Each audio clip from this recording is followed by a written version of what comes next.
national team. Good morning, ladies and gentlemen, and welcome to the third day of the Oceania Championships. We're going to start off with the under-19 men's team of the C2 Qualifier. Australia composites taking the track there. Is this mixed? I think it's combined. It's under-19, this is composite.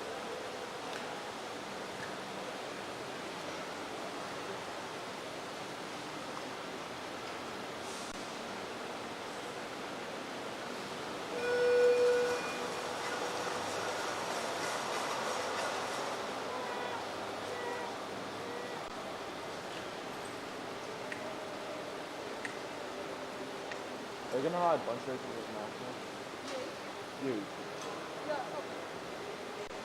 Tall. Yeah, he's going.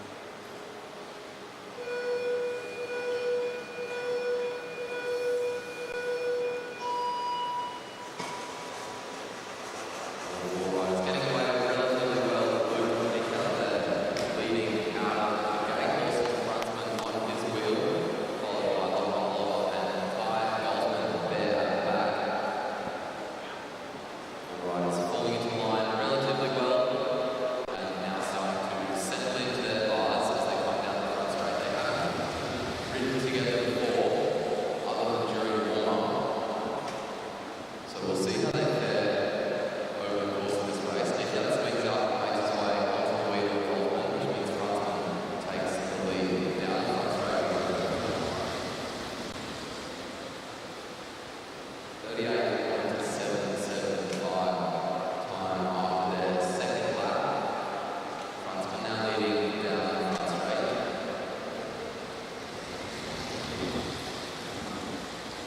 Not really using the height to the best of his advantage. Nicola really high up.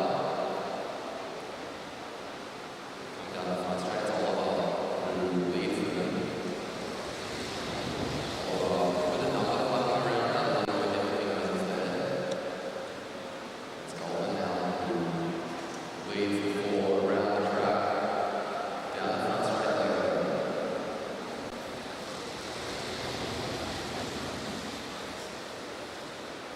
Everyone still looking pretty comfortable. Golden now swinging up and Nicola taking the lead. Actually, that's And rotating starts again. 6 laps to go. 6 laps down, sorry, 3 laps to go. Nicola swinging up, and he's not going to get back on. Not even at the halfway point yet, his riders are down to 3.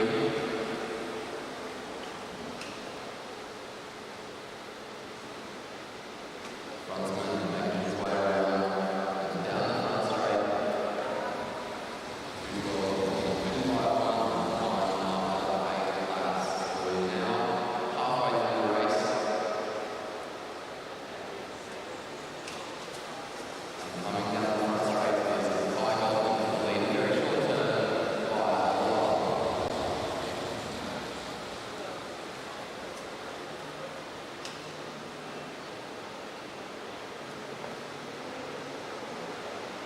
Down the front straight they go, still leading a little bit. Yeah, nothing really lots of this.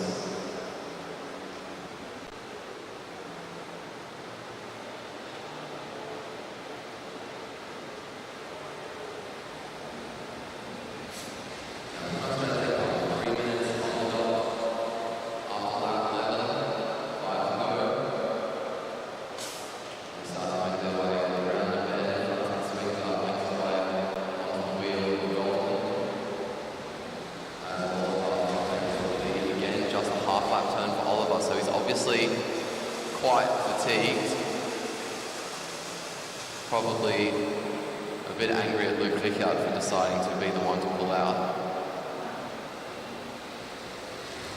Ty Goldman really with quite a show of strength in this team as he makes his way down the back straight. Really showing himself to be the strongest rider in this team at the moment. Frontsman showing himself to be quite strong as well, though, as he makes his way around.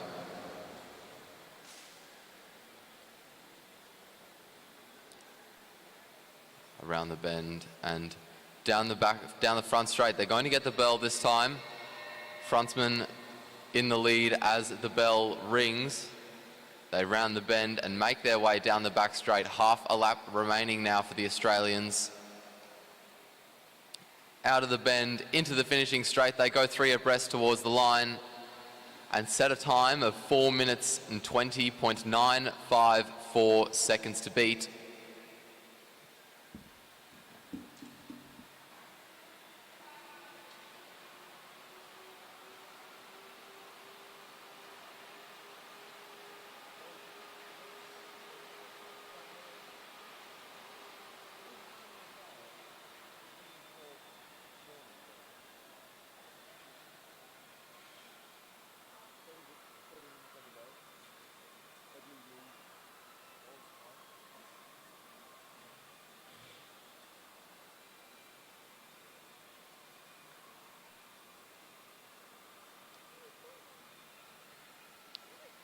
Next to take the track, we have New Zealand 2, consisting of Matthew Davidson, Lucas Bimmy, Bernard Pawson and Tom Kerr.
Good start out of the gate without any major complications. It's Bernard Pawson who leads them off the line. Kerr behind him, followed by Davidson, followed by Bimmy.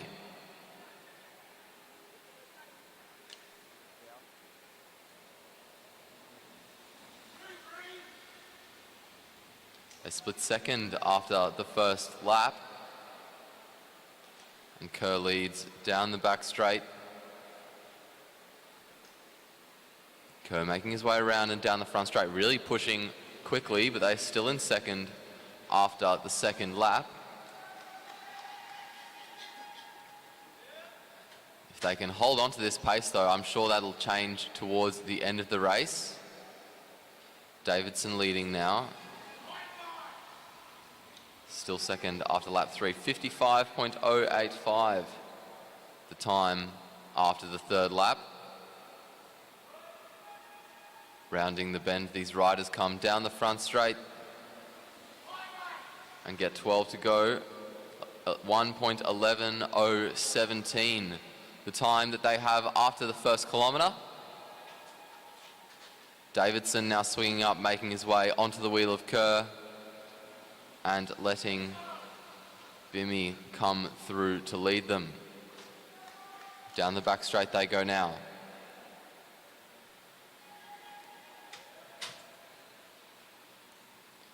Down the front straight. A little bit of a gap opening up there between Kerr and Pawson.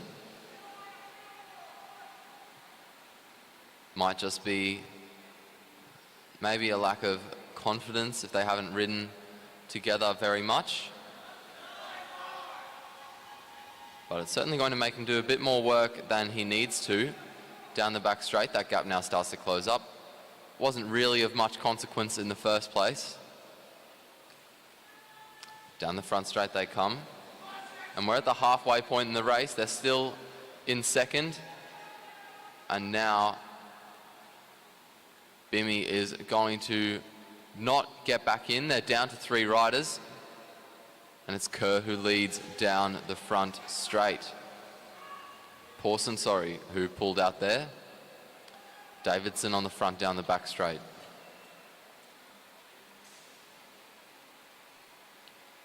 Rounding the bend.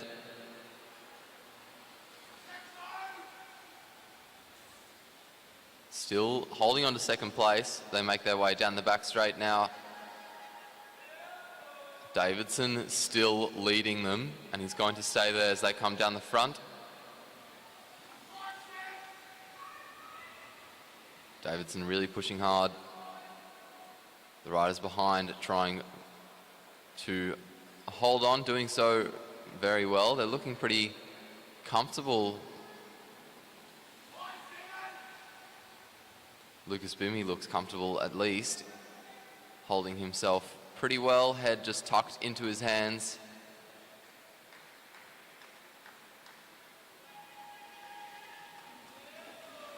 Three laps to go now. They've moved up into first place.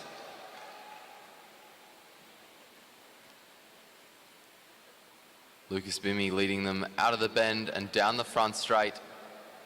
And they're still holding on to first, 3:48.522. The time for the New Zealand team with 2 laps to go. And as they come down the front straight, they're going to get the bell. A short turn there from Kerr leaves Davidson to come to the front. Down the back straight, Davidson looking like he's starting to hurt. He's pushing very hard as he rounds the bend. He's going to move up, and they're going to come 3 abreast towards the line and put out a new fastest time by about half a second.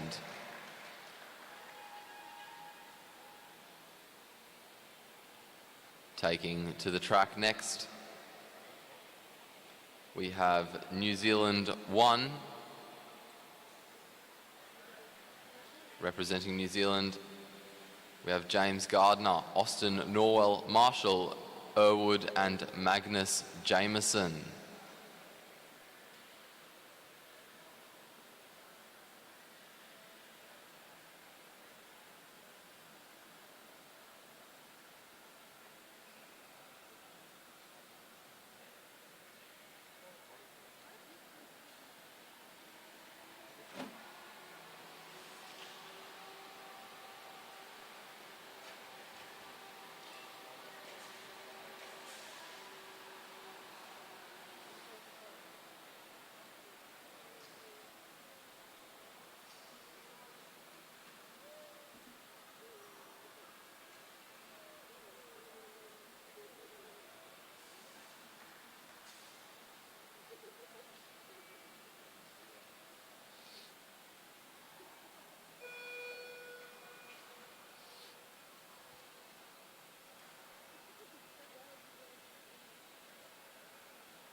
No major complications coming out of the gate there as Norwell leads them.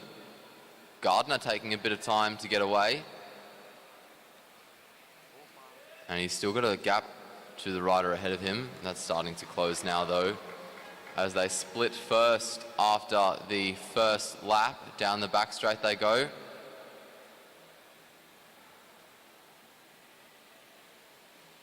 They now come around the bend and down the front straight. Leading them around is Jameson.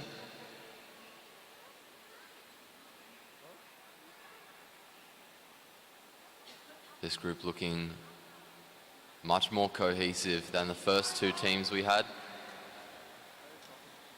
Jameson making his way now up and back onto the wheel of Norwell, leaving Irwood to lead us around down the front straight. come the New Zealanders.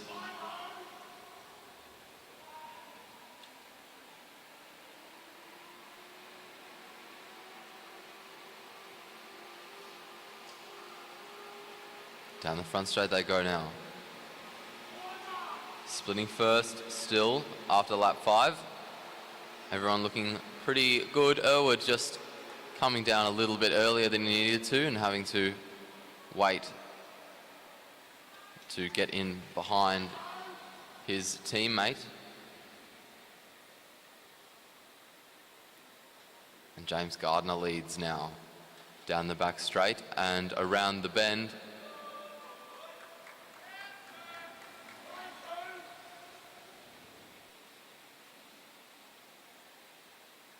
Again, just leaving a bit of a gap. Gardner continually having to make up the distance between himself and the rider in front of him. Really going to cost him some energy towards the end of the race.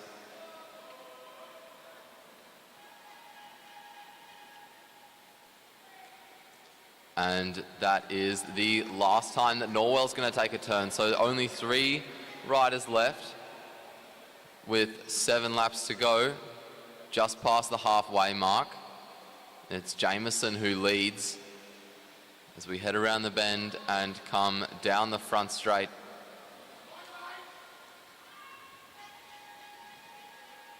Jameson now taking the wheel of Gardner.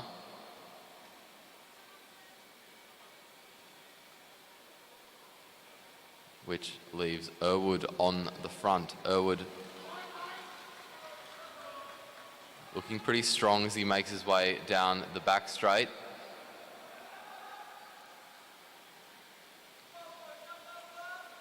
Around the bend and down the front straight they come.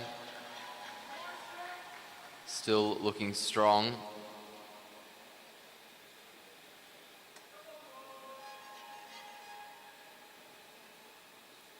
Erwood now swings up and leaves Gardner in the lead. Gardner doing an absolutely stellar IP the other day on Friday. Just 2 laps remaining, in the race for the New Zealanders. As Gardner leads them down the back straight, it looks like he'll probably stay on all the way for the rest of the race. The bell rings now for the Kiwis. And they have 24 seconds of wiggle room. Half a lap to go now for Jameson. He's going to come out of the bend. They go 3 abreast down the front straight and post a new fastest time by quite a margin, 7.5 seconds to be precise. 4:12.566, the time by the New Zealand team.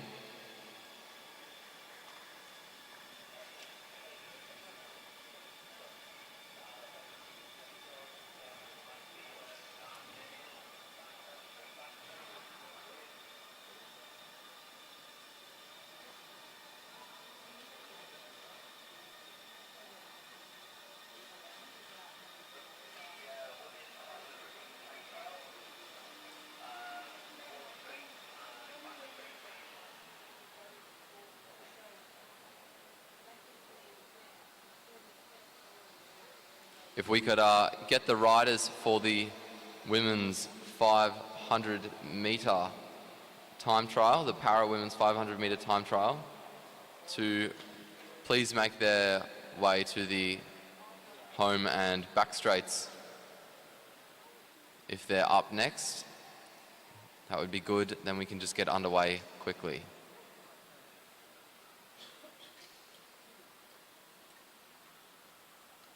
Last but not least, to take the track, we have Oscar Gallagher, Alex Eves, Ben Anderson, and Noah Blannon. Riding for Australia in the green and gold.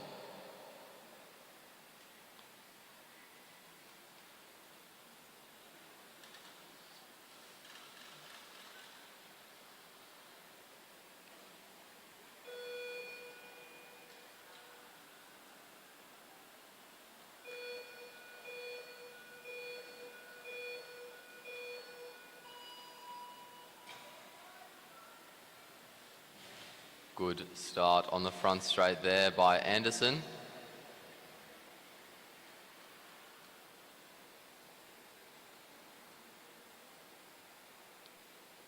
Our riders now start to settle in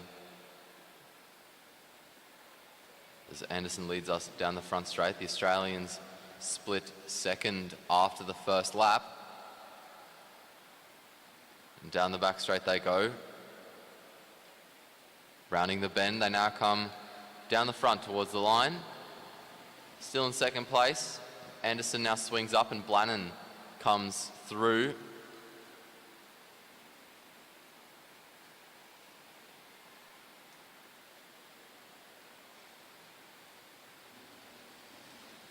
.656, the time after lap 3. Blannon moving to the back now, and Alex Eves rolls through to replace him.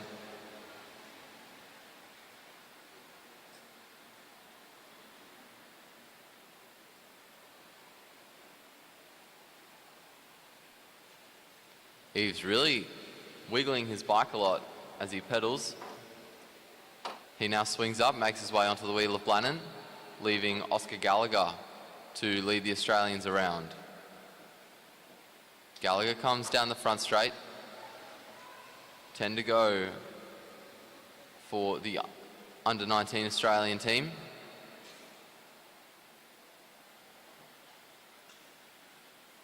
Still in second place as they come down the front straight. Anderson now in front. And the rotation starts again. Anderson leading them around the bend, pulling up. This team taking relatively short turns. Noah Blannon in the lead now. And the riders make their way around. Down the front straight we go. And we're just past halfway in this race now. Blannon making his way onto the wheel of Anderson, and Eves takes the front. This team has lasted the longest with all 4 riders. By now, all the other teams would have been down to 3. Alex Eves really pushing hard on the front.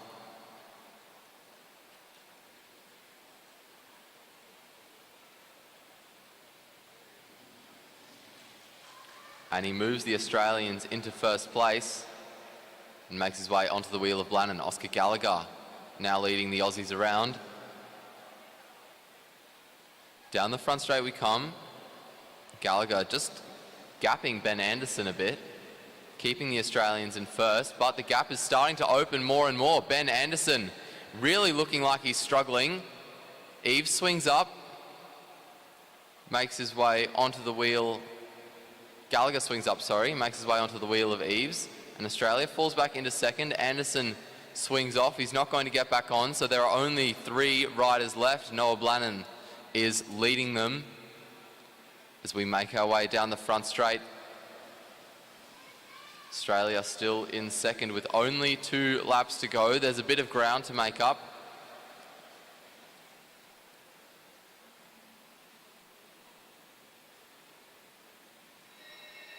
The bell rings. Eves leads the Australians down the front straight, around the bend, and down the back. Just half a lap remaining in the race for the Australians. They come around the bend and down the front straight. They cross the line in second by about 0.3 of a second. New Zealanders qualifying first. Australia and New Zealand 1 will go to the gold medal final, and Australia composite and New Zealand 2 to the bronze medal final.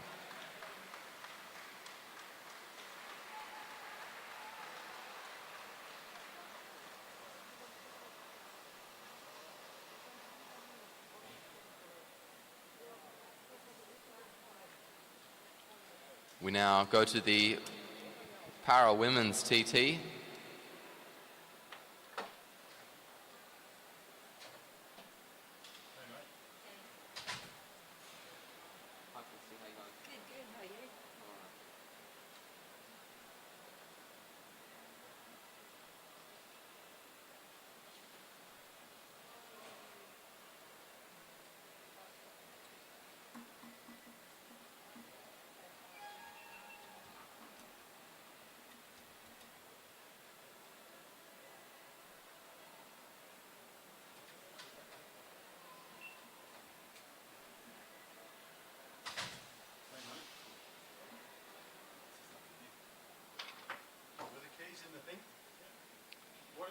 Taking to the front straight, we have Caitlin Sherman and Talia Clayton-Goody.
Both riders away relatively well. Down their respective straights, they come to collect the bell for the first time. Sherman just ahead by just over a second over Talia Clayton-Goody. Half a lap to go now for Sherman, half a lap to go now for Clayton-Goody. As they make their way around the bend, down their finishing straights and towards the line. 48.535, the first time to beat by Sherman.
Taking the track now, we have Emma Mickle and Annalise Hodge for the women's C2 qualifiers.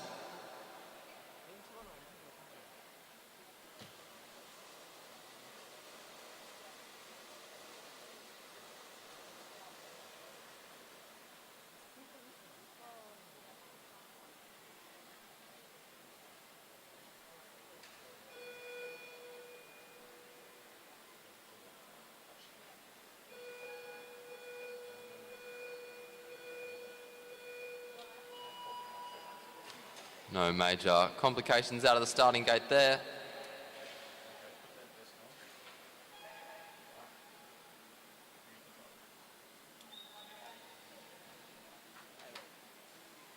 Around the bend they go. And after the first half lap, it's Mickle who got the better start. Down the opposite straights they go now to get the bell.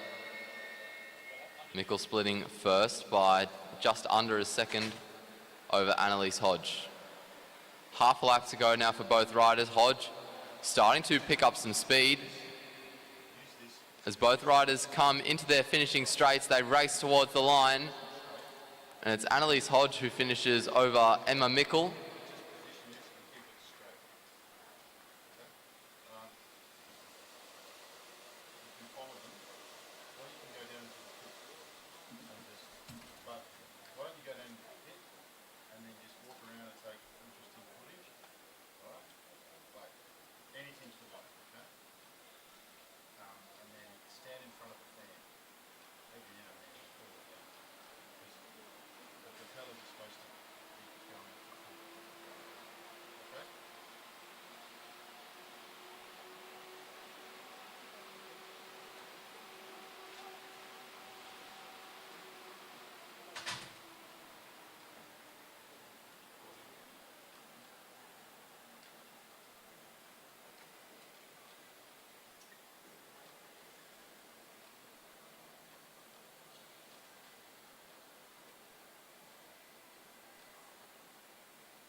Siobhan Terry and Alana Forster representing Australia.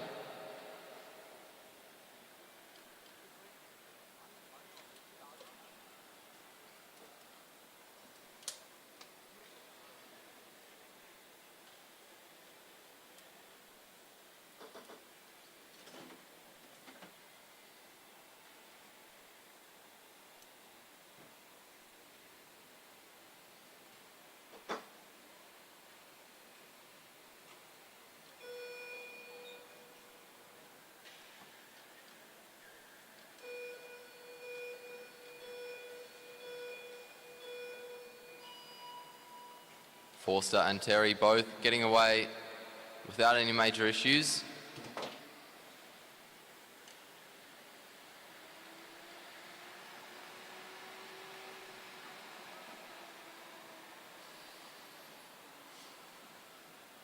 After the first half lap, it looks like it's Siobhan Terry who got the better start, and now they get the bell. 1 lap to go.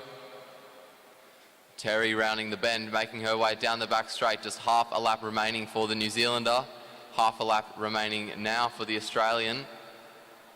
As they go down their respective finishing straights, Terry finishes with the new fastest time, Forster in second.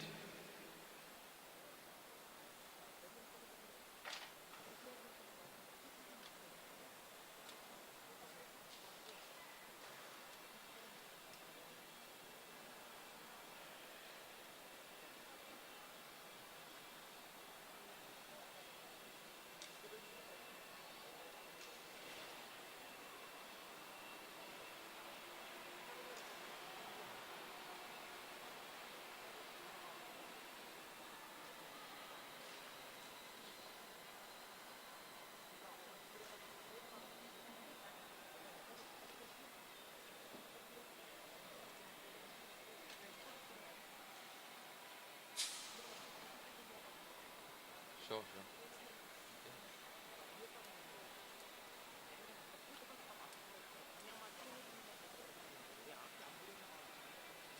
Coming onto the track now, we have Sharon Boyd and Meg Lemon.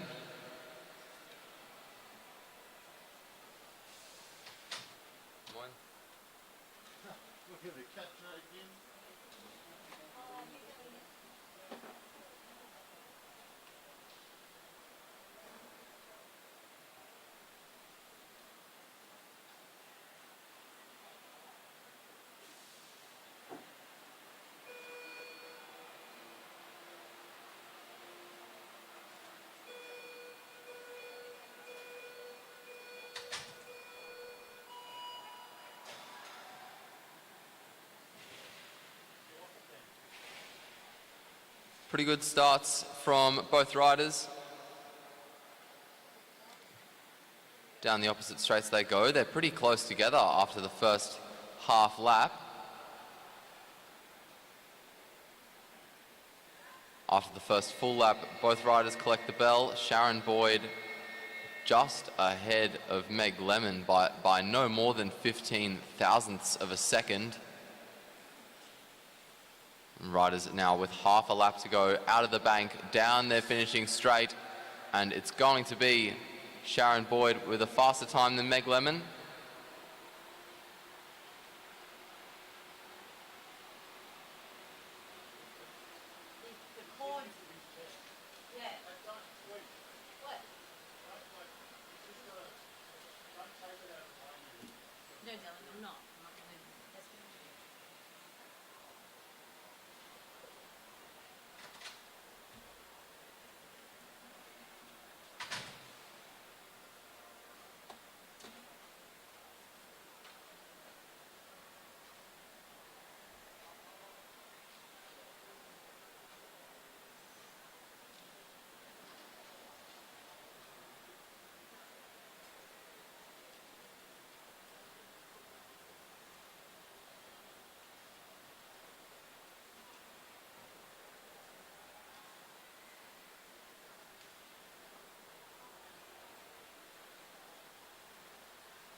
Around the bend and down the opposite straights they go, both riders in Australian kit. Amanda Reid in the world champion colours. Down the finishing straights they go to get 1 lap to go. Erin Rowell with half a lap to go. Amanda Reid now with half a lap to go. Down the front straight towards the finish line. Rowell putting out a very good time over Reid.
Taking the front straight now, we have representing Australia, Madeline McNeil and Jackie Mengler-Moore in the time trial for the women's blind category.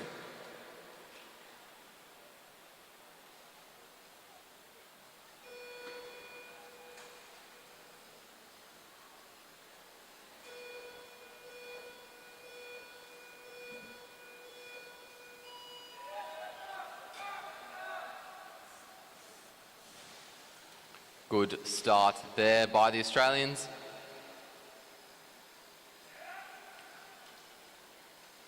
As they make their way down the back straight.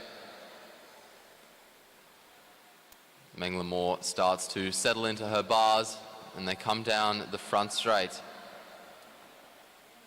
1 kilometre to do for these riders and all the power riders subsequent. They have to do a full kilo. Mengler-Moore making her way down the front straight now for the second time. We're halfway through. McNeil just tucked in nicely behind.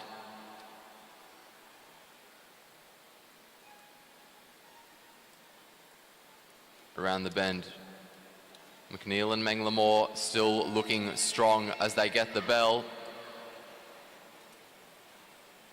Around the bend and down the back straight, half a lap remaining.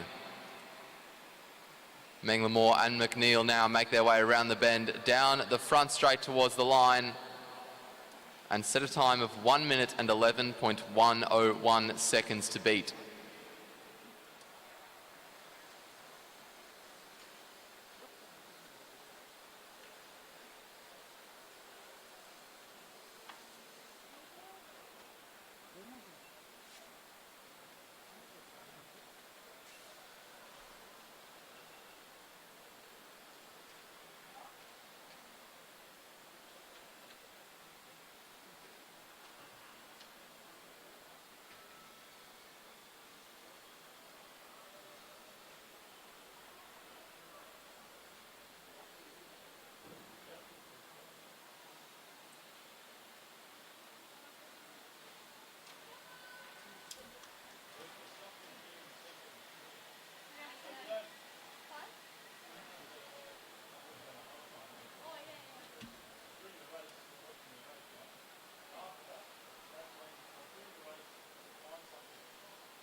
Good start out of the gate for both Jessica Gallagher and Caitlin Ward and Candice Kennedy and Kelly Fetz.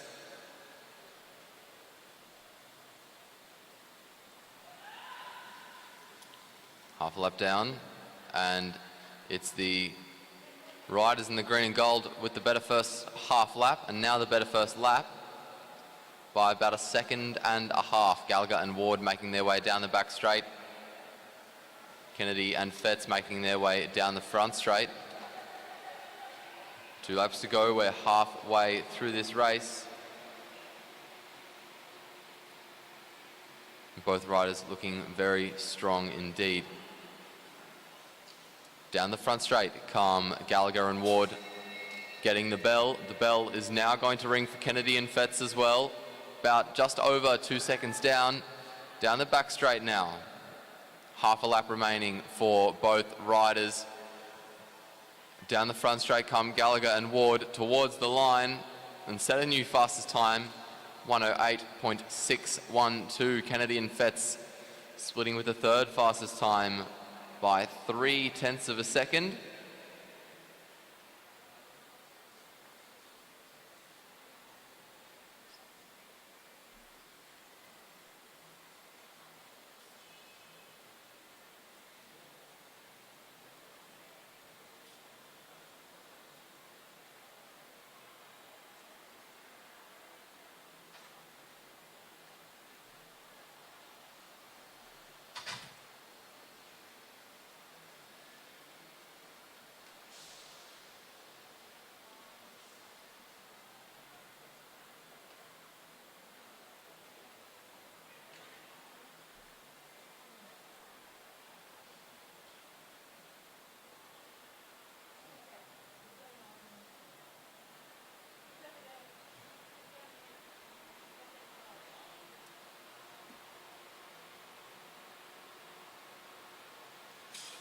They're after us to the bathroom, sorry, if you could take over.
Kane Paris, Luke Zachariah, Bo Wooten and Byron Davies. Byron Davies and Bo Wooten on the back straight. Kane Paris and Luke Zachariah on the front straight. 10 seconds.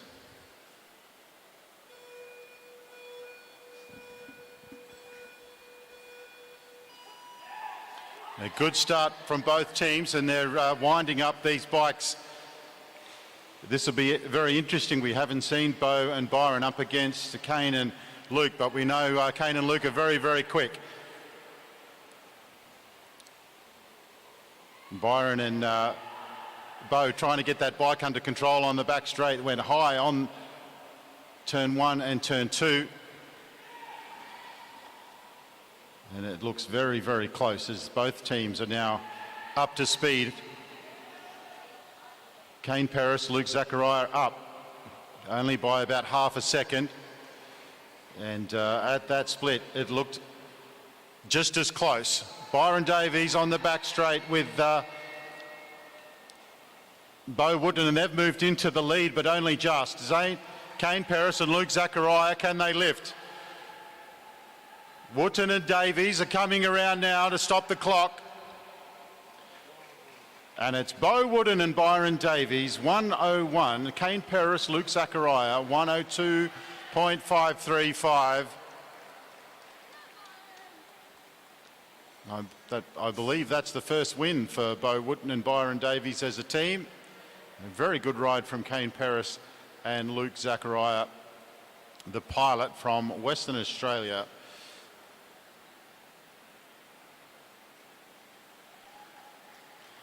Exciting racing. These tandems really get up and motoring. Yesterday, when they had the two tandems on each straight, first time I've seen that, it was really exciting.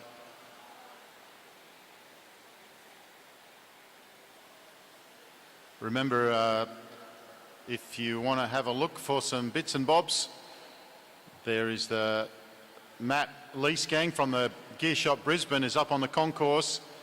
He's got all sorts of goodies up there. He's got some consumables, but he's also got some big ticket items, some wheels and some velo bike gear. You'll find Gear Shop Brisbane in West End, open every day except Monday. But you can ring Matt anytime, 24 hours a day, 7 days a week. He will answer the phone and sort you out.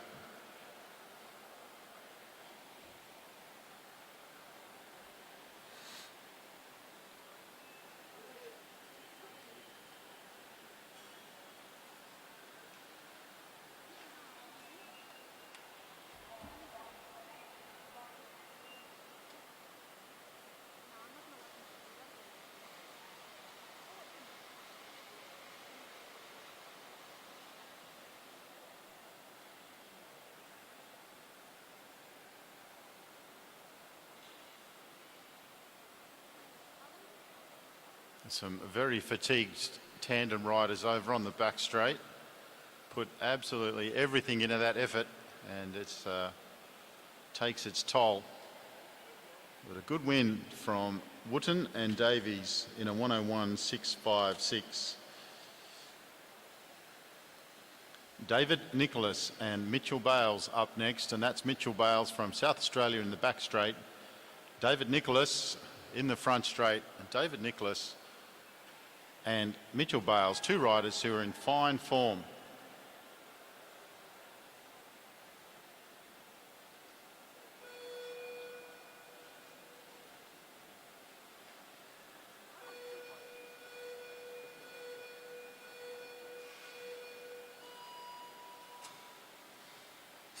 Both riders out of the gate well and into their work as they wind up these very big gears over this first half lap, getting into turn number 3.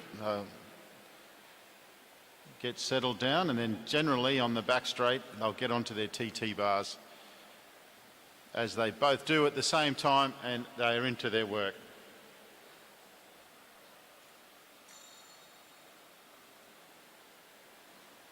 David Nicholas in the QAS kit, the maroon and blue. David Mitchell Bales on the back straight now in the South Australian red kit. Nicholas really getting wound up now. This is qualifying. Bales a bit of an adjustment there on the saddle. Nicholas gets the bell. Bales gets the bell. Nicholas may catch before he gets to the finish, but Bales is putting in the hard yards, and it's a fourth fastest 1:10.612 for David Nicholas, and Mitchell Bales now powers over the line with a 1:20.045.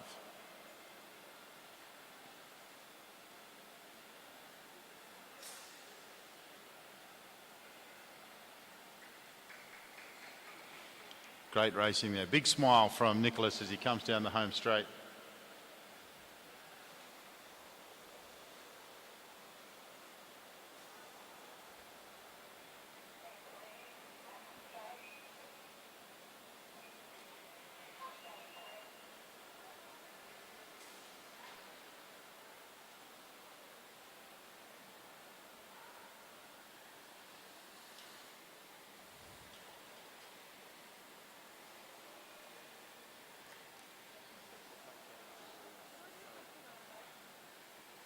Big thank you to all our volunteers that have been helping out during the Oceanas, especially when it's gate day.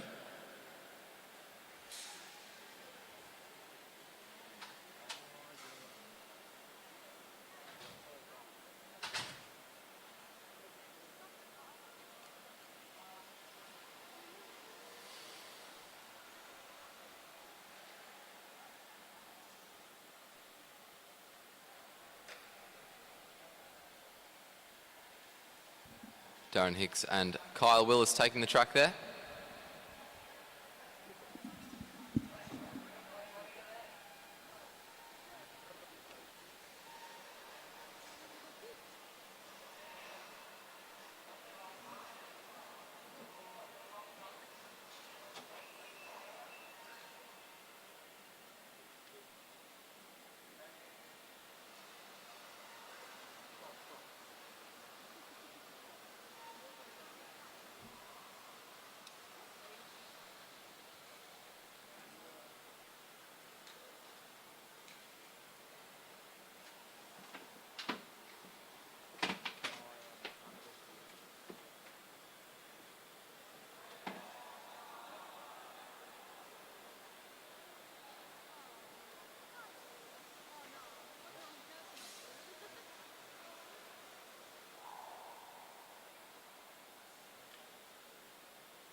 Luke Taylor on the back straight. Darren Hicks on the front.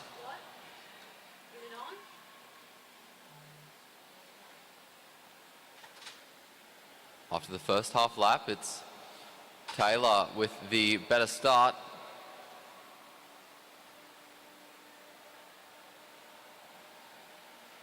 And that gap just extending over the next half lap.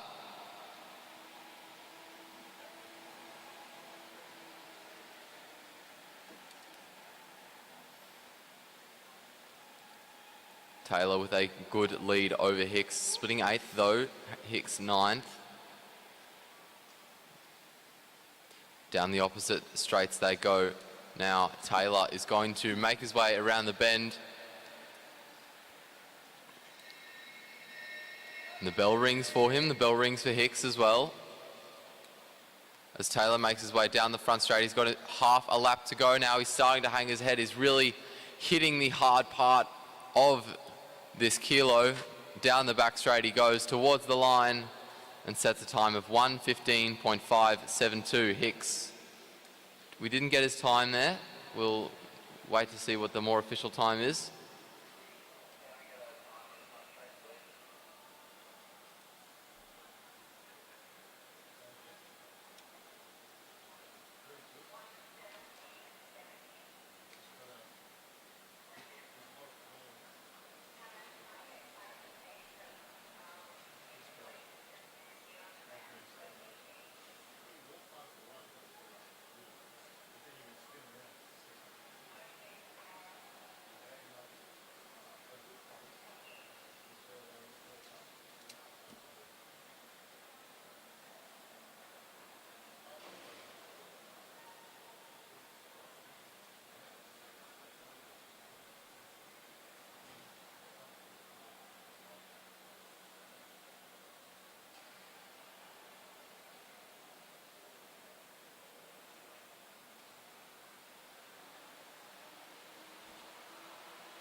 Well-timed starts there, especially on the back straight by Gordon Allen. As our riders start to make their way down the opposite straights, it is Allen with the better half lap. Around the bend. And after the first lap, Allen goes fourth, Walters goes sixth. Allen making his way down the front straight now. Walters down the back. Walters really settled in, looking pretty strong. He's just starting to hang his head a bit more and more down the front straight though. Still in sixth. Allen coming through.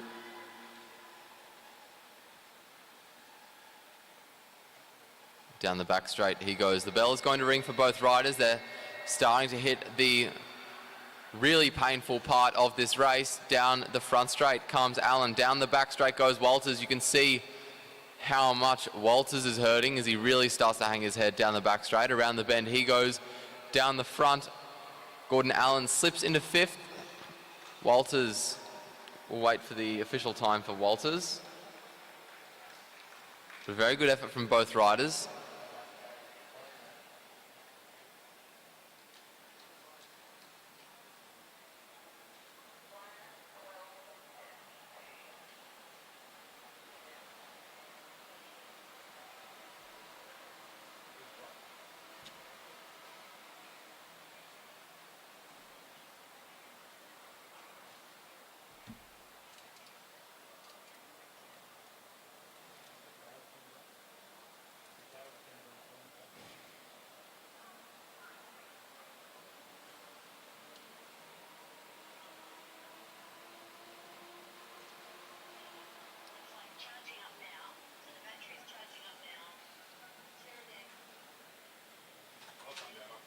Next onto the track we have Kyle Willis and Connor Douglas.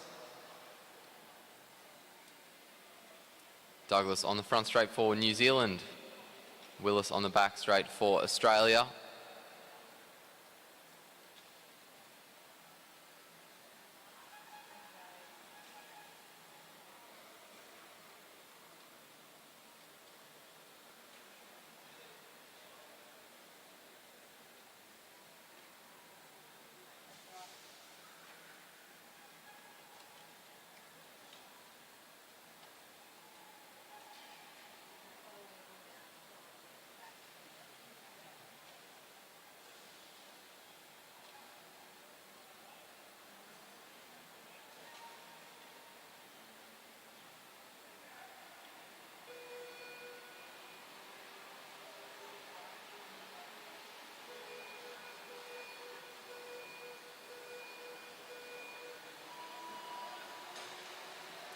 Good starts for Willis, but there's a problem for Douglas on the front straight.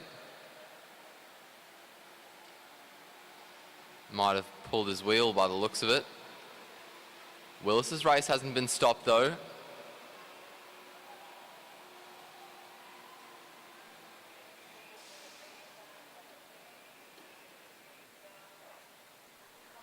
He's also been given 4 to go.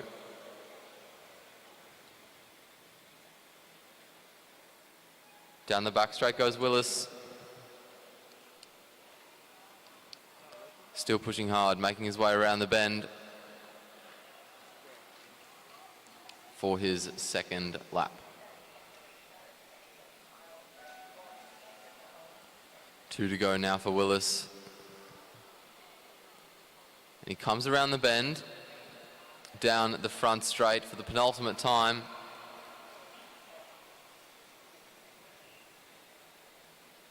And down the back straight now to collect the bell.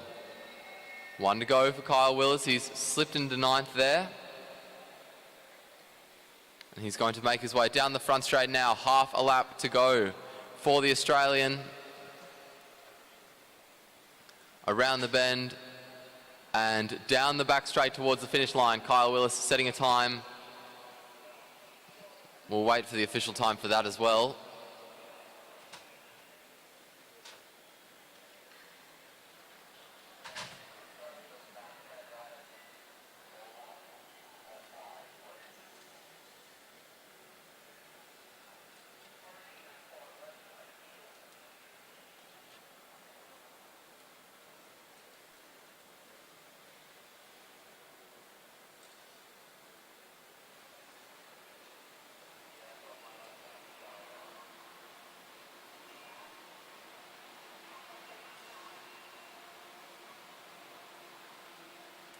Ryan Edwards coming on to the front straight now.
No major complications so far out of the gate.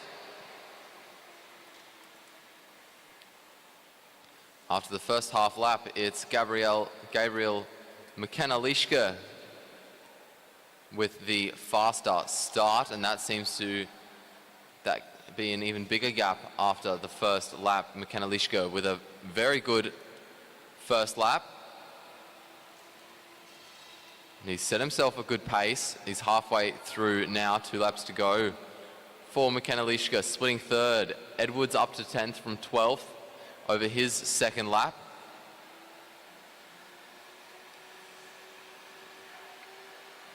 Out of the bend and down the back straight goes McKenna-Lishka to get the bell, slipping into 4th there.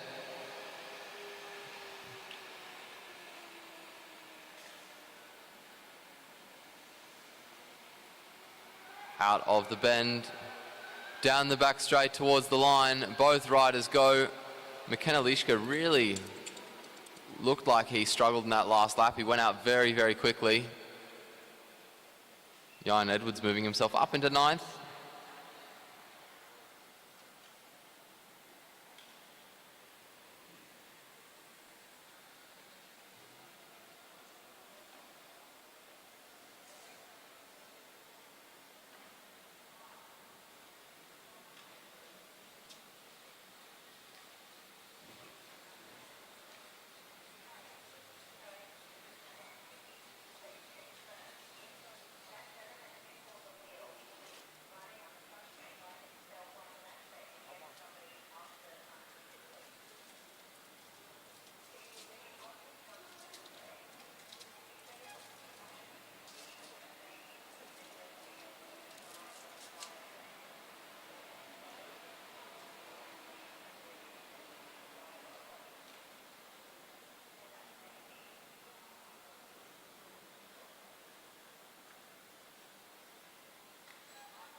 Good start by Michael Shipley on the front straight. Corey Boddington getting away pretty well as well, but it's Shipley with the faster half lap. Down the front straight he comes, both riders. Shipley starting to settle into his bars. And he splits first after the first lap. Boddington splitting fourth after lap 1. Also holding a pretty good speed. 2 to go for Shipley, 2 to go for Boddington. No change in position for either rider.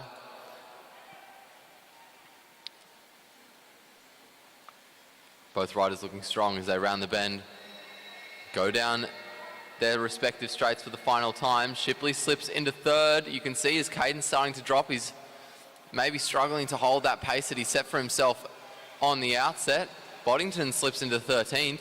Down the front straight towards the line, Shipley finishes with the provisional third fastest time. Boddington moves himself up into fourth again.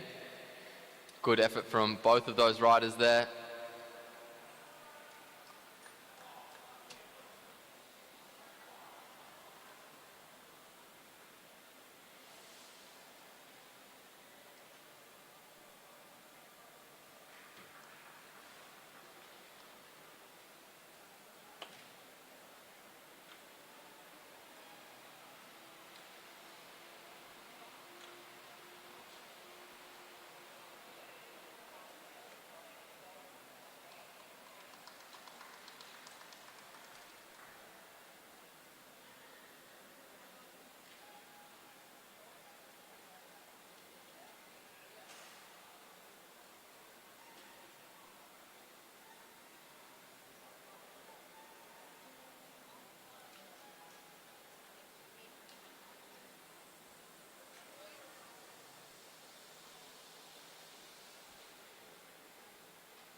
Very good start by Connor Douglas out of the gate there. The New Zealander doing much better the second time.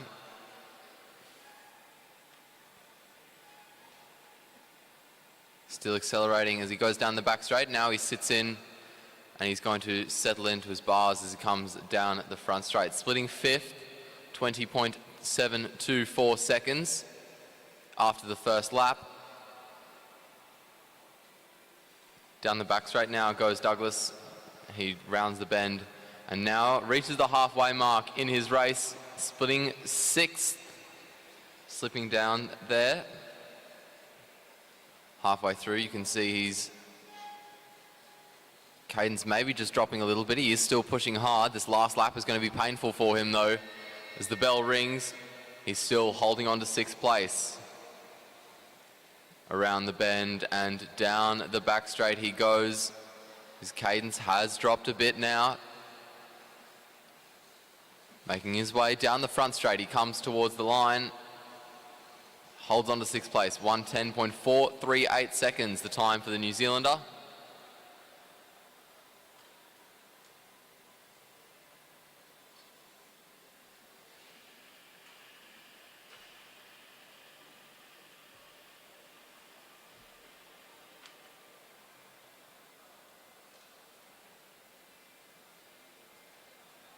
We now go to the scratch race for the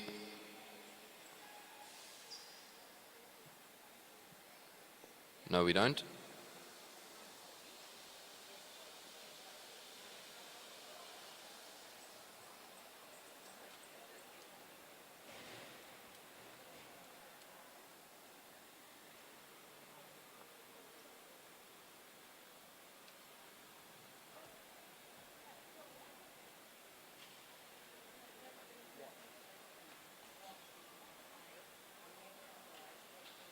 We go now to qualifying for the under-19 men's team sprint.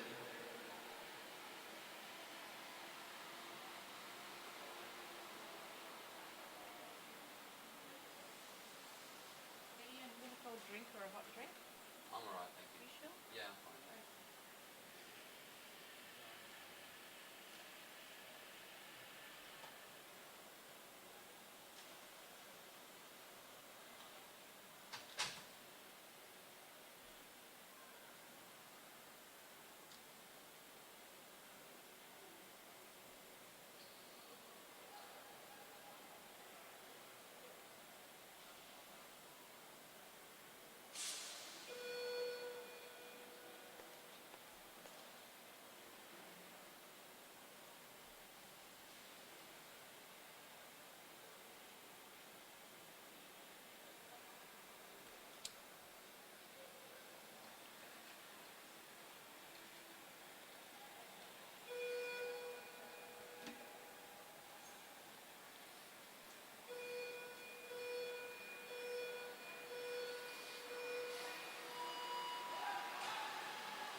And it's the G-Force team that kick us off first. George Manson, Conrad Clark and Liam Ramsey. A bit of a gap there, opening up between the first and second rider. It'll give the second rider a good run onto the first. The first rider really wobbling around with his pedal strokes. That was George Manson. Manson swinging off now. Down the back straight, the team goes now. They're carrying a good amount of speed. And now they get the bell. Ramsey coming through to replace Clark. And Ramsey carrying a good amount of speed down the back straight. Half a lap remaining for the New Zealander now. He makes his way around and down the front straight towards the line. 48.657, the time to beat by G-Force. And up next is Canterbury. Also from New Zealand, Wolf Penner, Hamish Banks and Wilson Hannon.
Good start out of the gate there. Wolf Penner leading them first around. Hamish Banks on his wheel, followed by Wilson Hannon. Down the back straight they go. Penner still accelerating. He now sits down. As they round the bend, they come down the front straight towards the line. And they get 2 laps to go. Banks leading Hannon down the back straight. Around the bend they come. And now into the finishing straight, they're going to collect the bell. 1 lap to go, they're still in second. And it's up to Wilson Hannon to change that. Hannon down the back straight, half a lap to go for him. Rounding the bend now into the finishing straight towards the line, and he is going to cross the line in second.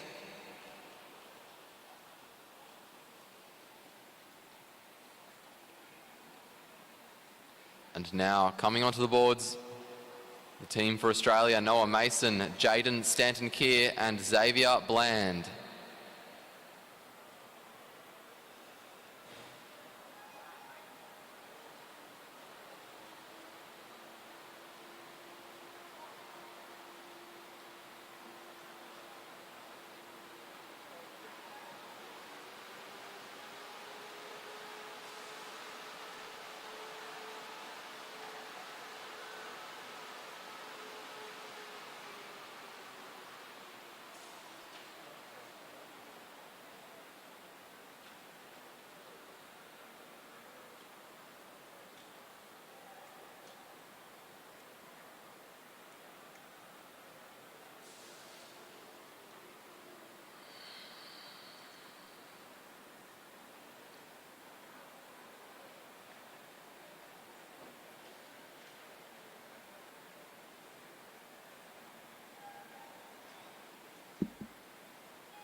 Well-timed start, very good acceleration by Noah Mason there, the front rider. Down the back straight now, Stanton Keir just closing the gap to him. And as we round the bend, we come down the front straight and they get 2 laps to go. Mason is done. Stanton Keir coming through. The Australians split first. Stanton Keir leads down the back straight now, making his way around the bend and down the front towards the line. The bell is going to ring and Xavier Bland is going to try to finish it off for the Aussies. The Australians splitting first a second time. Half a lap to go now for Bland. Bland making his way around the bend and down the front straight towards the line. And beats the previous leading time by about a second and a half.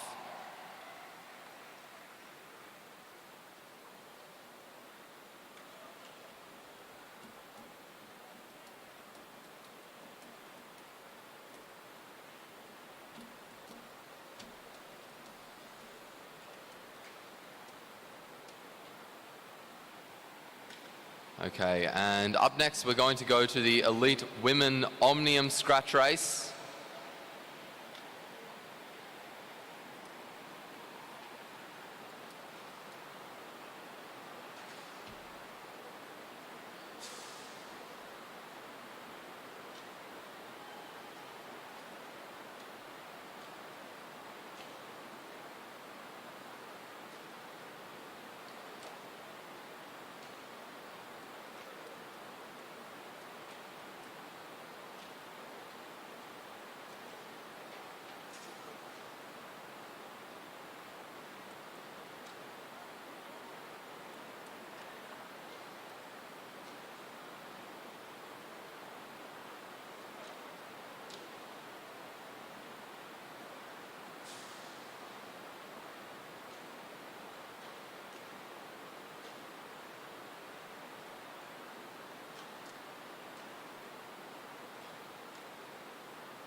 .30 laps is what these women have.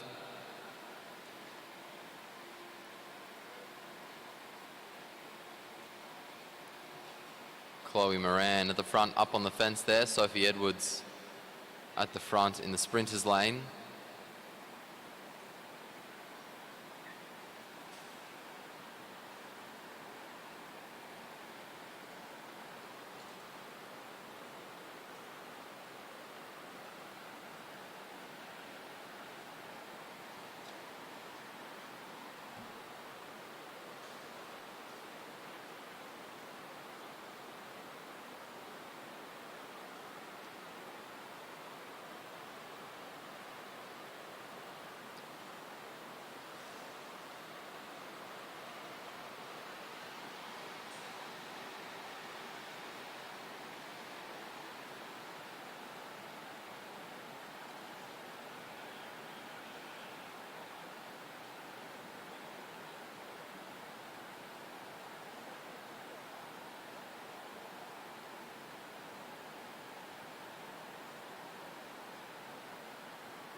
The whistle goes, the riders are sent off. And they're just going to roll around in neutral for the first lap.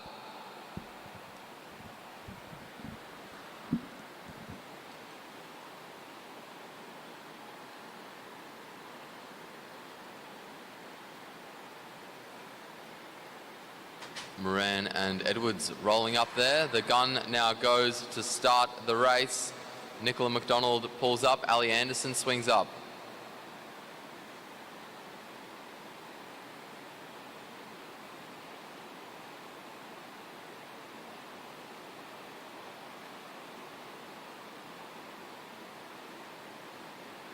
Down the front straight we go. A flick of the elbow from Isla Carr.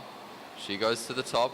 A look over the shoulder then from Hayley Fuller, and she does the same. Got a good train going here. Alex Martin-Wallace looking over her shoulder before she goes to the top of the track as well.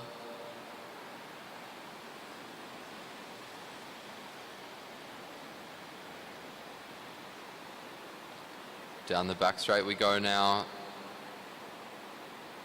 And I think that's Sophie Sutton. Now rolling up to the top of the track, a look over the shoulder, and Chloe Moran moves up. Sophie Edwards moving up as well.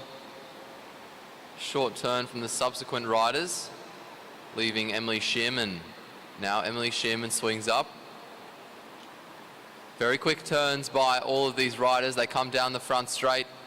A look over the shoulder and a flick of the elbow from Amelia Sykes and Ella Sibley, Isla Carr as well, Hayley Fuller as well. Belle Judd making her way to the top of the track. Alex Martin-Wallace now doing the same.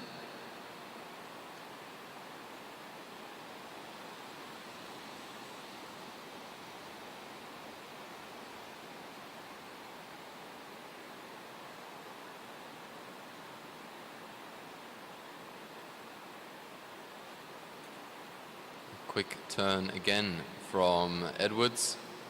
Moran now moving up.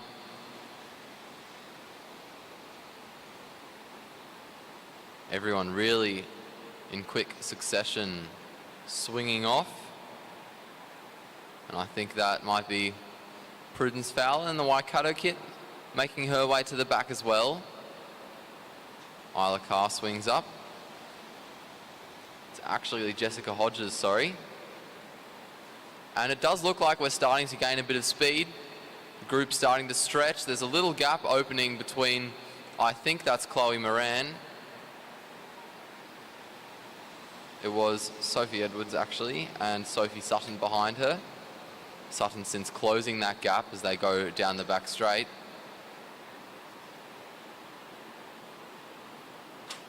Now it's Moran.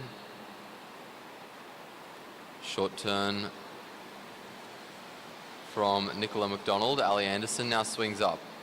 Emily Shearman swings up. Short turn from the rider behind. Jessica Hodges moves up the track as well. And I think that was Belle Judd swinging up as well now. Prudence Fowler moving to the top of the track, leaves Hayley Fuller in the lead. Now it's Isla Carr in the colours for Western Australia. Down the back straight we go. Belle Judd moving to the top of the track. Alex Martin-Wallace. Just 19 laps remaining. We're a third of the way through this race. Sophie Ma makes her way to the top. Ali Anderson coming out early. Maybe looking to try to take the wheel of Sophie Edwards there. As Edwards makes her way to the back. Another little hole opening up in the group. And another series of quick turns at the front. Shearman rolling up, followed by Sykes, followed by Hodges. Donnelly making her way to the back as well now, as is Fowler, as is Fuller. It's Alex Martin-Wallace who leads, now taking a look over her shoulder before she moves up. It's Ma now.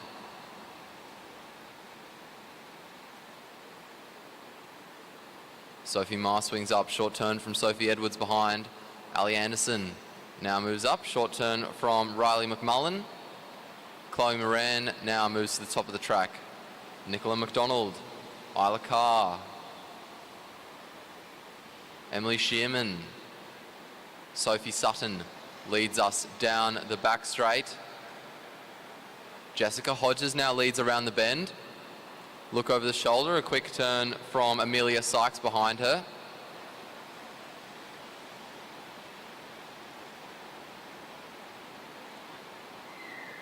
Lucinda Stewart looking to get the wheel maybe of Isla Carr there. Maybe trying to just move up along the side. No. Takes the wheel of Isla Carr off, I think, Sophie Sutton. Sophie Ma swinging up, short turn from Edwards behind. Riley McMullen coming out early to try to take the wheel of Edwards. A lot of people with their eyes on Edwards. Jessica Hodges with the same idea as Riley McMullen. Chloe Moran, meanwhile, swings up. Emily Shearman doesn't want to follow the wheel anymore and moves up. The rest of the peloton follows, and there was a little split there, not with much commitment. And Sutton leads, followed by Moran. Moran swings up, Shearman follows. Flick of the elbow from Sammy Donnelly. Prudence Fowler moving up as well. Hayley Fuller, Belle Judd. And now I think that's Sophie Ma.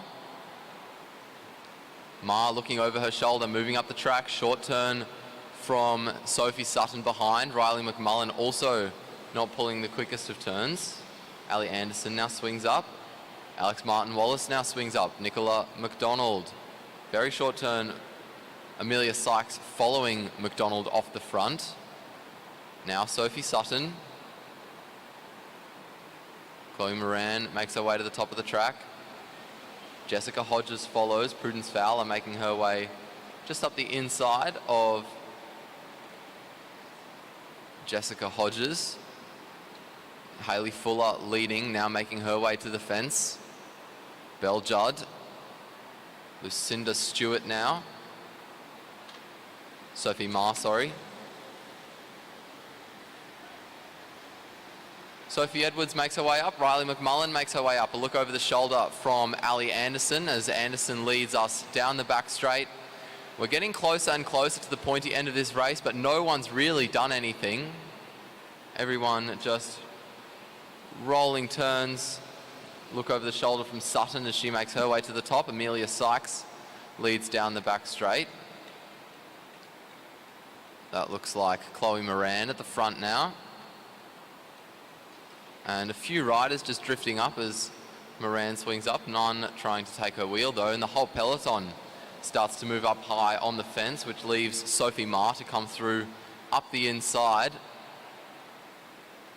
And it looks like everyone looking for a better wheel than the one they currently have as we get 6 laps to go. Down the front straight we come, a flick of the elbow from Chloe Moran. Alex Martin Wallace moves up and Riley McMullen follows her, as does Sammy Donnelly. Nicola McDonald swinging up the track now. That looks like Ella Sibley doing the same. And we're really starting to lose a lot of cohesion. A good opportunity for someone to maybe put in an attack soon. 5 to go. Emily Shearman, who is on the front. Sibley making her way forwards.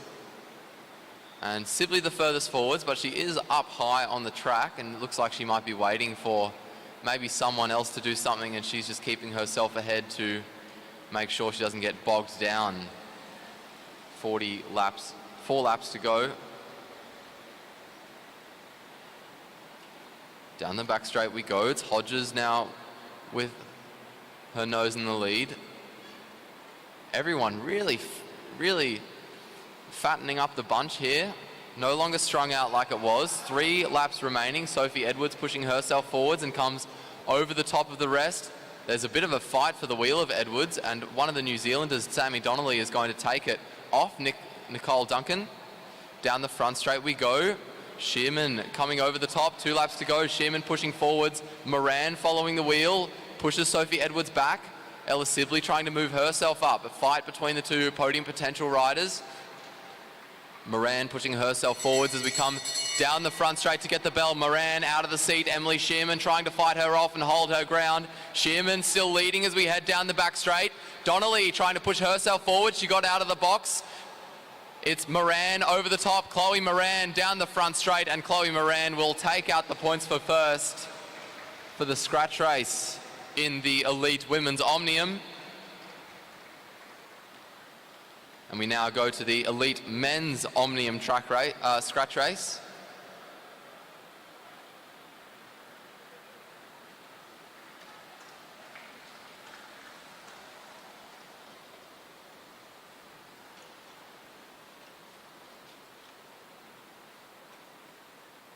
Here, I'll stop.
Just to our online users, you're looking at the camera there. You're looking at Liam Walsh's perspective of the race. We're going to see if we can live stream from Liam Walsh's bike.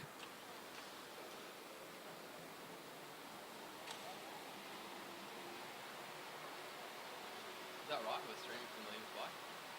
We're streaming from Liam's bike.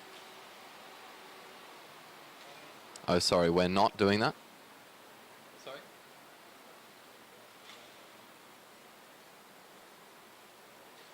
Oh, what was that footage we were just getting before?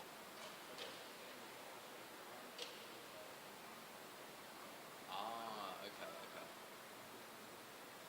Sorry, that footage was actually from a drone being held by one of our volunteers. Doesn't look like Liam Walsh has remembered to turn on his camera.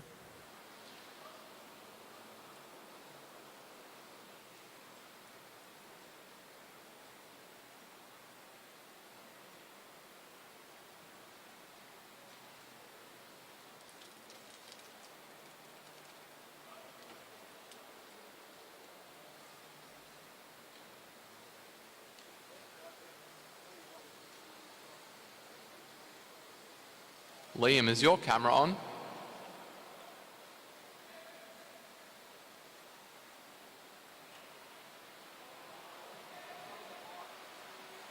All right, cheers. Good luck, mate.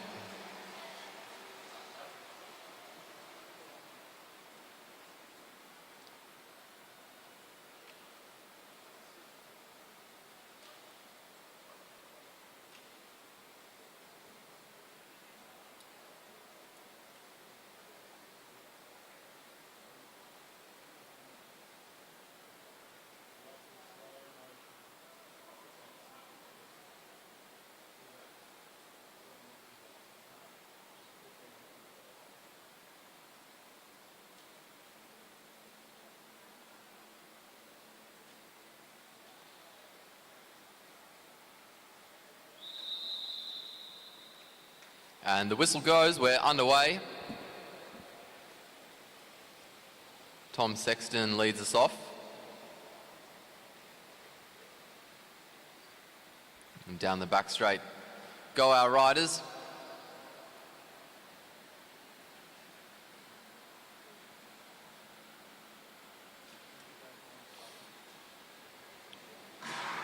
And now the gun goes to start the race, and we're starting the race with a good amount of speed. Look at how strung out this bunch is.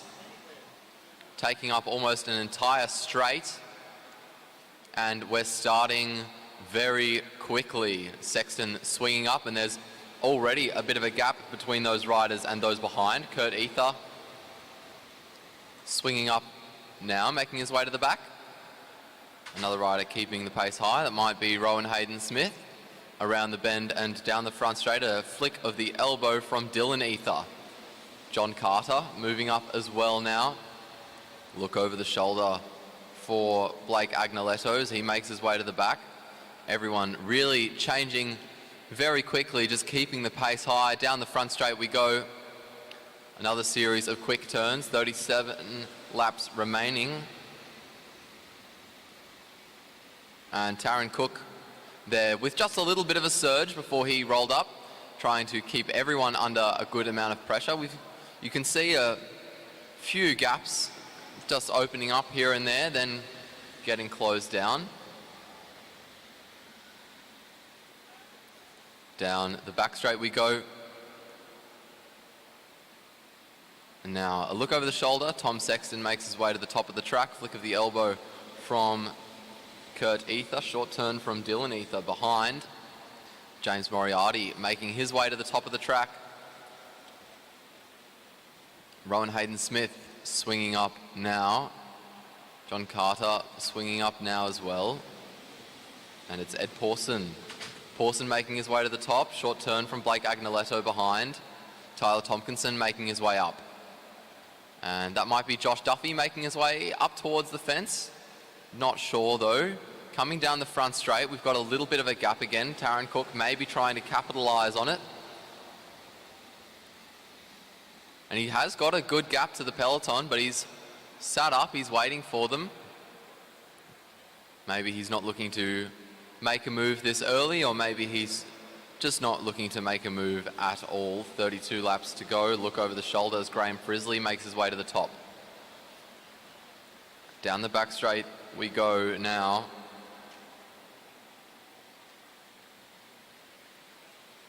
Round the bend, down the front straight. It's Kurt Ether, who's on the front now, rolling off. James Moriarty, Rowan Hayden-Smith. Quick turn from two of the riders. Tyler Tompkinson moving up now as well. Ed Pawson. Oliver Watson-Palmer, sorry. Now there's a good gap. George Jackson swings up, and there are a few riders scrambling to try to get themselves in this split that's happened among them. James Moriarty, the IP winner from yesterday. George Jackson pushing hard on the front now, and there's a bridge by a rider who I reckon is Blake Agnoletto. Down the front straight we come, 28 laps to go.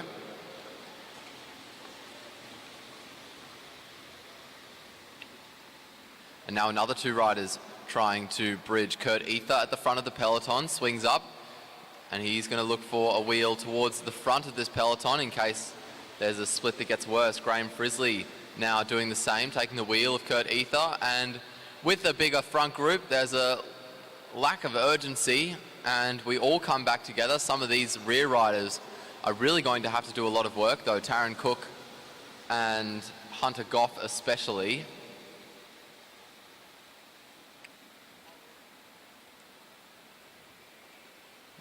The pace at the front still pretty high, and a gap opens up again.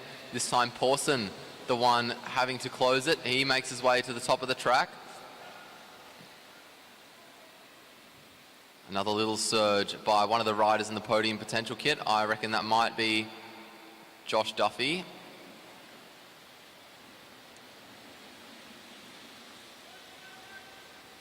Down the back straight we go, and there's another little breakaway now. Tyler Tompkinson making his way onto the wheel of John Carter. This group kind of turning into two.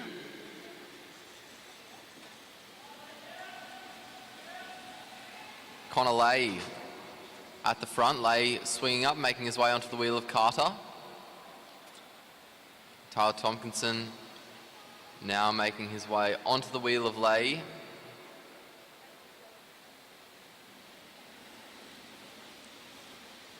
And they've got about half a lap on the peloton. Tompkinson swings up off the front. Keegan Hornblow for New Zealand in that group. Connor Lay on the front now as John Carter swings up. Lay makes his way onto the back. Short turn from the rider behind him leaves Tyler Tompkinson leading them around. That is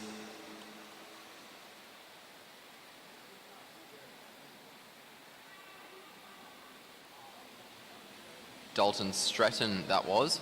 And very quickly, they're almost bridging to the peloton, and they've now taken a lap. And now we have 5 riders a lap up on the whole peloton. That'll be good points for them if no one else takes a lap, regardless of how they finish. If they stay in the bunch for the sprint, down the back straight they go. Everyone back together, and it looks like there's a move from one of the South Australians. A look over the shoulder to see who's going to go with him. He sees that no one is interested, and he's going to continue pushing the peloton, stuffing around. No one interested in chasing him, and Oliver Bledden continues to pull away down the back straight. He's got about half a lap on everyone. Josh Duffy at the head of the peloton doesn't want to chase. Everyone following his wheel as he swerves up and down. Graham Frisley not looking to chase him down either, and it looks like Oliver Bledden is going to get himself a lap on the peloton as well. This lack of cohesion really not benefiting any riders in the peloton at all, other than those that have already taken a lap. George Jackson swings up off the front. James Moriarty does now as well. Dalton Stretton leads. It's now Nick Kyrgyzou. Down the back straight we go. Flick of the elbow from Dylan Ether. Down the front straight it's Rowan Hayden Smith. Kurt Ether now. 12 to go. Tyler Tompkinson leads. Now it's John Carter. Now Liam Walsh. James Moriarty moving up. A few riders following his wheel, so he moves back down, except for Taryn Cook, who decides to leave the front. Graham Frisley looking to get away and upping the pace. Liam Walsh making his way onto the wheel of Frisley quickly, and they're really putting the pressure on a lot of the riders behind. Taryn Cook struggling at the back. And only 10 laps remaining in this race. It's Josh Duffy who's on the front.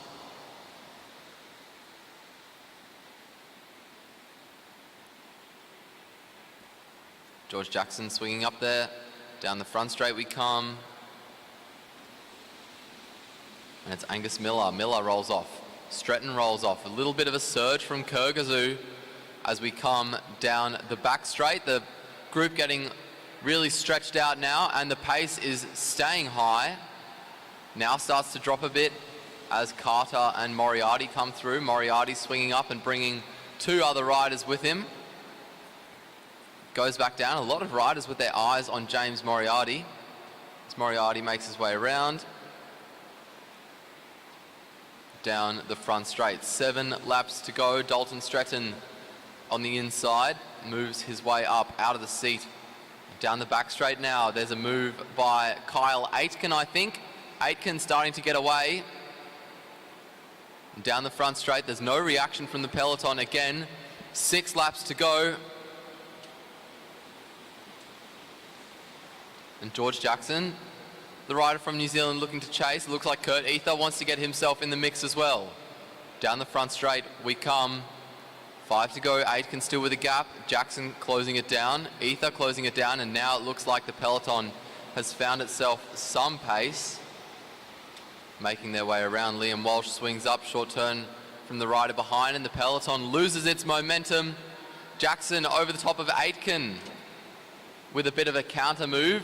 Kurt Ether following Jackson still. 4 to go. Kyrgyzou now up the inside. 3 laps remaining. And it's Jackson out in front. Ether on his wheel.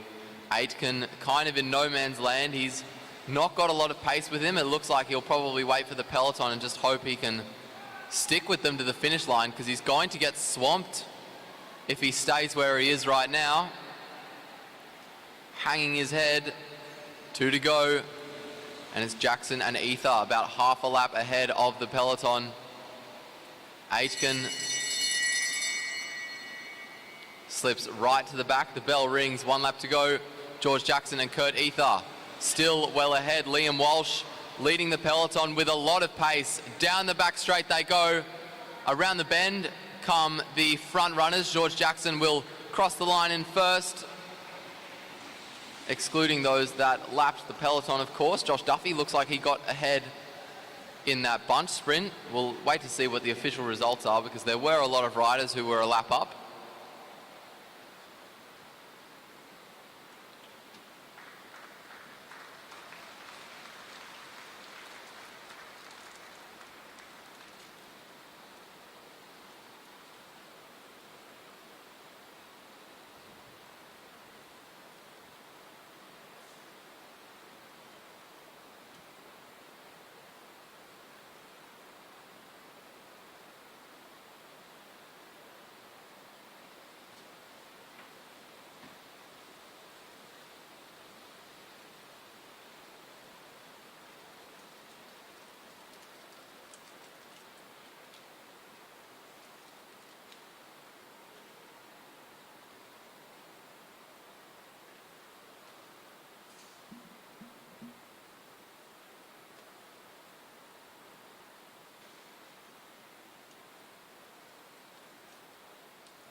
We now go to the Elite Women's Keirin.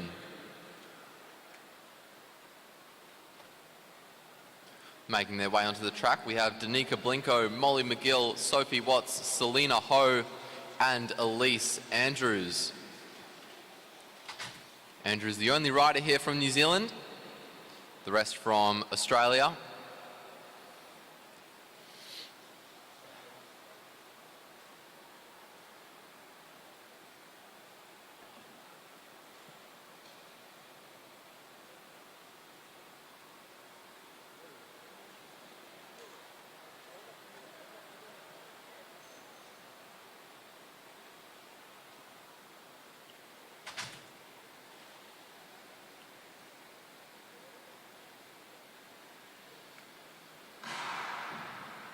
The gun goes.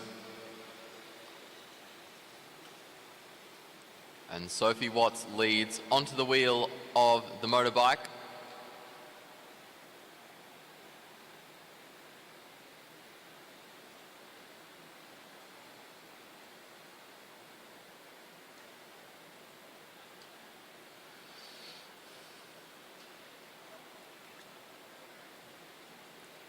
Down the front straight we go. 5 laps remaining.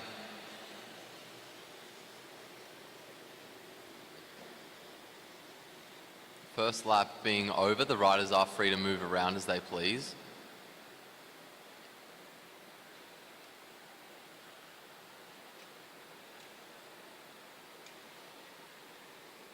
We come down the front straight. 4 to go, bit of a gap opening up as Danica Blinko starts to focus on the riders behind. 1 more lap behind the Derny.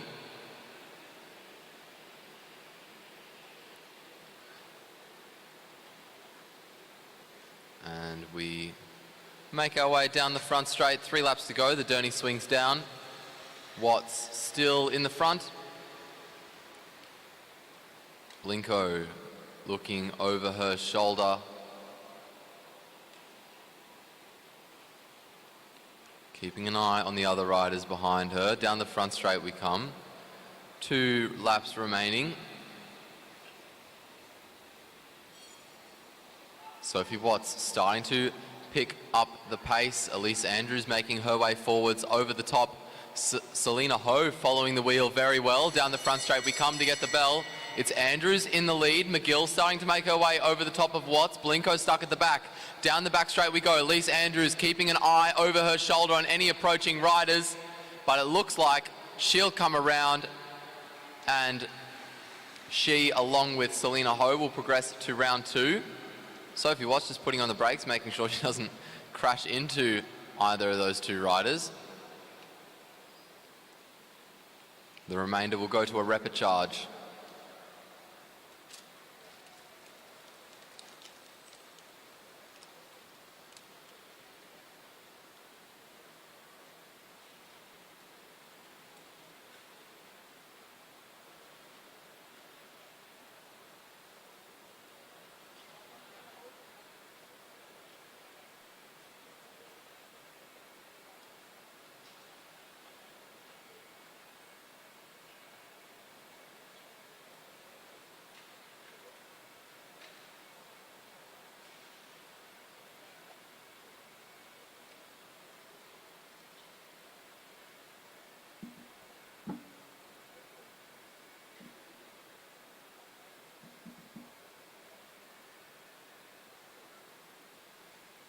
And coming onto the boards now, we have Emma Stevens, Brianna Hargrave, Jacqueline Knock, Christina Clonan, and Rebecca Petch.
Gun goes. And Hargrave is going to lead us onto the wheel of the Derny. Clonan on her wheel, followed by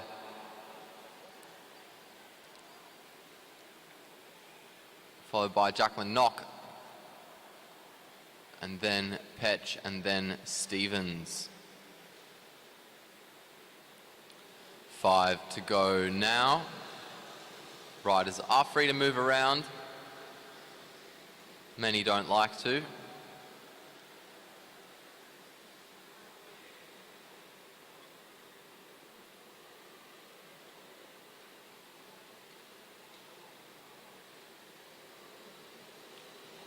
Clonan now starting to look over her shoulder more as she focuses her attention on the riders behind.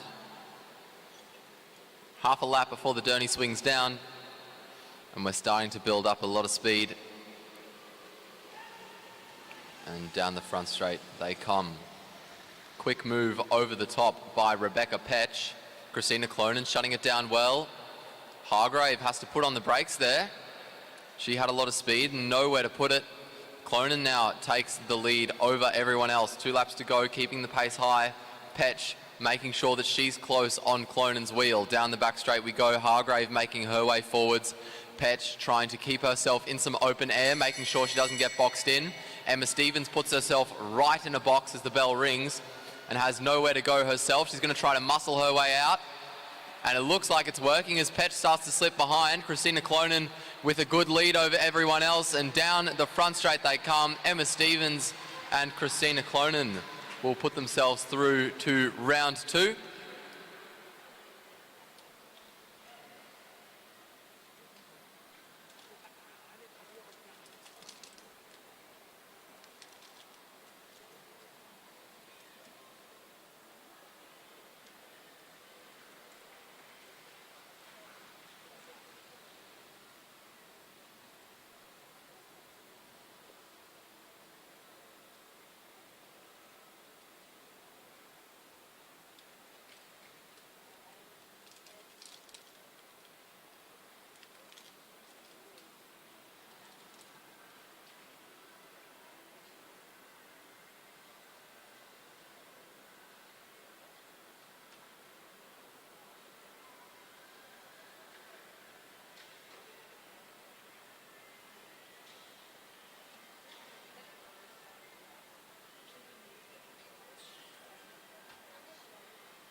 Eliza Bennett, Kalinda Robinson, Alessia McCaig, Indiana Leishart, Thomason Clark and Olivia King on the track now for the 3rd heat.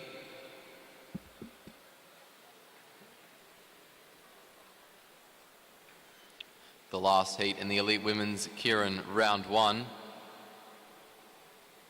The gun goes.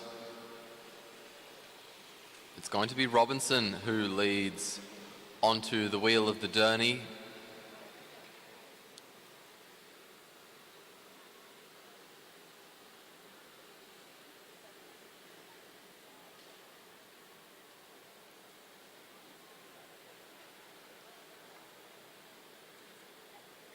Around the bend and down the front straight we come now.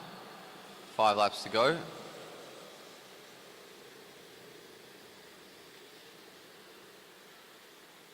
No one looking to change position.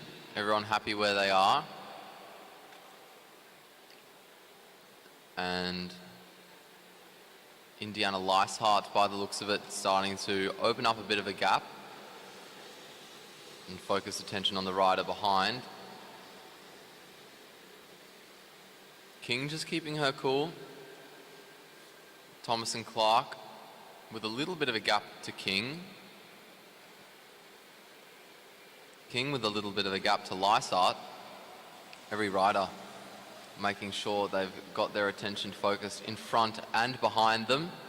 Kalinda Robinson taking the front, keeping an eye on the riders behind. It looks like King is going to make a move over the top. Alessia McCaig, who was coming from the back, has found that a pretty ideal situation. However, Kalinda Robinson has taken the wheel off her. And over the top here comes Eliza Bennett. Bennett trying to push her way forwards. King holding her high as we come down the front straight. We're going to get the bell. 1 lap to go. It's King still in front. Robinson in a box, but as Bennett starts to slip back, that looks good for her. Down the back straight we go. Leishart trying to move forwards, but she's too far back. We round the bend, down the front straight. King is going to hold on. Maybe not. I spoke too soon. Kalinda Robinson definitely will get herself through to the second round. But Alessia McCaig there came with a lot of speed.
We're now underway with the first heat of our leap men. Keirin, Ned Pollard, James Brister, Dylan Stanton, Matthew Richardson, Luke Blackwood and Jared Mann on the track at the moment.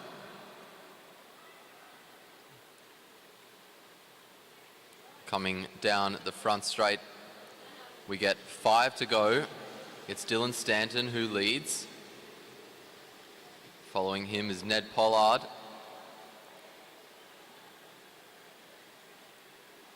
Luke Blackwood on the wheel of Pollard, then Matthew Richardson behind, James Brister and Jared Mann rounding us out at the back.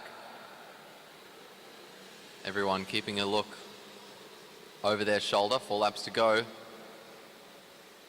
One more lap behind the Derny, and you can see tensions start to rise around the bend and down the front straight now, sorry. Pollard looking behind, Blackwood looking behind as well. 3 laps to go. And it looks like Mann there trying to maybe better his position. Bit of games at the back. Some riders just trying to maybe hold on to Matthew Richardson and follow whatever he does. Pollard over the top. Stanton slips to the back. Here comes Richardson over the top of everyone. Down the front straight we go. Richardson out of the seat for another kick as the bell rings. The only rider going with him is James Brister. And it looks like those two will go through to the second round. Everyone else in absolute scrambles.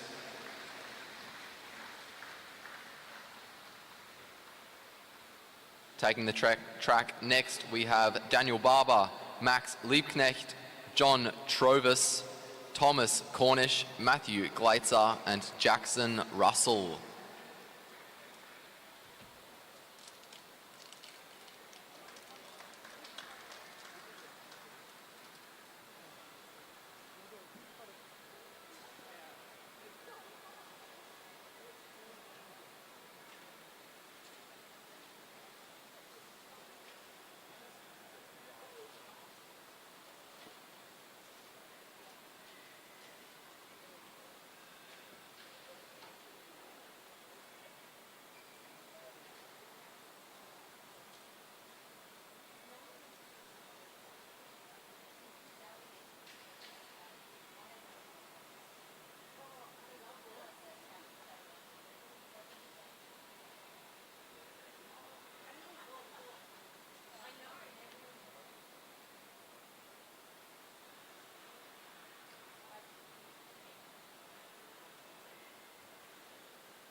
And the gun goes. Trovis leads us onto the wheel of the Derny. Max Liebknecht on his wheel, followed by Jackson Russell. Then Tom Cornish, Matt Gleitzer, and rounding us out at the back, Danny Barber. Look over the shoulder from Trovis. Liebknecht letting a gap open up to the rider in front and keeping an eye on the riders behind. As we make our way around, we're going to get 4 to go, which means that we've got one more lap behind the bike.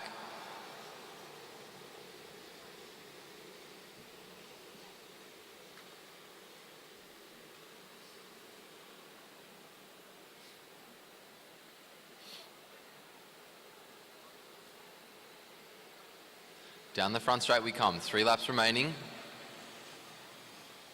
Cornish opening up a bit of a gap to Russell in front, now starting to close it. We're starting to gain a lot of speed very quickly as Gleitzer starts to make his way forwards. Cornish trying to take the wheel of Gleitzer off Barber. Barber seemingly deciding to go over the top of everyone else.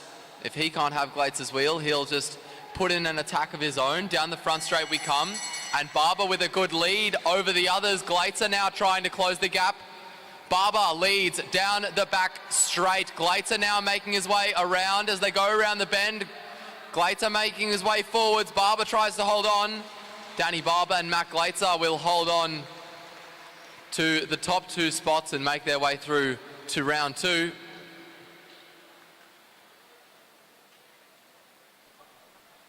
And up next we have Ryan Elliott, Jade Madden, Blake Long, Lee Hoffman, Kyo Lart, and Sam Dakin.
Derny starts to make its way around.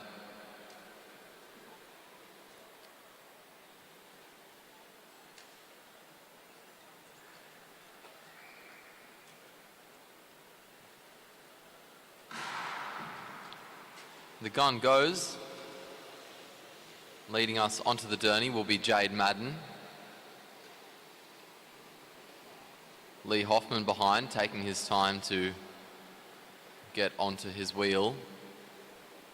No rush anyway.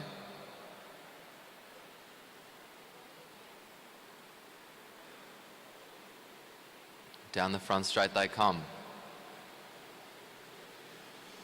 5 laps remaining.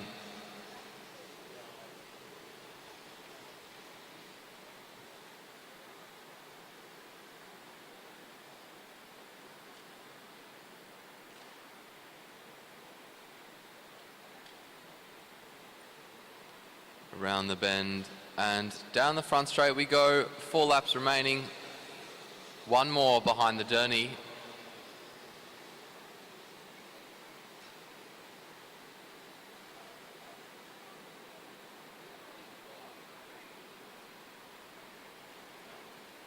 Hoffman just keeping an eye on those behind. And as the journey swings down, Kai Last decides to make a move. Jade Madden really slowed it up there. Ryan Elliott coming forwards as well. Elliott deciding to come over the top of Lart, keep himself towards the front. 2 laps to go, and Sam Dakin comes forwards. Elliott making sure that he gets Dakin's wheel. Coming forwards now is Madden up the outside. Elliott now boxed in.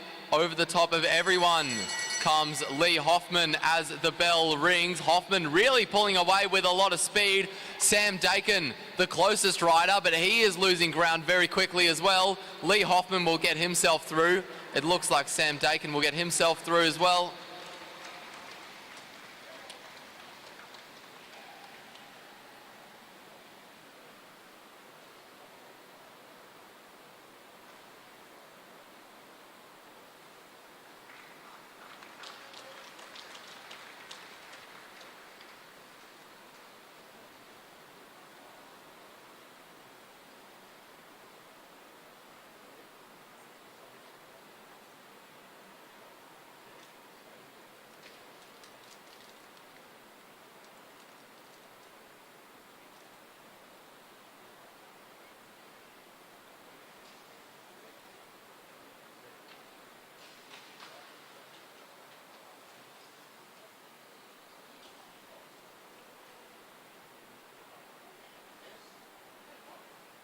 Too hot.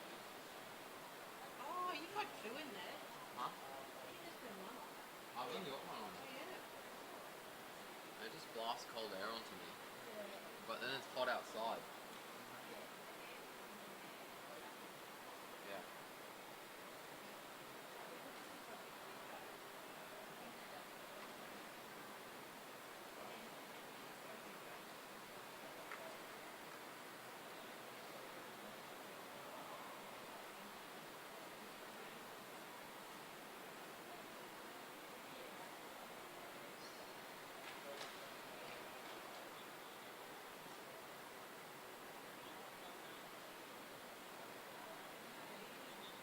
Okay, one more Keirin.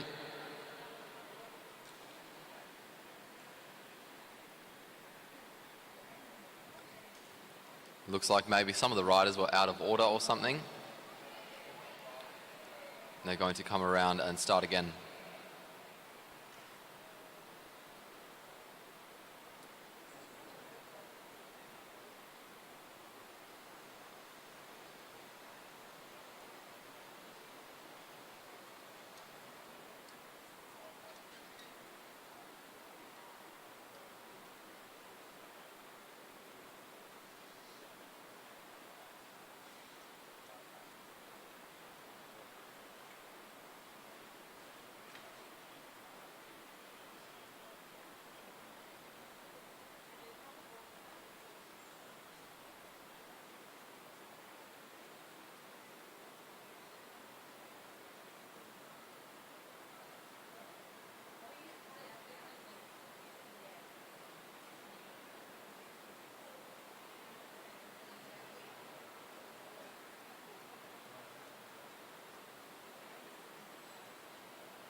Okay, looks like we sorted ourselves out, and the Derny is making its way around now.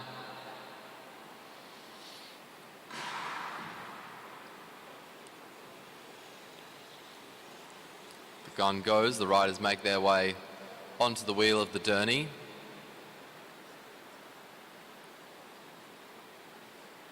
It's Callum Saunders on the wheel of the bike.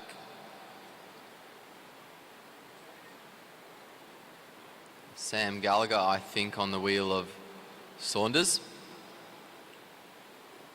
Followed then by Dylan Day. Carlos Carismo behind. Duncan Allen, and then rounding us out at the back is Finn Carpenter.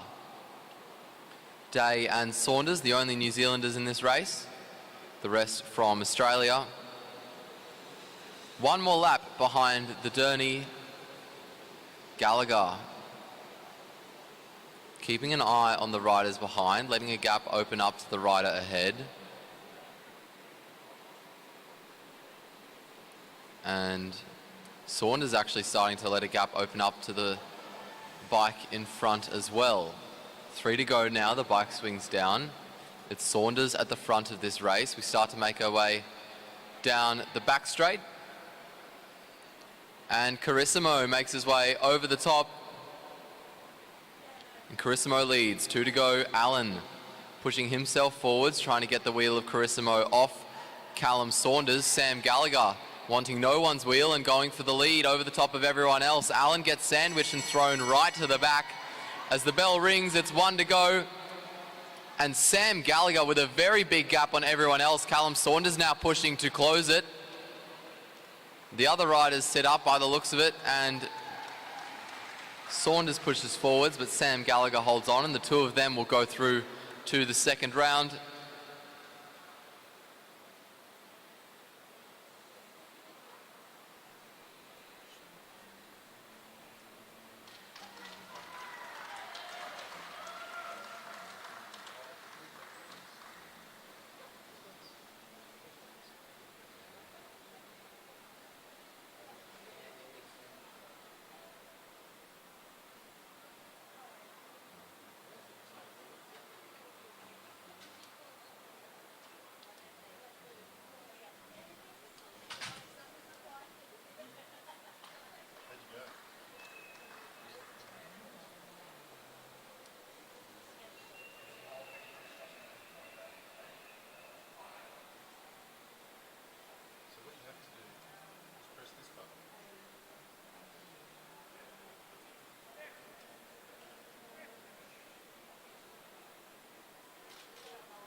Next event is the finals for the team pursuits. Finals. Yeah.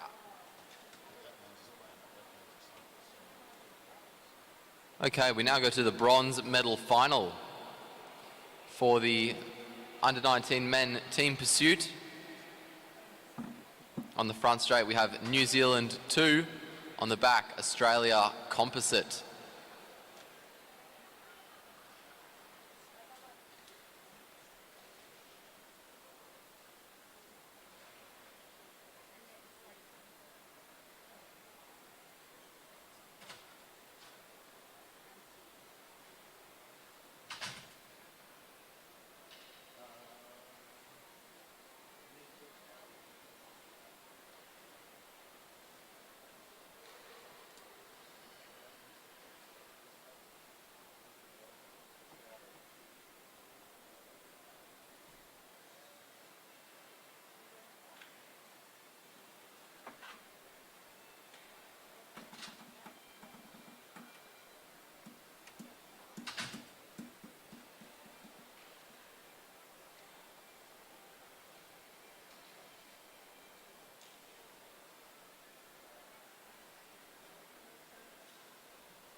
Both teams getting very well out of the gate there. Pawson leading his team, Richard leading his team. After the first half lap, they're pretty similar. And now both of them start to settle in. It looks like the New Zealanders just ahead of the Australians. Richard swings up, makes his way onto the wheel of Galtman. Pawson still leading for the Kiwis. Now he makes his way onto the wheel of Bimmy. Down the back straight go the Kiwis. Neck and neck with the Australians. Frontsman leading for Australia. Kerr leading for New Zealand. 35 thousandths of a second between the two teams. And it looks like the Aussies are starting to pull ahead as Oliver leads. Down the front straight come the New Zealanders. Davidson in front at the moment. But the gap really opening up, half a second in the favour of the Australians now. Big turnaround over that last lap. Galtman on the front, Oliver with a gap to the rider in front. Down the back straight go the Australians. Davidson leading for New Zealand, and the gap out to 0.85 of a second. Galtman leads for Australia. Swings up now, makes his way onto the wheel of Oliver, and Richard takes the front. Bit of a gap there opening up at the back of the New Zealand team as Davidson tries to make his way onto the wheel of Kerr.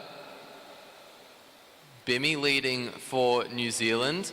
Frontsman leading for Australia as Richard swings off. Bimmy leading still for New Zealand, makes his way down the back straight. Frontsman is going to swing up and make his way onto the wheel of Richard as Oliver leads for Australia. Bimmy still looking confident on the front. The New Zealanders taking significantly longer turns than the Australians because it looks like Oliver might swing up this time. He is going to come back down as well onto the wheel of Frontsman. I thought maybe he would stay off. He is looking like he's fighting extra hard in comparison with the others. Galtman just pulling away from Richard there for New Zealand, for Australia. And Richard swings out in the middle of the group. That's going to be a lot of work for Frontsman to close down. Bimmy swings off. Pawson, sorry, swings off for New Zealand, I think. So only 3 riders left in both. Australia with just over 2 seconds the gap and just over 1 kilometre left in this race. Davidson on the front. Oliver makes his way onto the wheel of Frontsman, and Galtman takes the lead. Kai Galtman again showing himself to be a very strong rider in this group.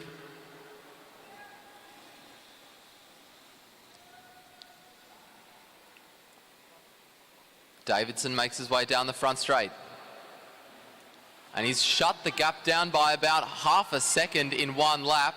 Davidson really showing how strong he is as he leads them down the back straight. Frontsman making his way around for Australia. Just 2 laps to go in this race. And it's Bimmy who leads for New Zealand, 1.157 seconds the gap. Oliver fighting hard on the front. The Kiwis really bringing the gap down. And as we get the bell, just 1 lap to go, the gap down to half a second. Kai Galtman on the front. It's the Australians just ahead, half a lap to go. The New Zealanders with a lot of pace. New Zealand making their way around the bend, down the front straight. They're side by side, but the Australians get there first. And Australia Composite will get themselves a bronze medal.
No major complications on either side.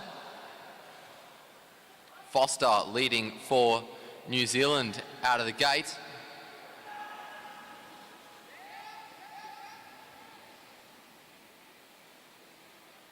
Relatively good start for the Australians as well. Gallagher, I think they're leading for Australia out of the gate. After the first lap and a half, the Australians are the ones just ahead. Down the back straight we go now.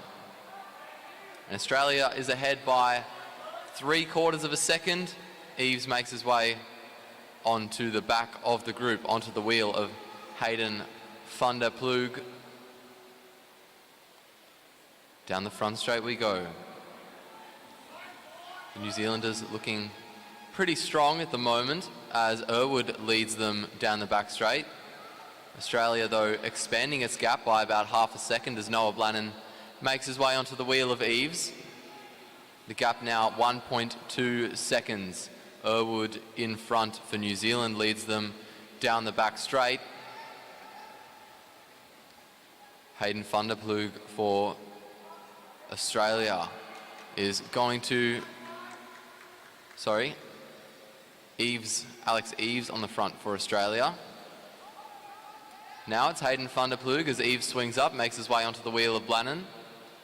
Down the front straight comes James Gardner for New Zealand, 2.2 seconds the gap to the New Zealanders.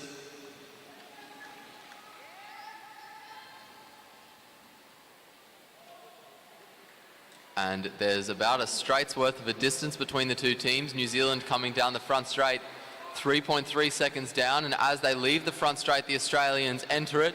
Very encouraging for the Aussies as van der Ploeg swings up, makes his way onto the wheel of Eves.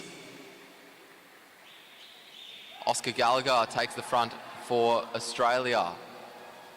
Foster makes his way up and he's not going to get back down. The New Zealanders only have 3 riders left. Australia still with all 4.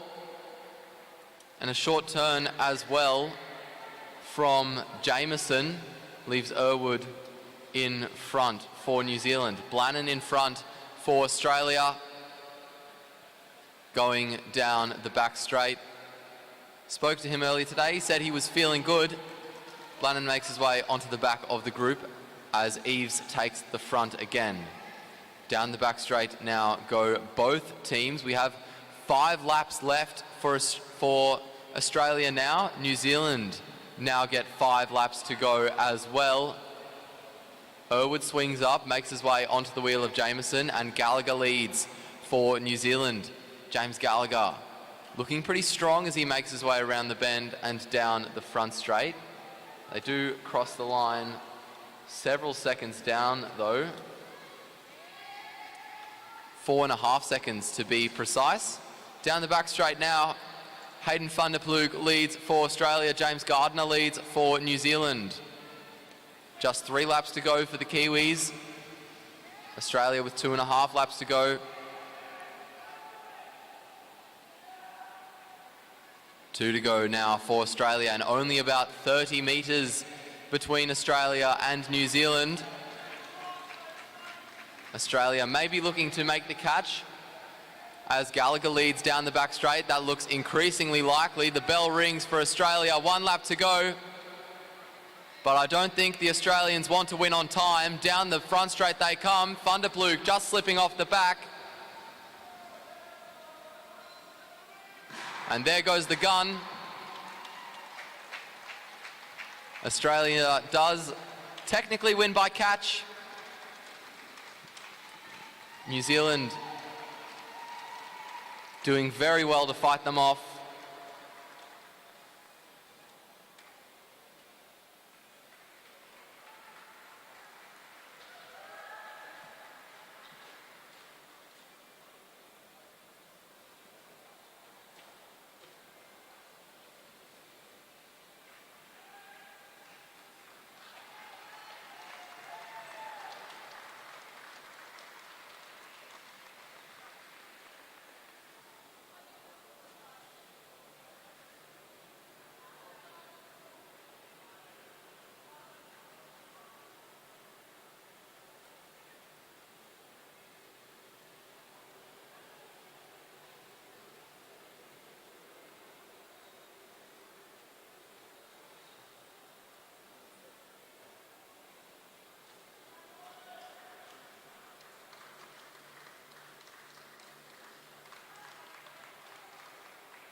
Gun goes to kick off the repecharges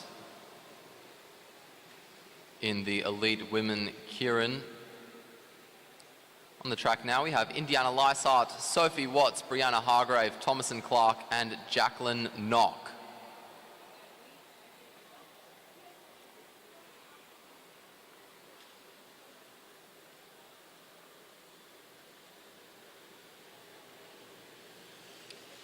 Five laps to go. The first lap is down. Riders are free to move around. Brianna Hargrave on the front there.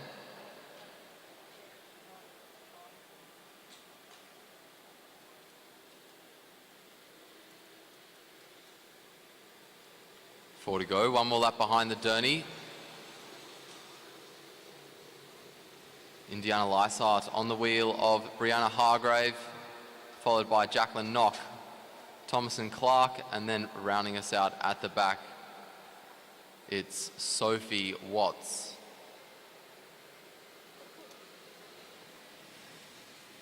Three to go. Hargrave on the front, keeping an eye on the riders behind, and Jacqueline Knock now making her way forwards. Knock and Hargrave side by side as we come down the front straight. Two to go. Hargrave trying to hold her high as they head down the back straight.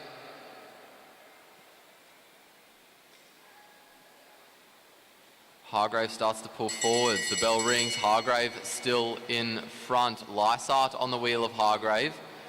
Sophie Watts was trying to come forwards, but she seems to have got stuck and slipped down as well. So down the front straight we go, and it's Brianna Hargrave, who led from the front the whole time, who will take out this race.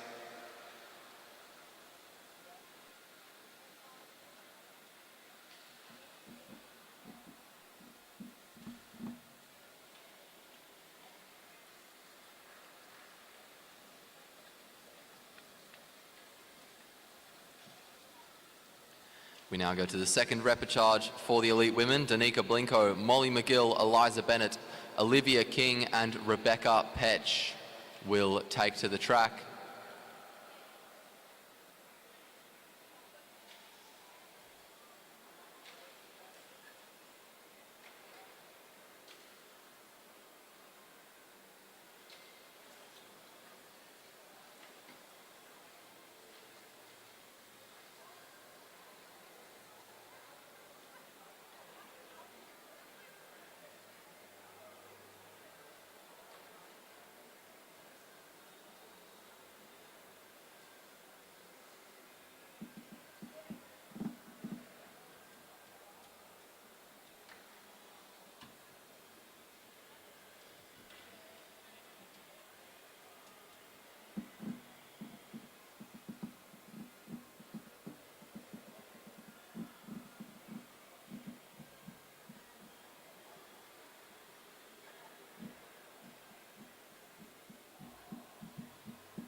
Gun goes, and Eliza Bennett will lead us off the mark onto the wheel of the bike. Molly McGill on her wheel, followed by Danica Blinko, followed by Rebecca Petch, and at the back, Olivia King.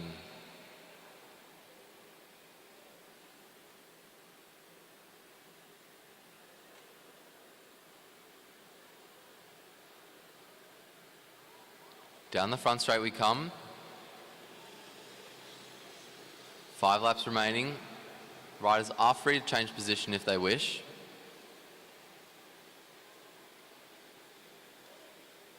Bennett still in front, keeping an eye on the riders behind every now and then. McGill in second, focusing on the riders behind more intensely. One more lap behind the Derny. Down the back straight, Danica Blinko letting a bit of a gap open up between herself and McGill in front. Petch doing the same. And the Derny swings down. Bennett leads, McGill follows, and the gaps all close up. Bennett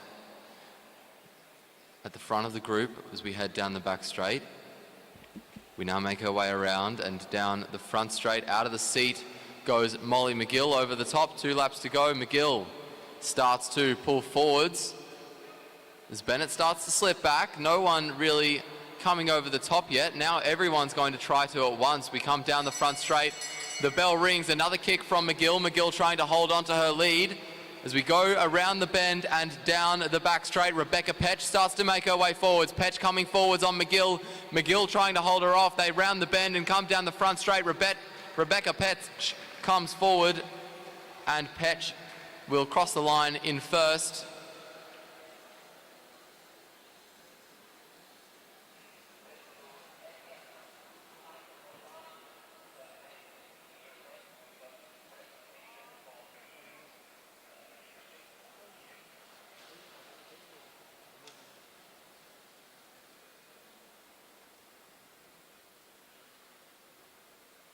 We now go to the elite men Keirin repechauges.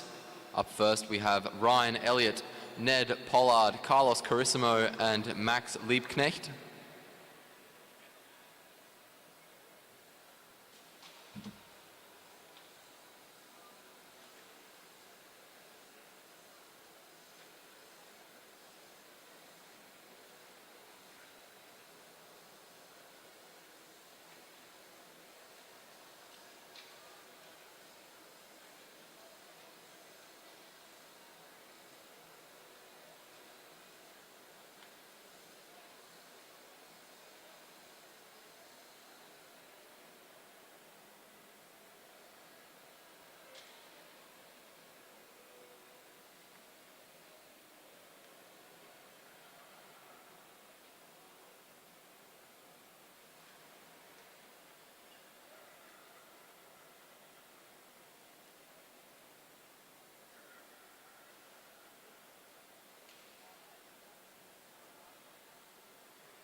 Six to go.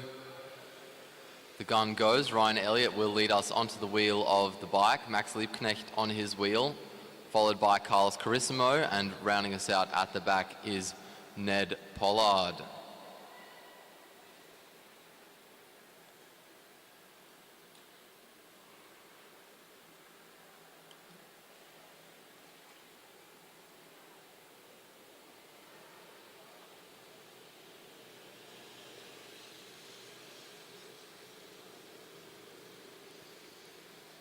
First lap down.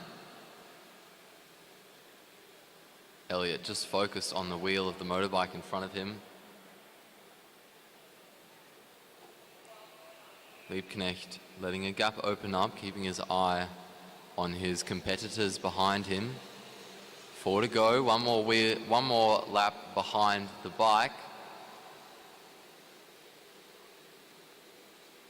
We're starting to pick up a little bit of speed. Elliott now starting to look over his shoulder.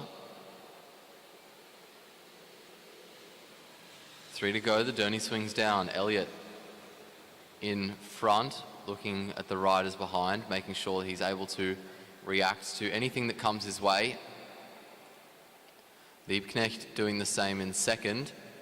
Pollard at the back there with quite a gap to the riders in front of him. 2 laps to go, and Liebknecht starts to go over the top of Elliott. Pollard starts to go over the top of the both of them.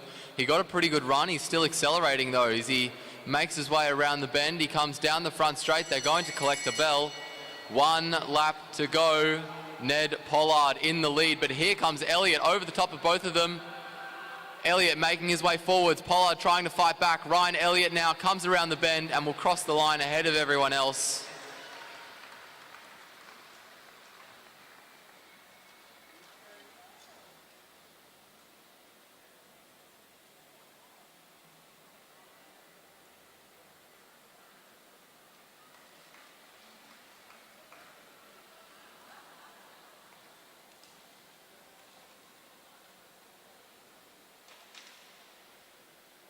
We now go to the 3rd repechage for the elite men, Keirin.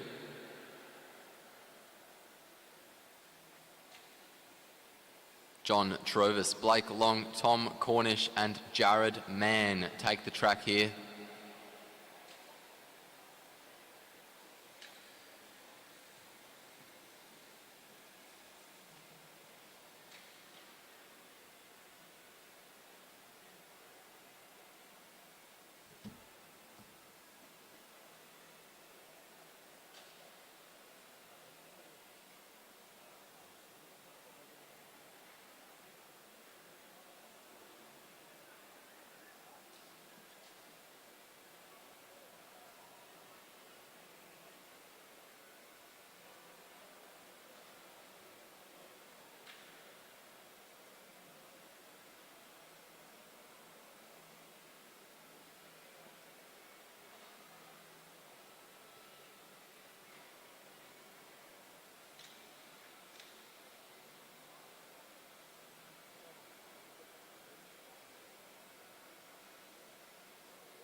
And here comes the Derny. It's going to be Trovis that leads us onto the wheel of the bike.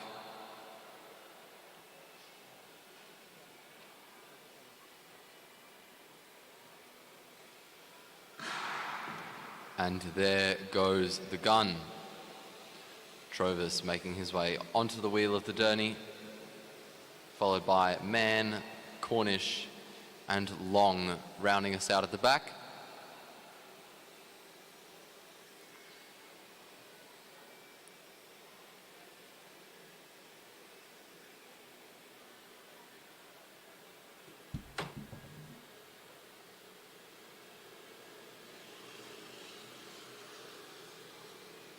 Five to go.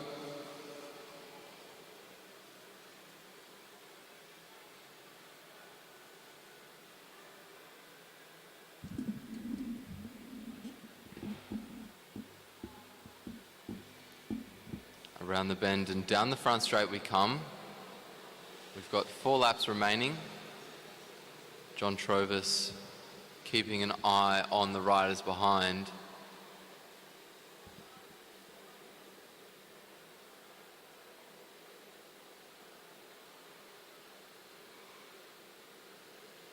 As we come down the front straight, we get 3 laps to go. The Derny swings off, and we're starting to gain more speed as Trovis tries to make himself better able to react to the other riders. He's also looking forwards more and more, maybe starting to focus on his own move around the bend, and down the back straight we go. Out of the seat goes Trovis.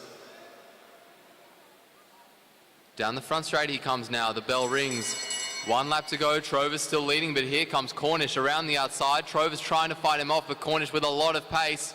Tom Cornish pulls away, and it looks like he'll get himself through to the semi-final because there's nothing anyone else can do about it.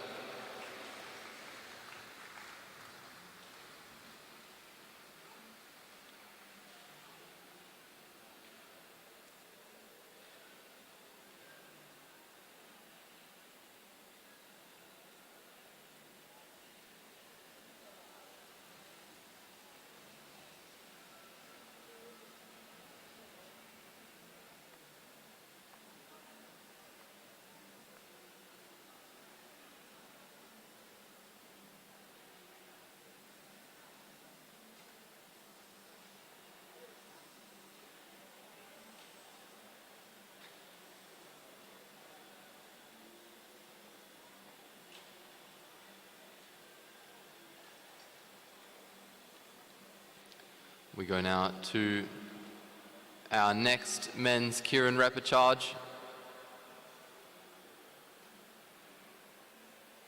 Jade Madden, Finn Carpenter, Dylan Stanton and Jackson Russell taking the track here. Russell looks like will lead us on to the Derny.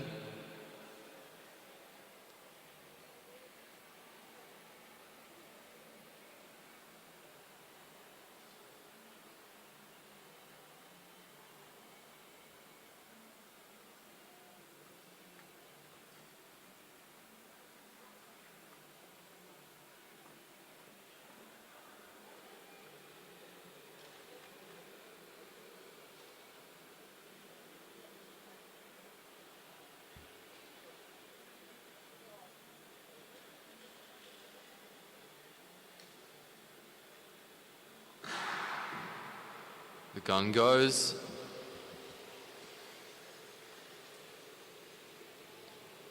And Russell leads us onto the back of the motorbike. Carpenter on the wheel of Russell. Following Carpenter, we have Stanton, and then at the back, Jade Madden. 5 to go. Derny leading us around for the first 3. A little bit of a move up there by Finn Carpenter. As Carpenter starts to close the little gap that grew between himself and Russell in front. 4 laps to go now. Still leaving a gap to the rider ahead, as is Dylan Stanton to Finn Carpenter. Jackson Russell at the front, still looking at the riders behind. We come down the front straight and get 3 laps to go. The Derny swings down and Russell leads at the front out of the seat. He's just upping the pace a bit, trying to keep the speed higher. Doesn't look like he was really putting in an attack. He fakes up twice, both times almost into Finn Carpenter. 2 to go. Carpenter comes over the top. Dylan Stanton trying to put himself over the top of Carpenter as they head down the back straight. We're really gaining a lot of speed now. Carpenter fighting back well. Stanton's going to get tired soon. We come down the back straight, and that seems to be what happens. As Stanton starts to slip back, Jackson Russell stuck in a box. Over the top of everyone goes Jade Madden. And as Jade Madden pulls away, it becomes more and more clear that he'll be the one to go through to the semi-final.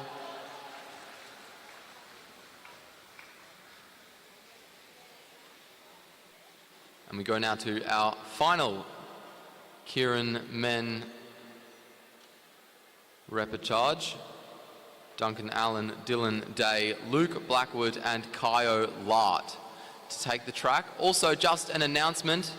After this, we're going to be doing the presentations for the Under-19 men teams pursuit. So if you're a medal winner in the Under-19 teams pursuit, please make your way over to the podium area within the next 5 minutes.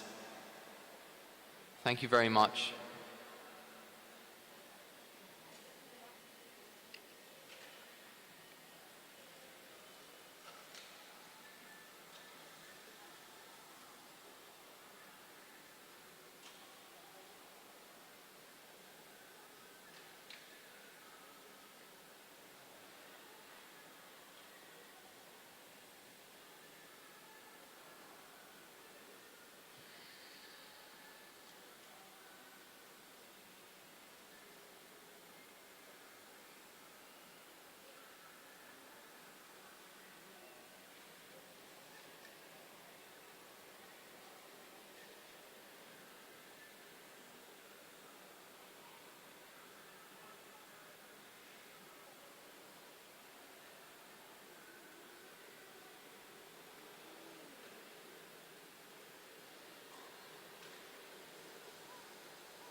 The gun goes and Blackwood leads the other riders onto the wheel of the bike. cool, right? Yeah. Alan on the wheel of Blackwood. Following Alan is Day and then Lart.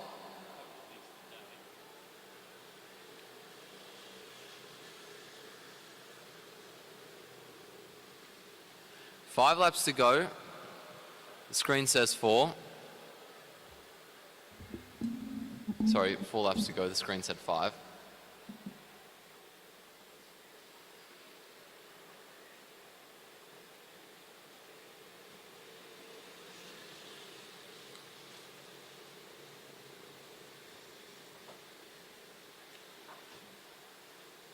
Down the back straight we go.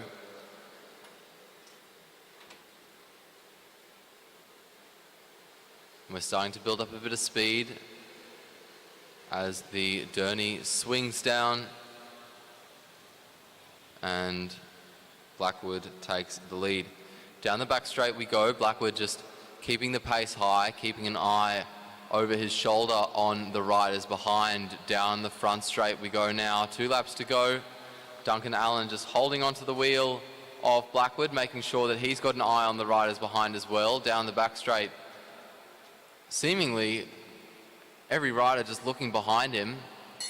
Down the front straight we come now. The bell rings. 1 lap remaining, and here comes Dylan Day. He's trying to make his way forwards. Duncan Allen makes his way forwards though as Blackwood starts to slip back. It's Allen with his nose in front. Down the front straight he comes. Is he going to hold on to it?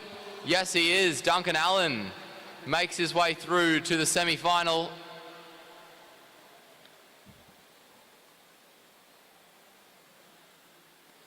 And we'll go to presentations now.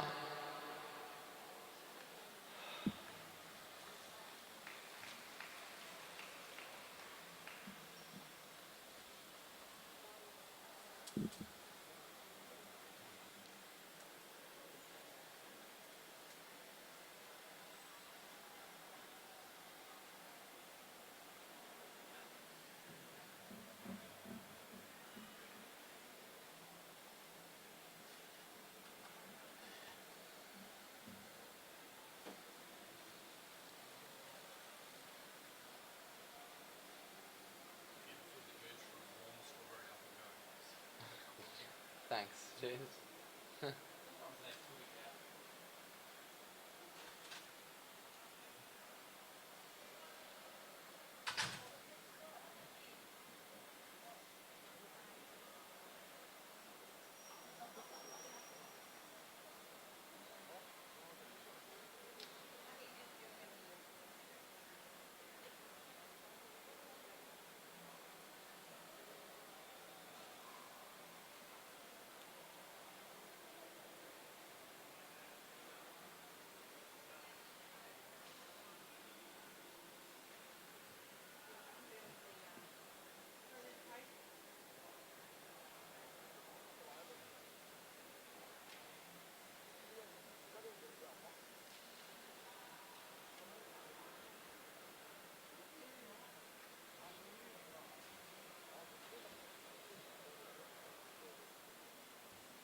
Okay, looks like we're just about ready to get underway with our presentations.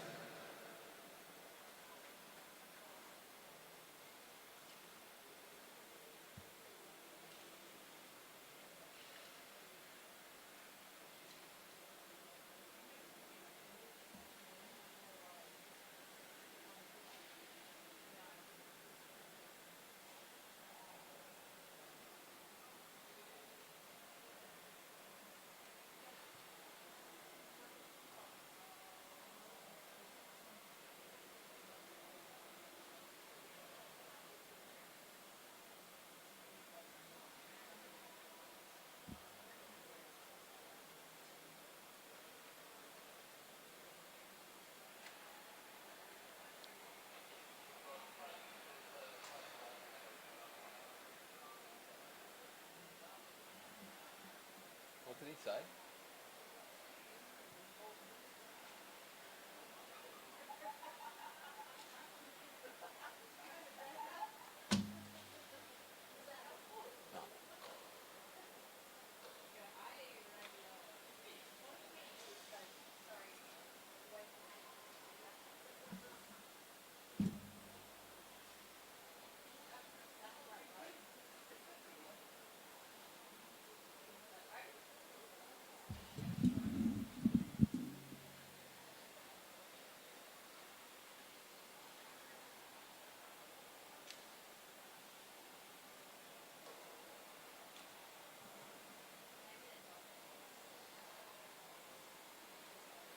Okay, looks like we're ready to get our presentations underway for the under-19 men's individual pursuit.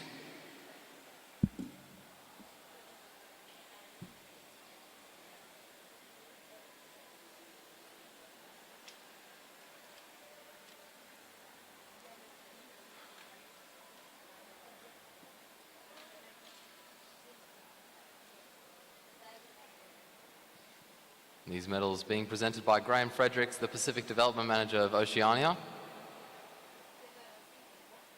In third place and winners of the bronze medal representing Australia, Lawson Frontsman, Lachlan Oliver, Kai Galtman and Luke Richard.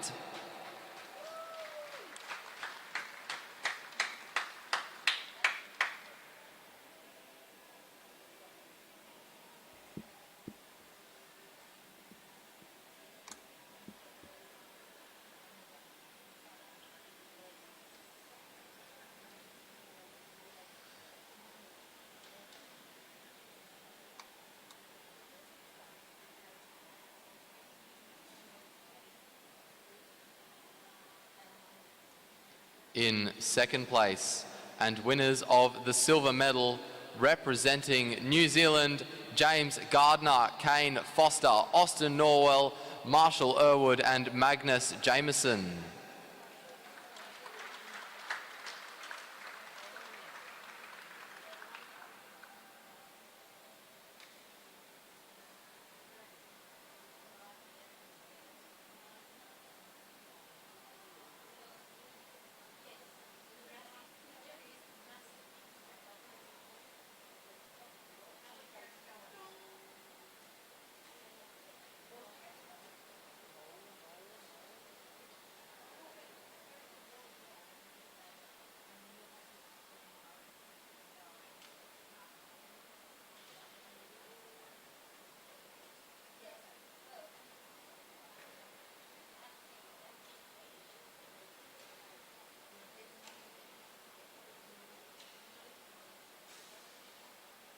And in first place, winners of the gold medal and your Oceanic champions representing Australia, Oscar Gallagher, Alex Eves, Ben Anderson, Noah Blannon and Hayden van der Ploeg.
Okay. Yeah. Ah. Awesome. Omnium tempos. I'll do those.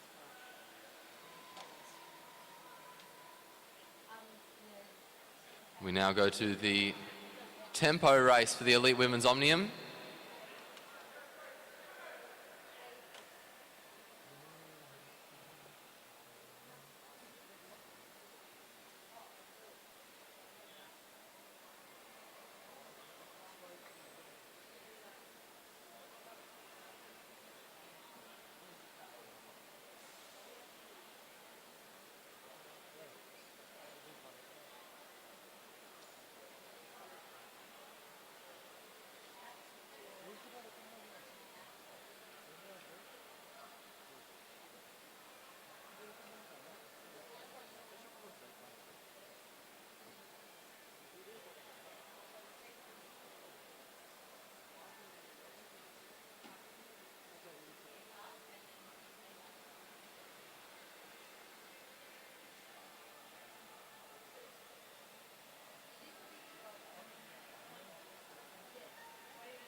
The whistle goes.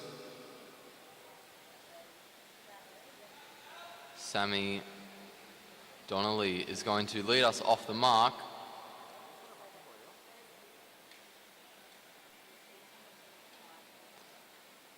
We're just in neutral at the moment. As we come around, the gun will sound and we will begin our race. There it is, 30 laps, our tempo race. The points will not be awarded straight away. For anyone who doesn't know what a tempo race is, the first rider across the line gets 1 point every lap. Down the front straight we come. 29 laps to go. Look over the shoulder and Sophie Ma makes her way to the top of the track. Short turn from Isla Carr behind her. Flick of the elbow from Nicola McDonald. Bell Judd, sorry, making her way to the top now, I think. Hayley Fuller now going down the front straight at the head of the group. Emily Shearman behind her, followed by Chloe Moran, Alex Martin-Wallace, Sammy Donnelly.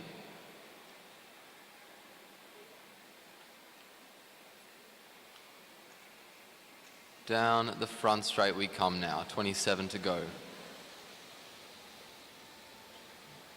Shearman moves out. Moran goes up the inside and Shearman's lost her spot. Fuller still controlling the front. There's a rider there in the Waikato cycling kit making her way forwards. It's Prudence Fowler. 26 laps to go and the bell rings. So now we're getting points every lap and Fowler is looking to get the first of them. Riley McMullen is as well.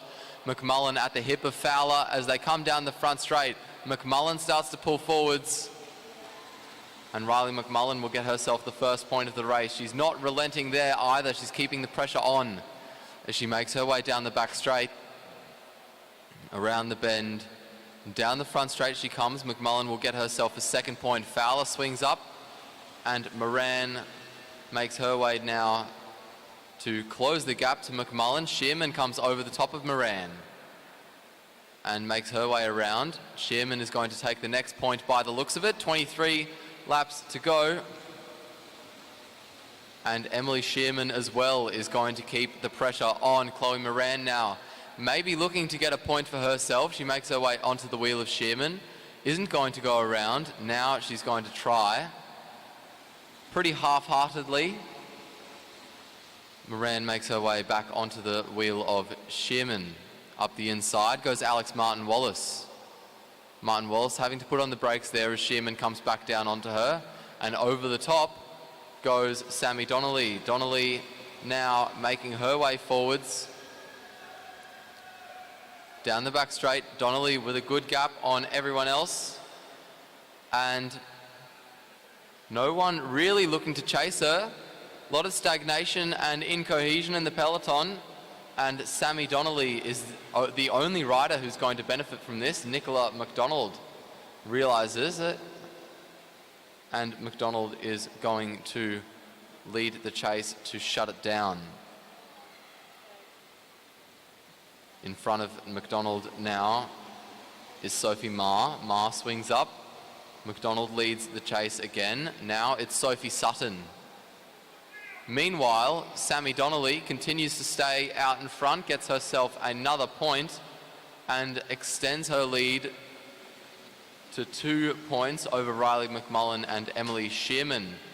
Sophie Edwards now making her way down the back straight, around the bend and down the front straight now towards the finish line. 17 to go. And Edwards makes her way onto the wheel of Nicola McDonald. Sophie Ma making her way down the back straight at the head of the race. Donnelly looking to wait for the peloton to catch her. Little fight for the line. It looks like Ma will hold on.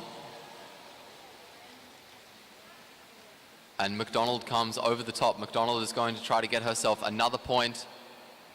Makes her way around the bend and down the front straight towards the line. 15 to go. Nicola McDonald looks over her shoulder, makes her way onto the wheel of Sophie Edwards, and we've got a two-woman breakaway here as we come down the back straight. Chloe Moran doesn't like that, and Moran is bridging with quite a considerable amount of speed. Even if she doesn't make it to the line this time, she looks like she'll continue over the top, and that's exactly what she does. Down the back straight, Moran over the top of everyone, makes her way around the bend now. Down the front straight she goes, and Moran will hold on to get a point for herself. Lucinda Stewart now leading as Moran swings up.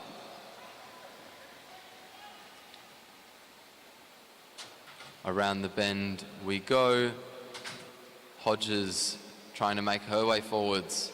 And our peloton is pretty much split in half. Hodges getting the points for herself there. Swinging up. Nicola McDonald makes her way to the top. Riley McMullen already with 2 points, tied for second. Looks like she might try to get herself into second on her own. With a little surge, tries to just secure that place.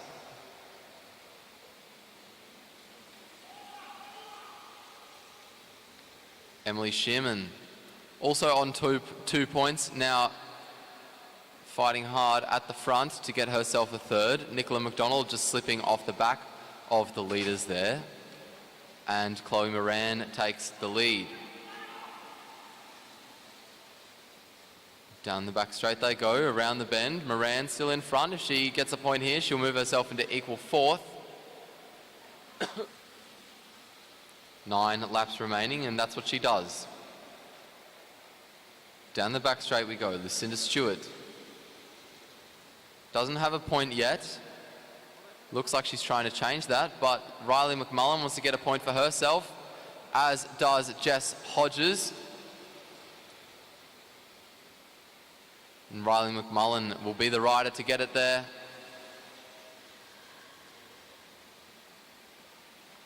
Over the top comes Emily Shearman. Shearman not letting Riley McMullen get too far ahead on the points. And with that, there's a three-way tie for first. Sammy Donnelly, the previous solo race leader, is stuck in the peloton half a lap down. And as we come down the front straight, Riley McMullen moves herself into the lead on her own.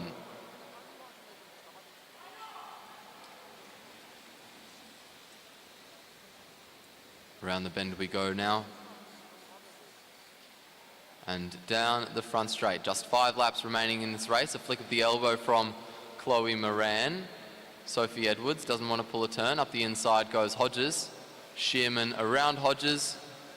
And down the back straight, Hodges not interested in chasing. McMullen not really either, so Shearman starts to pull away from this breakaway group and gets another point to her name, equalising first with Riley McMullen. Swings up, sees there's no one else, and swings back down. She's going to commit to at least the next lap. McMullen will then slip into second, and as Shearman comes down the front straight, she'll get herself another point. 3 laps to go in this race. McMullen swings up. It's Stewart who leads around. Now it's Moran. Sophie Ma leading the peloton down the back straight after Prudence Fowler swung up. 2 laps to go. McMullen in the lead. Look over the shoulder and McMullen swings up the track. Lucinda Stewart moves up the track now. Now it's Chloe Moran.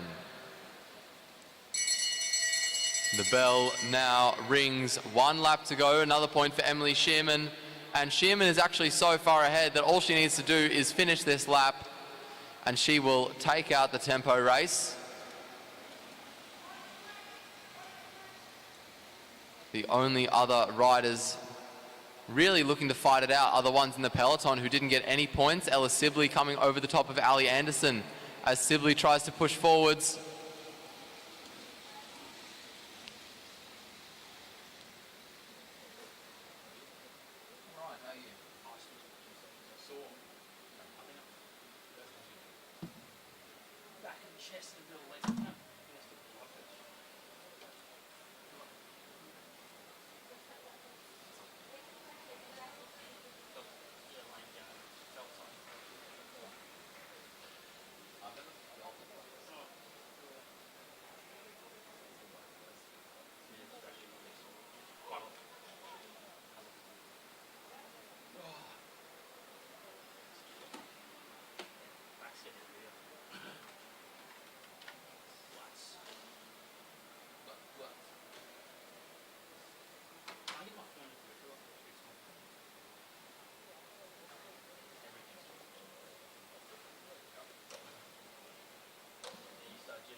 That's funny. Okay, you see now the elite men taking the track for their Omnium tempo race.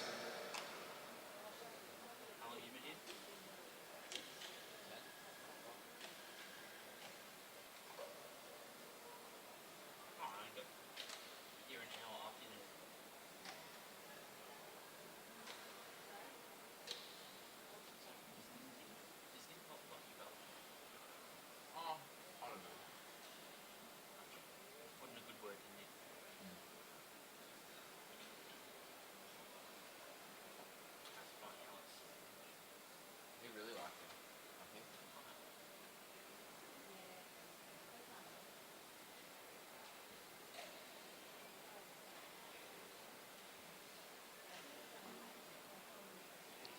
"40 laps, the distance for the elite men in their tempo race. I expect this race to be very quick.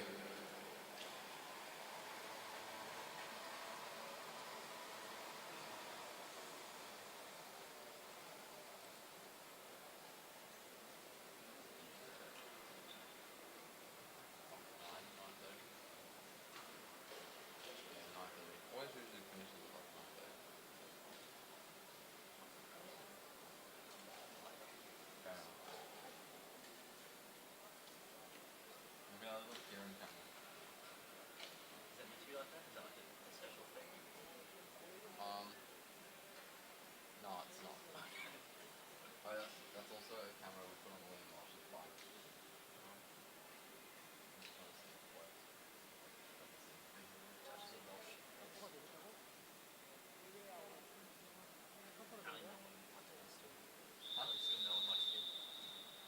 Is he still right? There you go. 40 laps to go.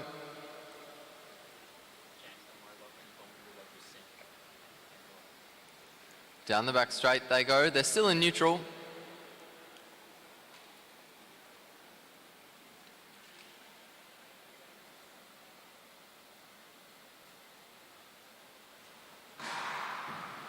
And the gun goes to start the race. As we saw before, there are 5 laps before we award any points. Good amount of speed being taken around this track at the moment. John Carter swinging up there. It's Tyler Tompkinson who's on the front.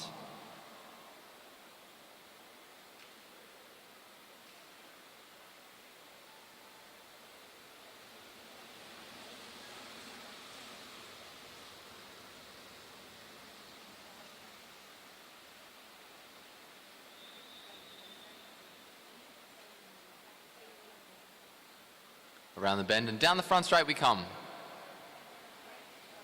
37 laps to go. A look over the shoulder and George Jackson swings up. Tyler Tompkinson now, as I think Angus Miller rolls up to the top. Miller rolls back down now and puts the pressure on. The bell rings. So our points are going to start down the back straight. He's got a very good gap on everyone else. And as he comes down the front straight, it looks like he'll get the first point of the race. Angus Miller there.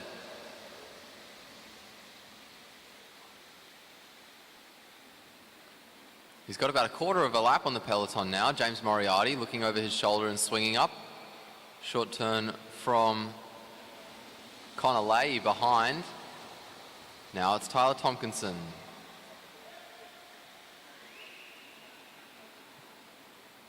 Over the top of everyone goes Blake Agnoletto. And he's got a good gap to the riders behind now. The New Zealander's trying to chase. But it looks like Agnoletto will hold on to get himself a point at least. And he moves himself up into equal first with Angus Miller. Trying to change all that is George Jackson. Around he comes down the front straight. Not Jackson, sorry. That is the number of Keegan Hornblow. Hornblow now with a very good gap on the other riders. A very formidable force, currently leading the Omnium standings. And he gets himself another point, moves himself into equal first with Miller and Agnoletto. Down the back straight, we have another South Australian looking to shut it down. 29 laps remaining. And it's Oliver Bledden who was trying to do that. Keegan Hornblow getting himself another point. Jackson swings up. One of the Australians in the podium potential gear swings up to the top of the fence. Liam Walsh now with a little bit of a gap to Tyler Tompkinson behind as we get 28 to go. Hornblow gets himself another point and now is going to reintegrate himself into the peloton. Liam Walsh with the lead there. Swings up, he'll get the point for first and he'll let Graham Frisley come through. And he'll also let, I think, Tom Sexton come through. Sexton and Frisley now away. Walsh tried to go with him. It looks like he might be waiting for the peloton. He settles in. Maybe it looks like he's trying to chase. 26 to go. Walsh trying to get himself up there with Sexton and Frisley. Looking to the standings. Hornblow still ahead. Frisley with 1 point. Sexton with none. That changes now. Both of them with 1 point. Frisley on the front. Sexton behind him. Liam Walsh stuck kind of in no man's land. And Frisley gets himself a second point. Sexton follows the wheel as he swings up. He's going to go back down. Down the back straight they go. They got very close to the peloton at one point. I'm not sure if they're going to start stuffing around and sacrifice the points that they could get for taking a lap. Sexton comes through on the inside now. Graham Frisley gets himself a third point and moves himself up into second place. 23 to go. It's Sexton who leads. He's going to get himself a third point as well, and Graham Frizzley takes the front. And there's a surge in the peloton. The peloton starts to split up. Some of these riders at the back really going to have a lot of work to do. Kurt Ether among them. As well as Kurt Ether is James Moriarty caught out there.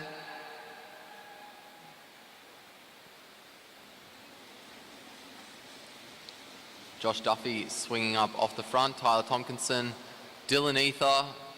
George Jackson takes the lead as Tom Sexton gets himself another point. The gap down to about half a lap. Graham Frizzley now tied for first with Keegan Hornblow. And Frizzley will lead again into the front straight, 20 laps remaining. And he swings up, lets Sexton through. And again, as the peloton loses its cohesion, the breakaway get closer to making their way onto the back of it. Down the front straight they come, 19 laps to go, a move from George Jackson. And it looks like Dylan Ether is going to try to respond to it, as is one of the riders from Australia. I'd like to say Connolly. I think it is. George Jackson gets himself a point. Connolly and Dylan Ether chasing hard. I think Oliver Bledden trying to chase as well. Blake Agnoletto also. 16 laps remaining in this race. George Jackson gets himself another point.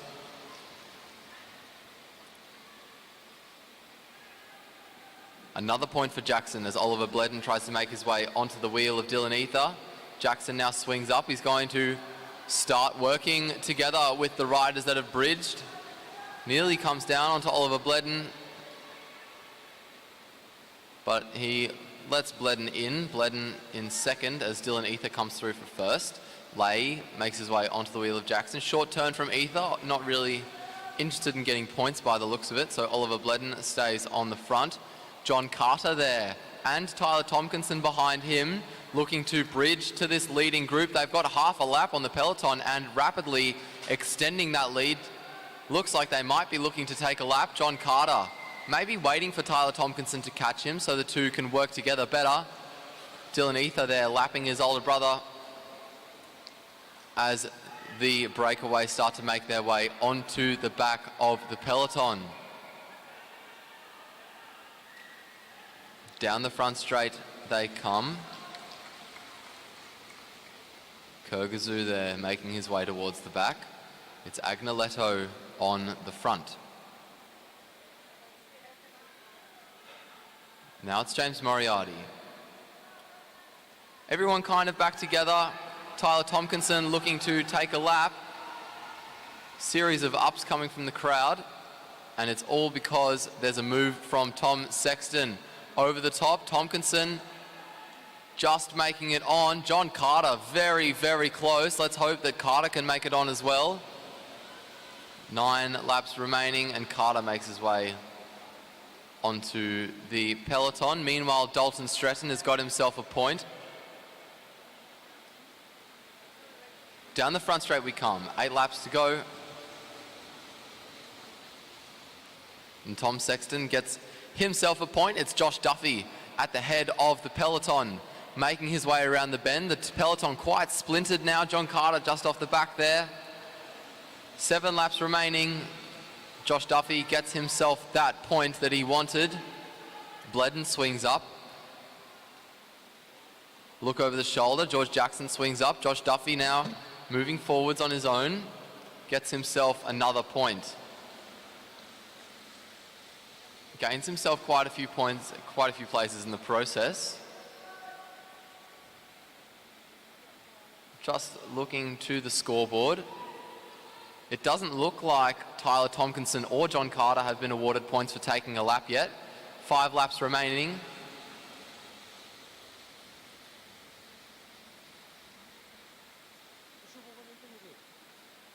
Tompkinson now in the lead, a flick of the elbow and he rolls up.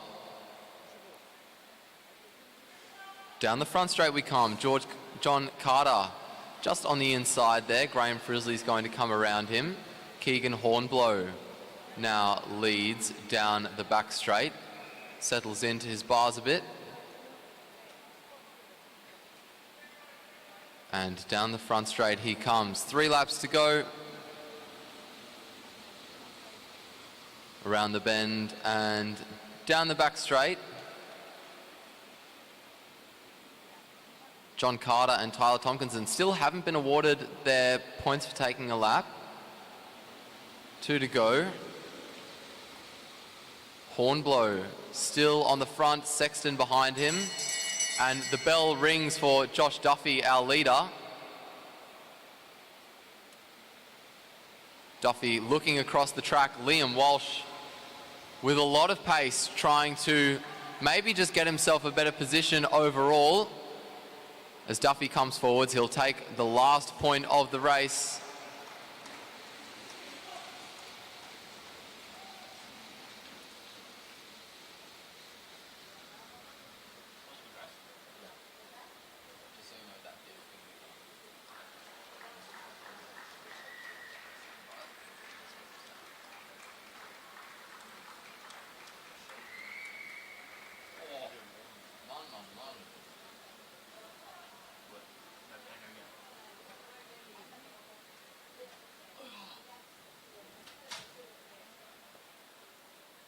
Look at his kid's shoulders.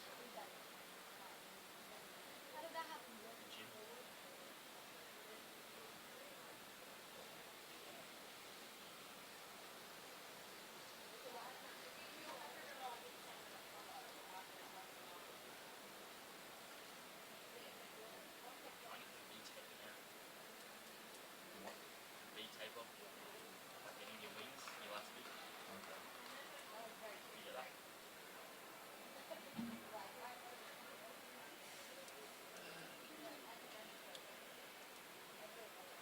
We now go to round 2 of the Keirins once the elite men get off the track.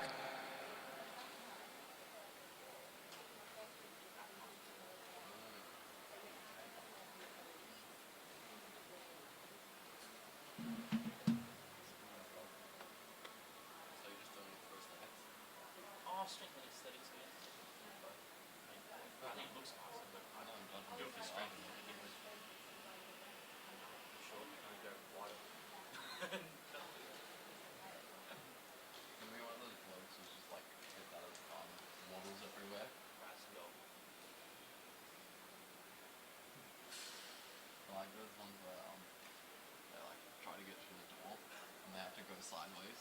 You can't be natural for that. Produce that one. And stopping me is too expensive. Just get meters. Controlling hair addiction. My theory meters. That's a good one. That's a good one.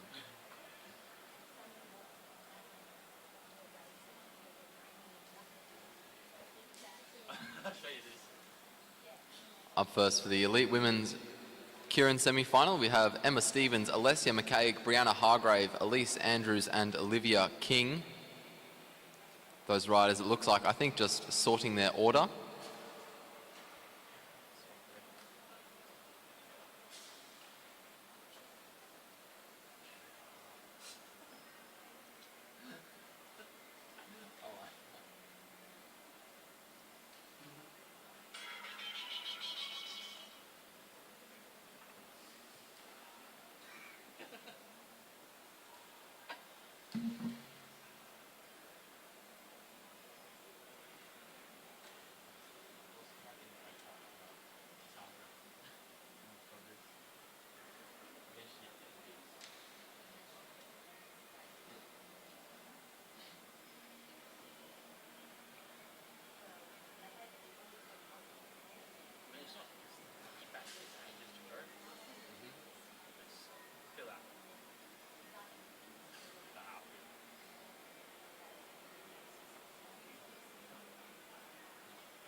starting with the Omnium.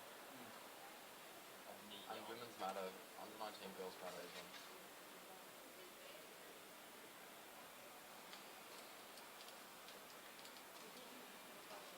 Is this Keirin? Has to be. Yeah, it is.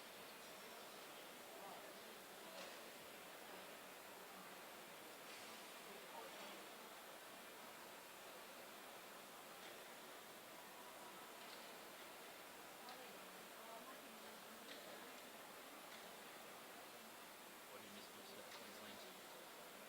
Apart from the family. And yourself.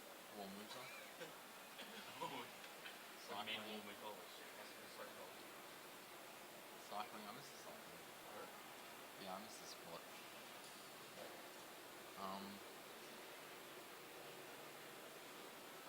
Dog. You would be allowed to pet campus. That's different.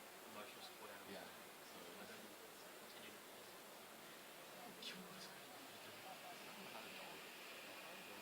Listen to my small room. I already don't have enough space. Get a hamster. Shit on my bed. Get a hamster. Get bored of it, go against the wall.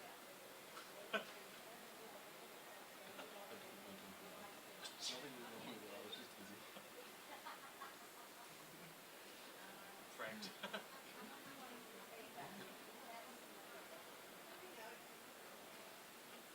How big is your room? Would it be like this area? Do you have a bathroom and stuff in the room? I'll show you photos. Little shits. Delightful. You need to take bathroom here. Oh yeah.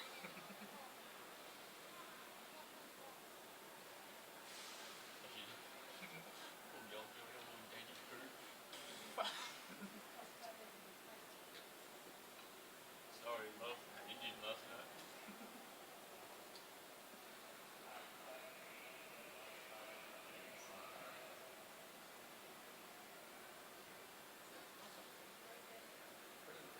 That should be one bottle. It's fine, but yeah, that's the cycle to this problem. You might not reach an hour like a hand. I keep that motherfucking thing on me. Staggering. My little suitcase.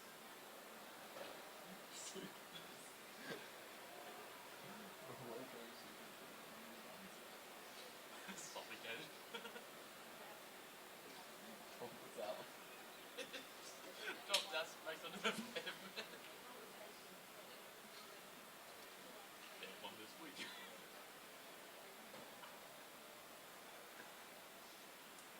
Pet monkey. I'm so pissed. So something from shit. If you trade it for shit.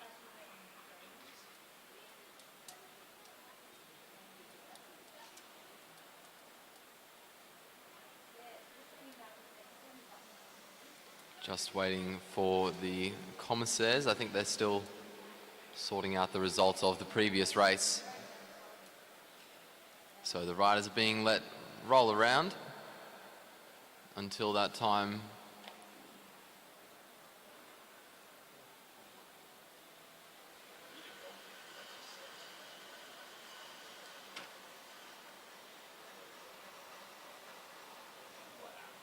You want a cat?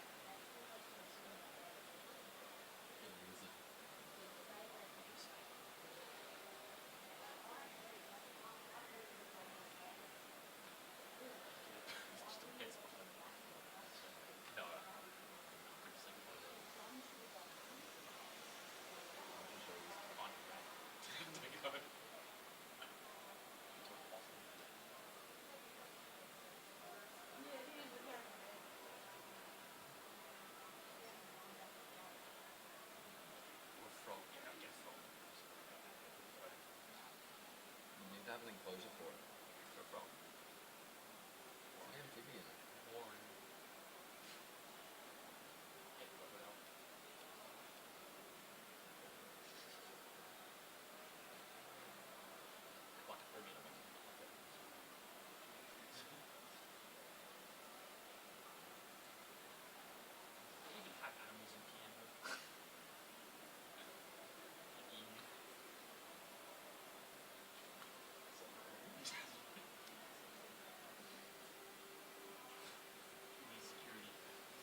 The gun goes, and the rider to lead us onto the Derny is Elise Andrews from New Zealand. Olivia King on her wheel, followed by Alessia McCaig. Emma Stevens behind her. And then rounding us out at the back, we have Brianna Hargrave and Molly McGill. Bit of a gap between McGill and Hargrave at the back there, but nothing really of consequence. 5 laps to go. First lap down behind the motorbike.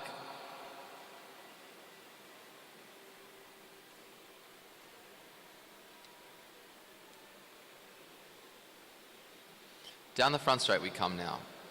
4 laps remaining in this race. A look over the shoulder of Elise Andrews, just trying to make sure she has her eye on the riders behind. No gaps opening up really. As I say that, Alessia McCaig starts to direct her focus more towards the rear and lets a small gap open up. Down swings the motorbike, and Andrews is now the leader of the race. 3 laps to go. Down the back straight leads Elise Andrews. Looks like Hargrave might be having a look. Down the front straight we come. A look over the shoulder of Andrews. 2 laps to go. Andrews just putting in a bit of a surge as Hargrave comes over the top down the back straight. McGill saw it coming and she's followed it. Down the front straight we go now, and McGill is trying to come forwards. 1 lap to go. Molly McGill takes a look, sees if it's safe to come down. It's not, so now she starts to slip back, and forward comes Hargrave. Forward as well comes Andrews, and Andrews starts to make her way forwards towards the line. She'll come through first. Olivia King crossing the line in second.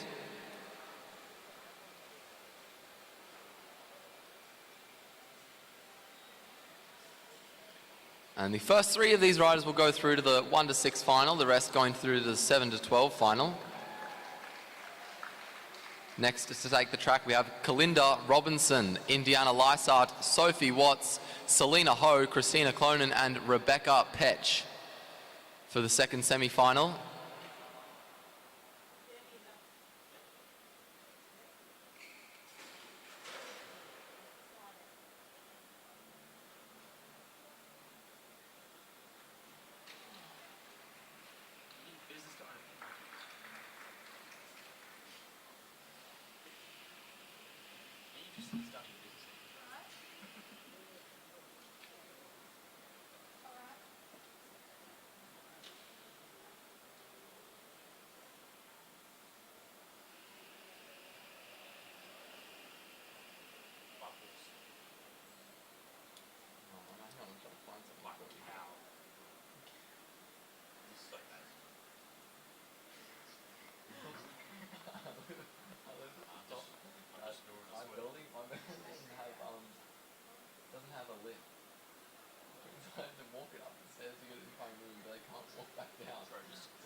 Cultural reasons. Just every day, like carrying up like bale of hay. Nothing to see you. At this like hay. Seems like Once a month I just bring an enormous rock of salt.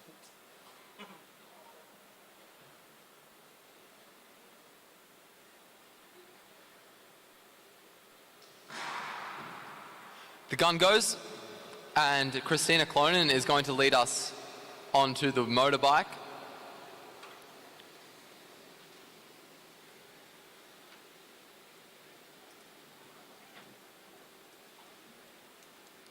Everyone taking their time to get onto the wheel. But everyone's there now. Clonan leading pretty comfortably. As we come down the front straight, we get 5 laps to go.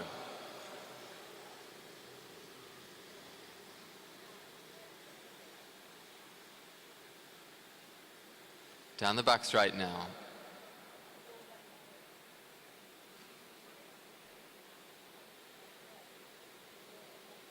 And down the front straight we come. We have 4 laps remaining, 1 more behind the Derny. Now we start to see a few riders take a look around. Sophie Watts keeping an eye on her competitors behind. And we're starting to build up a bit more speed. Clonan at the front, checking over her shoulder as the Derny comes down. 3 to go.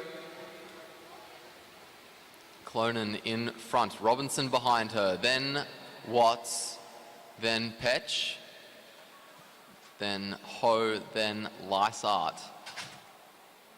Moving forwards now. Over the top is Watts, Clonan taking Watts' wheel. And we start to head down the back straight, gaining more and more speed. Around the bend and down the front straight we come. The bell rings, 1 lap to go. Rebecca Petch moving forwards. Christina Clonan trying to keep herself in there. Oh, very close call. Sophie Watts is out of the race, almost getting taken out by another rider. Down the front straight we go. It'll be Selena Ho, Rebecca Petch and Christina Clonan to go through to the 1 to 6 final. Sophie Watts, I can imagine being fuming.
Coming onto the track now, we have the semi-final for the elite men.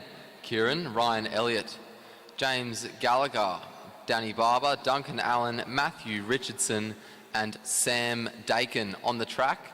As I said before, the top 3 will make their way through to the 1 to 6 final, and the bottom 3 to the 7 to 12 final.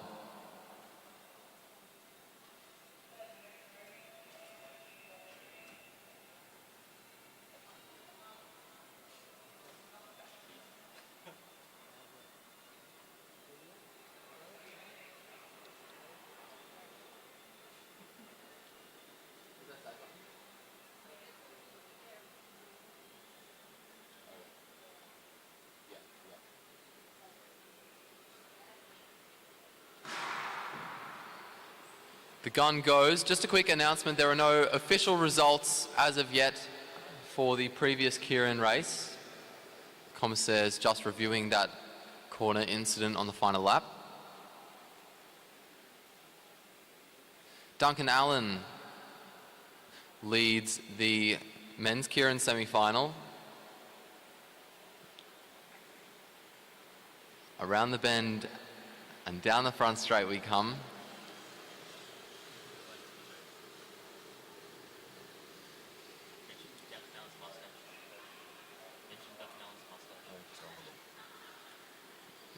Down the back straight we go now. Richardson on the wheel of Allen, followed by Dakin. Behind him, Barber. Then Gallagher, then Elliott.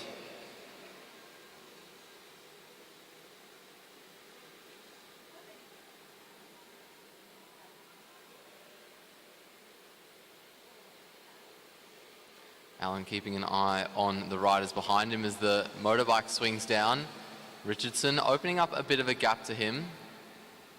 We've seen time and time again over the past several days how incredibly quick Matthew Richardson's turn of speed is, and we're starting to gain a lot of pace very quickly down the front straight. 2 laps to go. Ryan Elliott coming forwards, trying to come over the top. Duncan Allen slipping very quickly to the back. Down the back straight we go. Elliott out of the seat, trying to hold his position as Danny Barber tries to come forwards.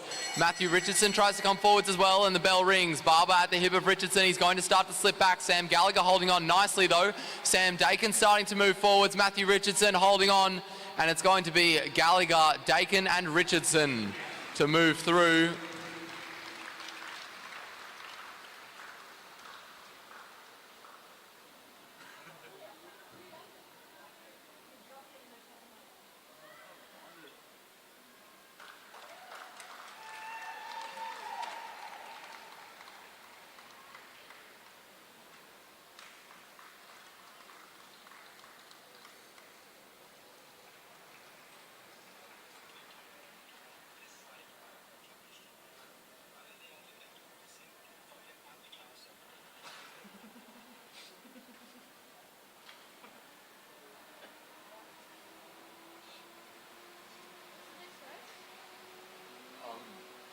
We have another Keirin, and then we have the team sprint final for under 19 men, and then we have the para TT finals.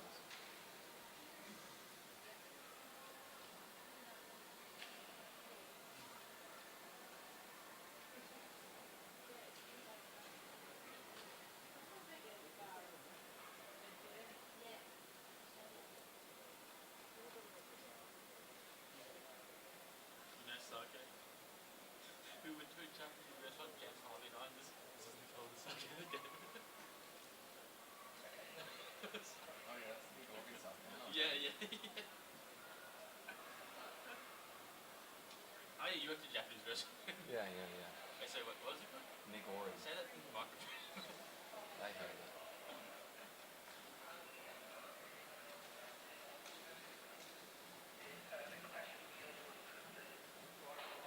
Oh yeah.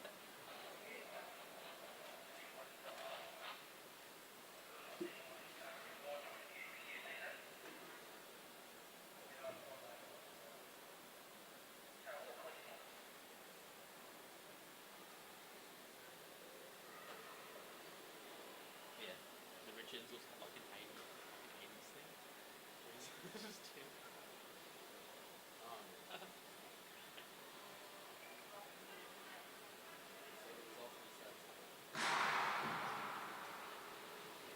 The gun goes for the second semi-final. Leading us onto the wheel of the Derny, it is Matthew Glaitzer. On the wheel of Glaitzer is James Brister, followed by Tom Cornish, Lee Hoffman, Jade Madden, and at the back, Callum Saunders. 5 laps to go, the first lap behind the Derny over.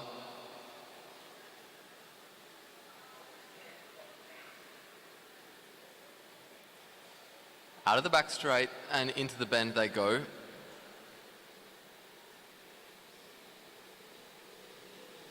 Four laps remaining. Matthew Glaitzer just focused on the wheel of the motorbike in front of him. James Brister looking behind as Callum Saunders starts to move up. The first time we've seen positions change before the Derny's swung down. 3 to go now, and Lee Hoffman makes his way forwards. Over the top of Hoffman goes Tom Cornish. Down the front straight, it's Cornish who leads. 2 laps remaining. Cornish trying to hold on as Saunders comes around the outside. Now Matthew Glaitzer trying to push forwards as well. It's still Saunders who leads. Glaitzer on the outside. Brister trying to go around the 2 of them. And the bell rings, 1 lap to go. Glaitzer gets stuck. Brister over the top, down the back straight. He's pulling away from everyone. Saunders starting to slip back himself. And it's going to be Saunders, Glaitzer, Brister making it through to the 1 to 6 final.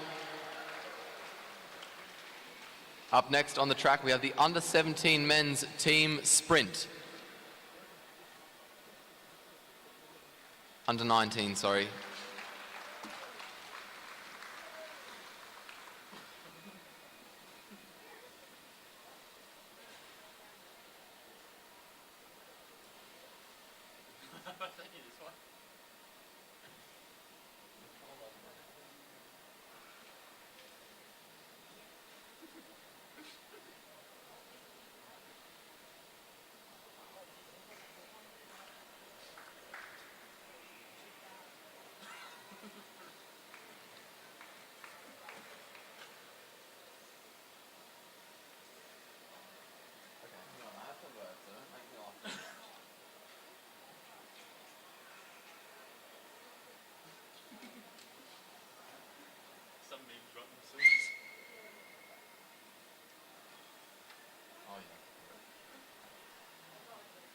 We now have the gold medal final for the under-19 men's team sprint. On the front straight, Noah Mason, Jaden, Stanton Keir and Xavier Bland. For Australia on the back straight, George Manson, Conrad Clark and Liam Ramsey for New Zealand for the G-Force team.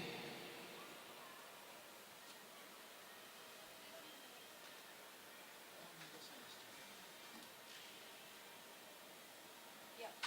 Is it on it now?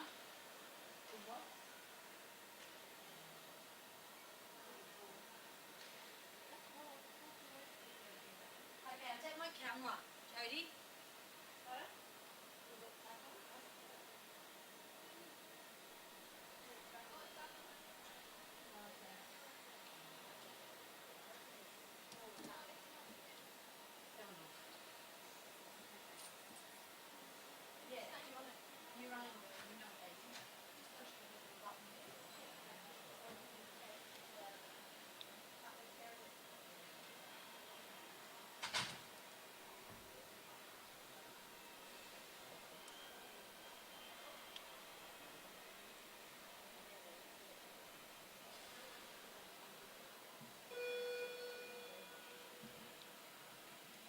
Just 30 seconds until we get underway with the team sprint final.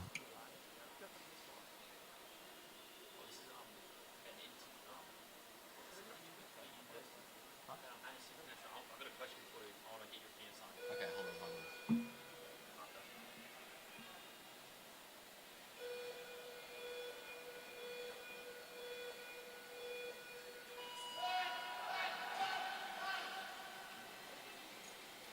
Very good start by Noah Mason there for Australia. Stanton Keir not getting away as well as Xavier Bland, so Bland had to just sit up and wait there.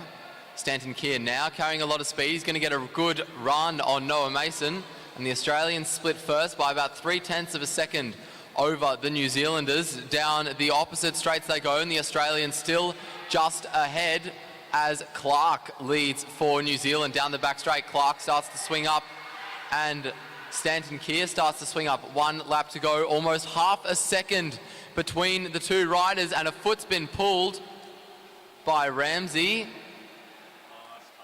which means Australia will get themselves a gold medal.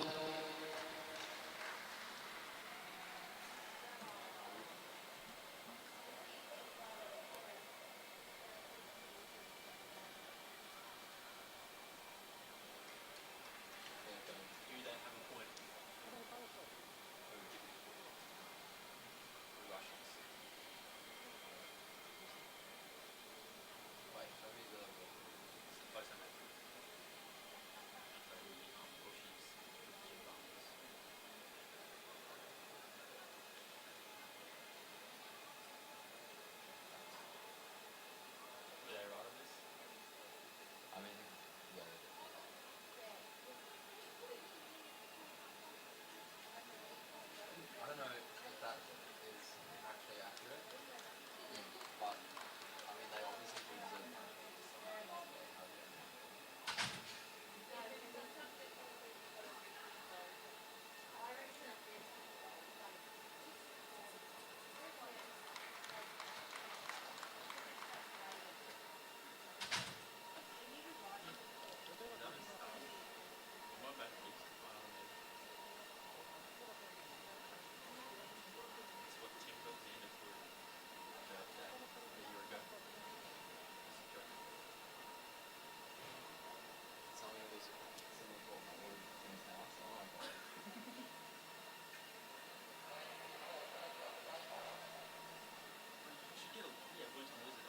I just find them in the adjustment and I just keep them. Okay, we now have our TT finals for the para.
Taylor, Clayton Goody. Pulls a foot. Looks like we'll start again.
Talia, Clayton Goody getting away better this time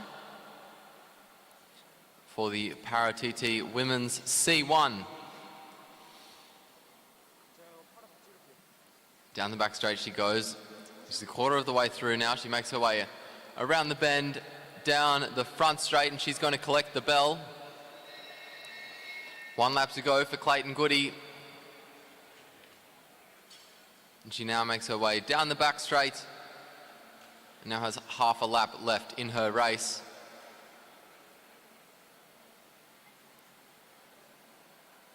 Out of the bend and down the front straight she comes towards the line.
Just an announcement, we have a lost phone at the commissaire's desk. If anyone's lost their phone, the commissaires have it in the infield.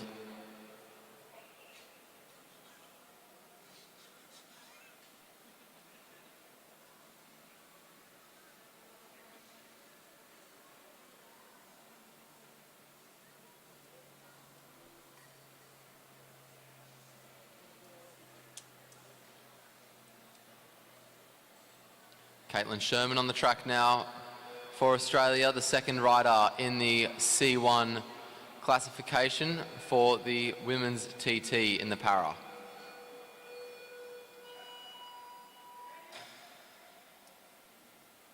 Sherman getting away well.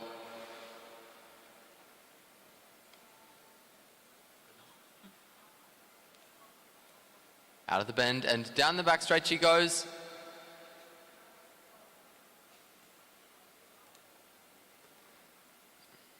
Rounding the bend now, she makes her way down the front straight and she's going to collect the bell. 1 lap to go for Sherman. She splits first. 27.826 seconds, the time of her first lap. She now makes her way down the back straight and gets half a lap to go.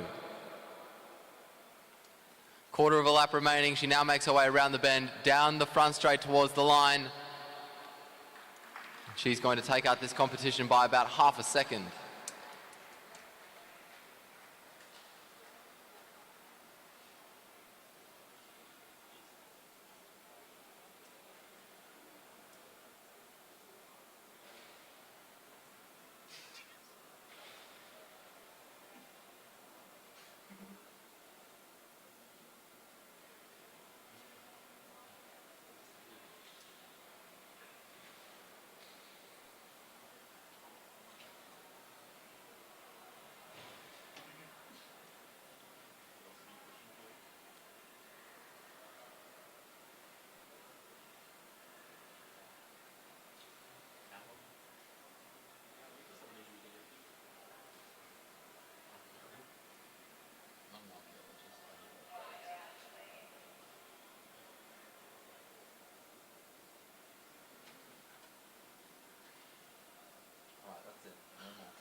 What's left of this session?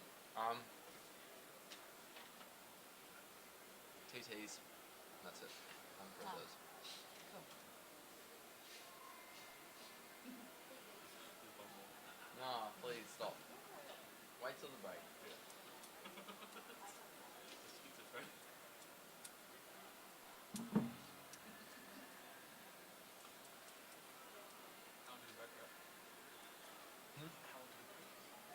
Oh, we just have these TTs and then press those.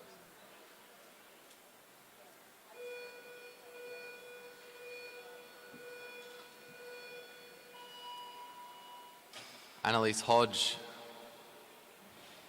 getting away for C2 in the Victorian colours.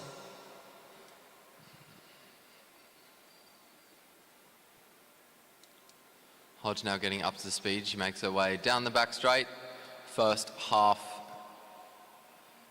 of the first lap is over. She now makes her way down the front straight and settles into her bars. She gets the bell. 1 lap to go for Hodge.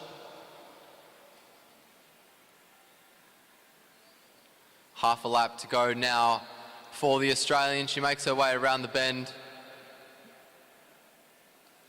and down the front straight towards the finish line.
Good start by the world champion Amanda Reid.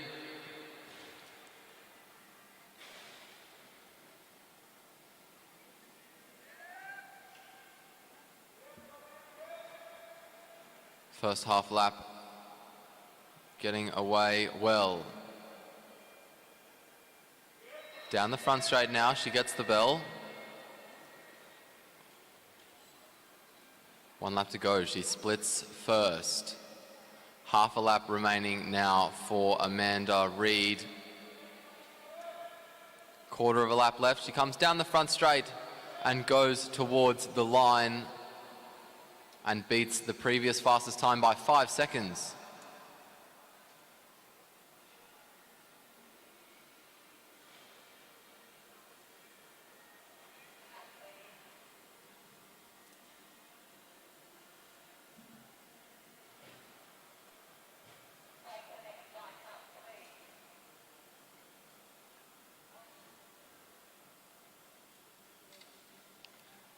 Emma Mickle now to take the track for Australia.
Mickle getting away pretty well there.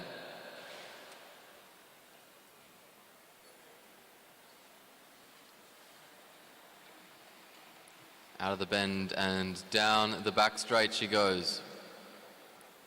First half lap looking pretty good. She now sits down and begins to settle into her bars as she comes down the front straight to get the bell. 1 lap to go for Mickle, almost 27 seconds flat is the time of her first lap. Down the back straight now, she's got half a lap to go as she goes past the other pursuit line, around the bend now and down the front straight towards her finish line, and she gets herself a gold medal.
On the track now we have Alana Forster.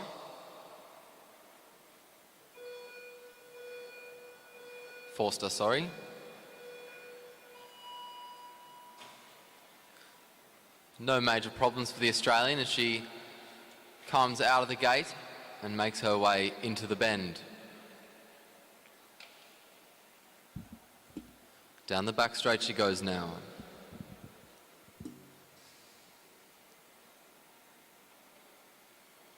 Rounding the bank, she now starts to make her way down the front straight to collect the bell. Just one lap left for Alana Forster. And Forster now starts to head down the back straight, half a lap remaining. She now makes her way into the finishing straight to cross the line and sets a time. 45.451 seconds, the time to beat in the women's C4.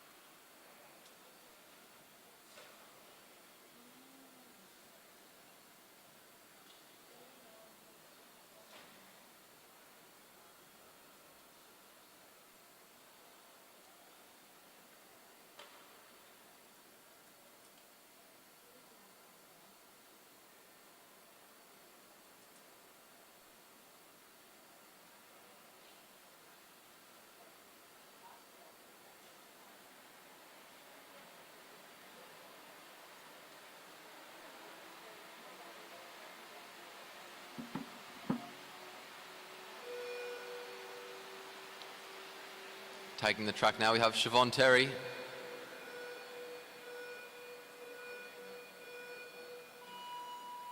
Good start for the New Zealander.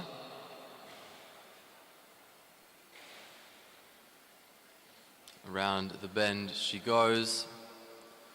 And down the back straight, the first half lap, looking pretty strong. And she now rounds the bend and comes down the front straight. To get one lap to go, the bell rings for her. She splits first after the first lap. Let's see if she can hold on to it as she makes her way down the back straight to get half a lap to go now. Around the bend she goes towards the finish line, and she will set a new fastest time by almost 3 seconds. 42.573 the time for Siobhan Terry from New Zealand.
Meg Lemon getting away pretty well there.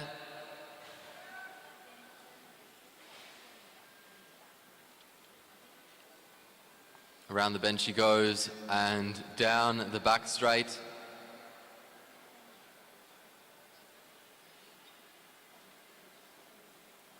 Down the front straight now. She gets the bell. Splitting second, 24.788 seconds the time for Lemon. Now half a lap to go. Let's see if she can improve as she makes her way around the bend and down the front straight towards the line. She does. She makes her way up into first. 42.320 seconds the time for Lemon.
Sharon Boyd on the track now.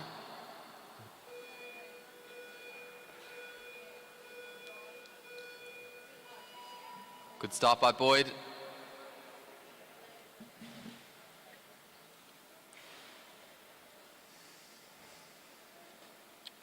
And Boyd now starts to make her way down the back straight. Good first half lap. And as she rounds the bend, she sits in her seat.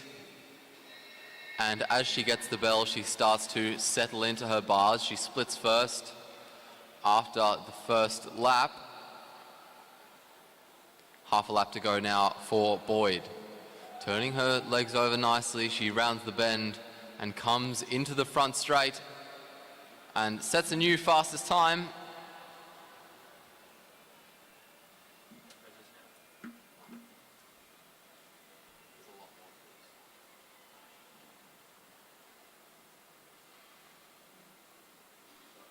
still have C5 and then the blind, and then men blind C2, 3, 4, and 5.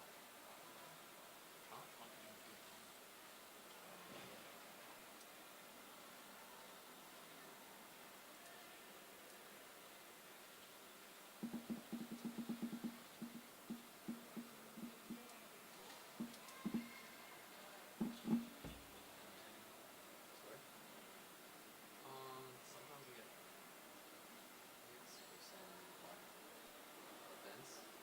Like if the sprints take a while. Sometimes I'll be like, oh, please don't go to the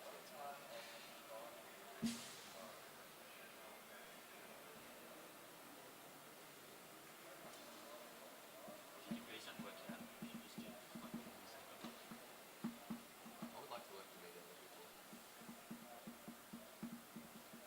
Giving you like a price. Yeah, That'd be more exciting.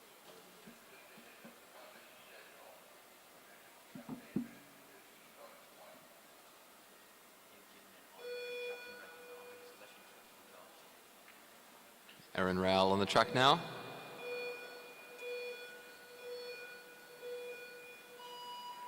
Good start by the Australian.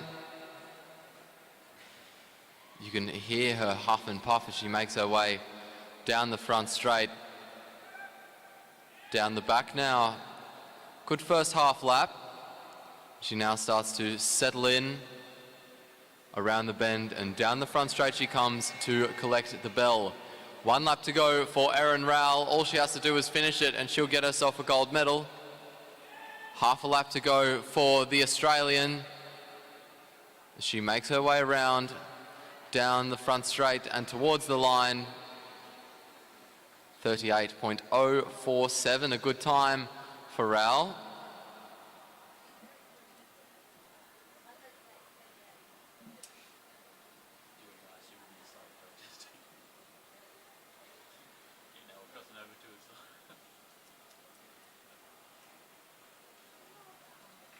Taking the track now, we have Madeline McNeil and Jackie Meng-Lamore for the first of the blind women for the time trial. These riders from now on have to do a full kilo, which is 4 laps.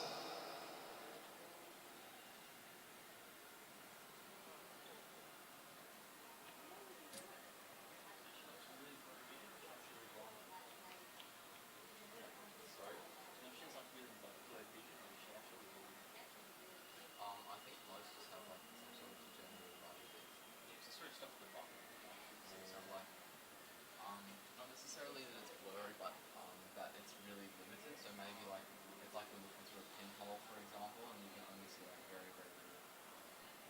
I think that's often like an example of what it is.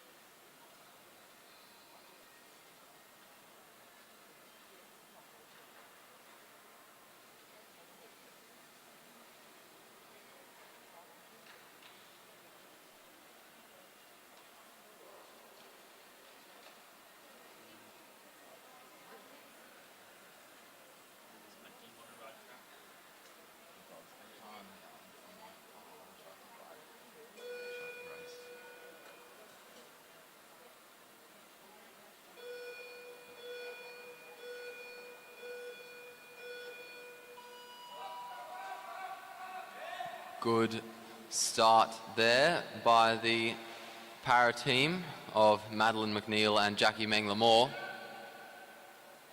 Down the back straight they go now, and they both start to sit down.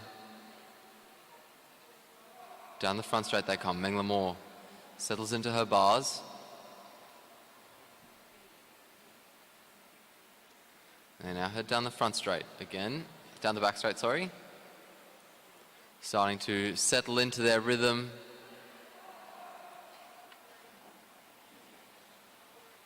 .38.899, the time at the halfway mark.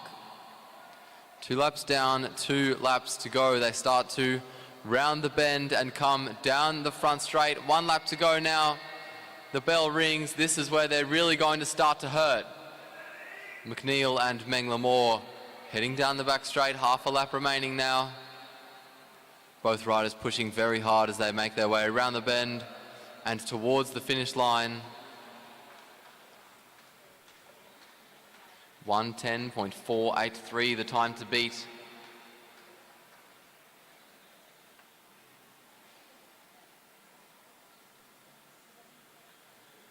And next, to try to come onto the track to beat it, we have Jessica Gallagher and Caitlin Ward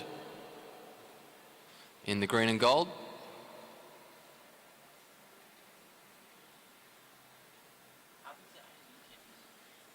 It's all suburb. Oh, really? Yeah, the suburb's called Acton from just the university. Like close to like the city centre? Yeah, I'll show you on a map.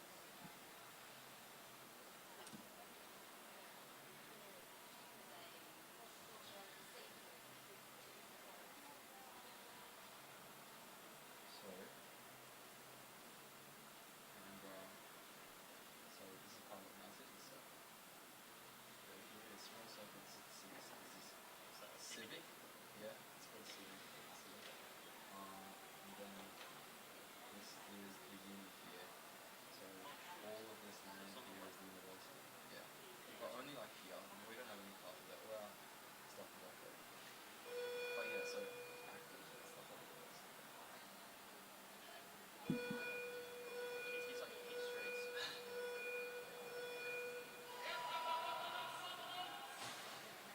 Good start for Gallagher and Ward.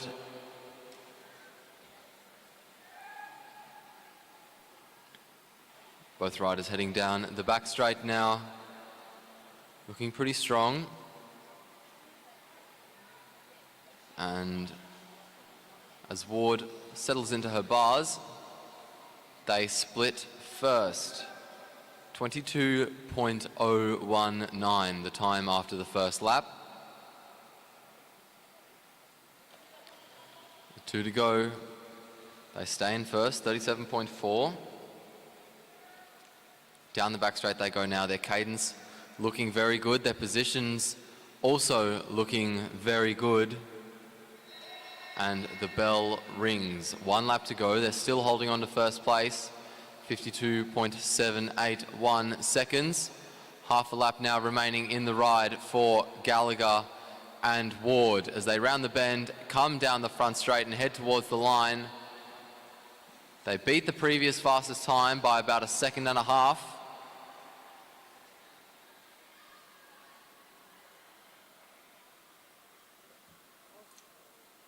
your accommodations all in that suburb? Yeah, it's a pretty small suburb. You can walk across it in maybe 10 or 15 minutes. Is it like more specific here? You reckon? I don't know how expensive it is, but it's pretty expensive. Because like you think of the people that live there, most of them work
Kane Paris and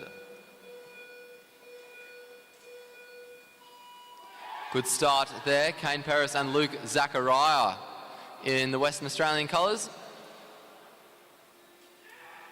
They make their way around the track.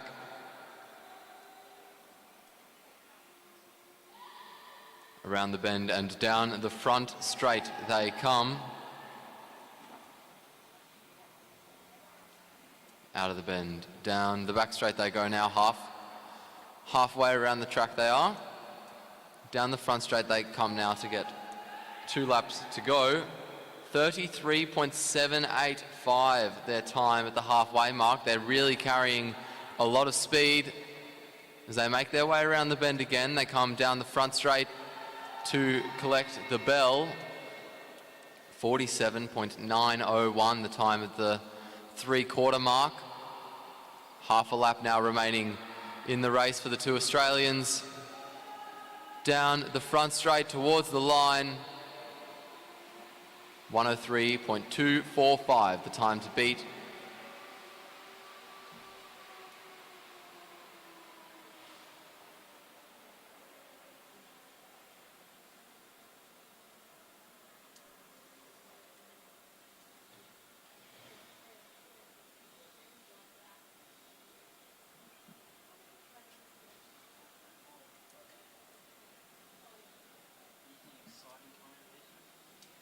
Not today, and not for the rest of the session. There's more exciting stuff in Omnium.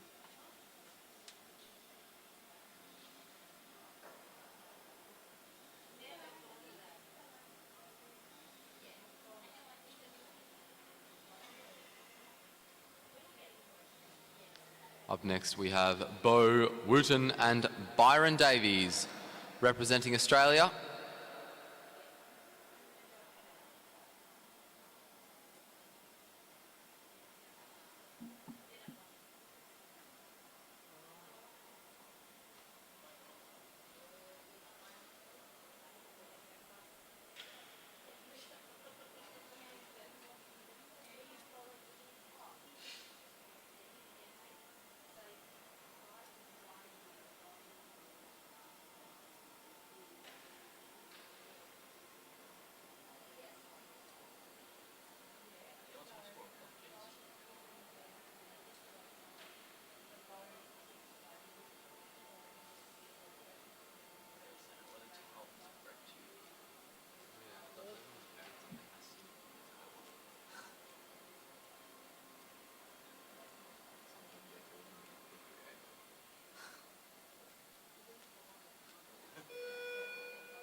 Good start there by Bo Wooten and Byron Davies.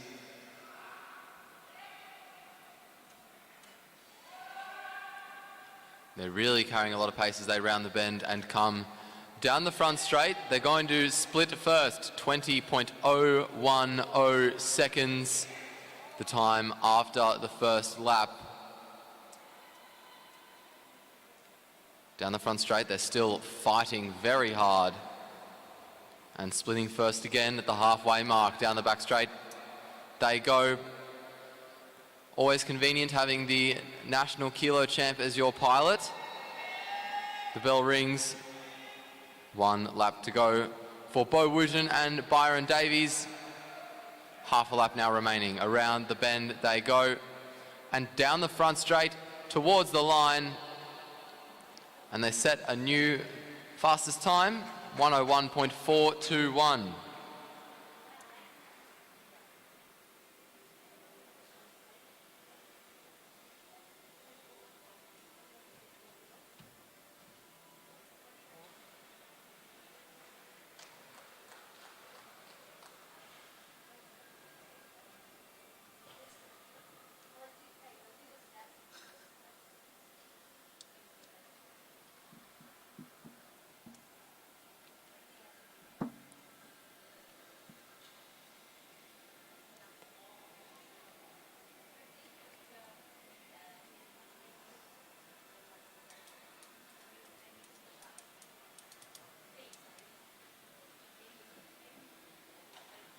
Taking the track next, we have Mitchell Bales from Australia.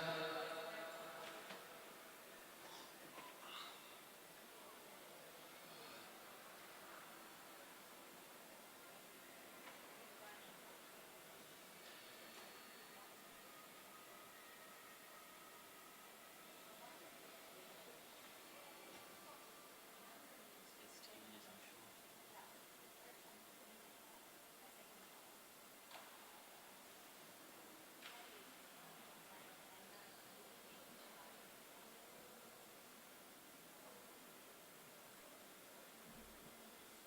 How many people into a drifting been before? At once. At one time. Yes.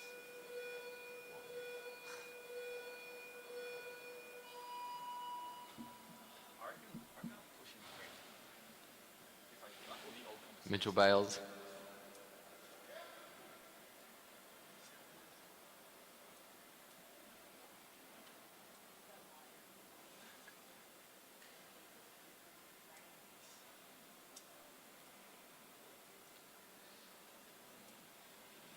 .23.28 at the time of the first lap for Bales.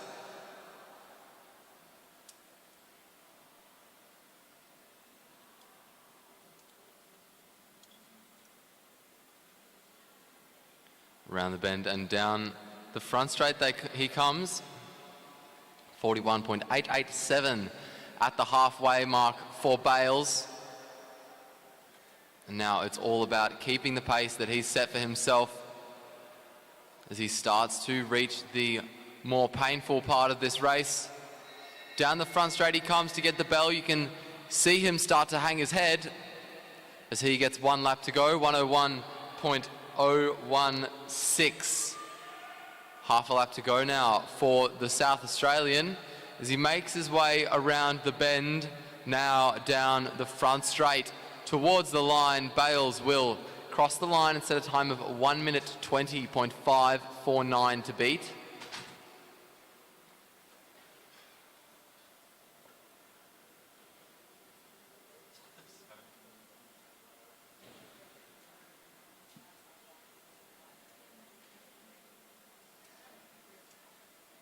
So my mind has been wandering around forward. I saw that I can't remember everything. How to be fun. It's strange. Didn't know your obviously experience.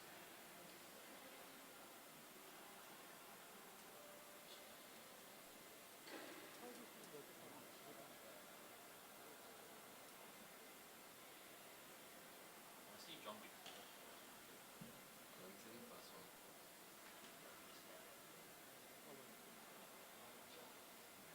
Yeah, I really like it too. The storyline is dystopian. Forever. That's Every very time fun. he buys a new dog. Yeah, we get like Christmas and we like rules or animals. That would be Every time someone cocaine get hit and they put a zipper. pretty chill one. Can't wait to get forward to the next one.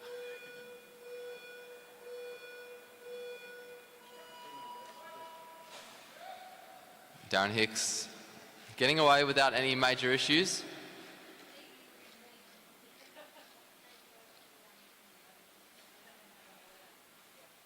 And now he's starting to build up a good bit of speed.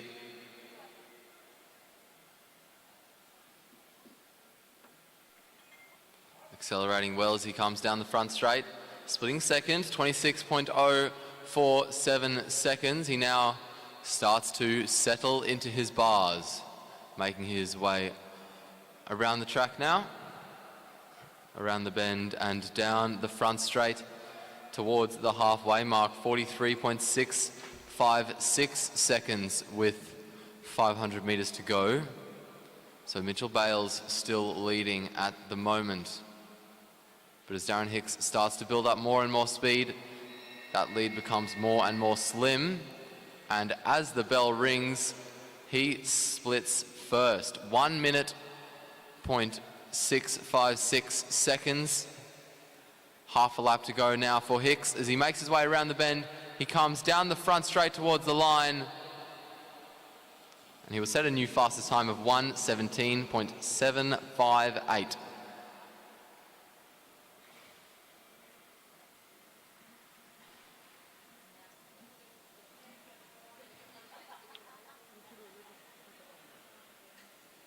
Gordon Allen to take the track next.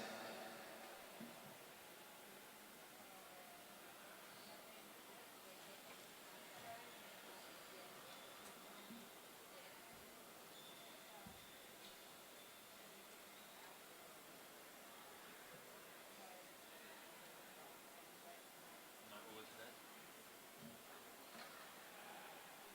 No, he's got a concert. That's right. You know, that's Del Bass. Yeah.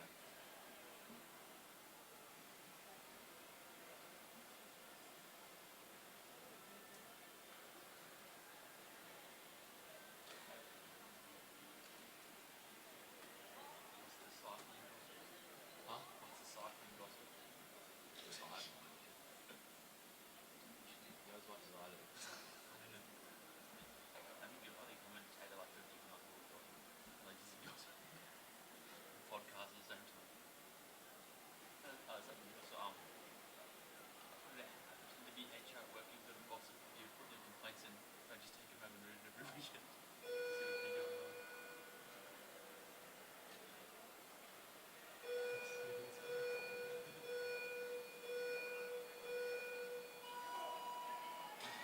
Gordon Allen getting away pretty well there. Last rider in the C2 classification for the men.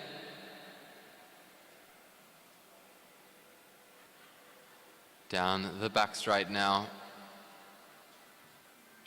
Around the bend. And down the front straight he comes towards the line. He's splitting first, 21.857 seconds.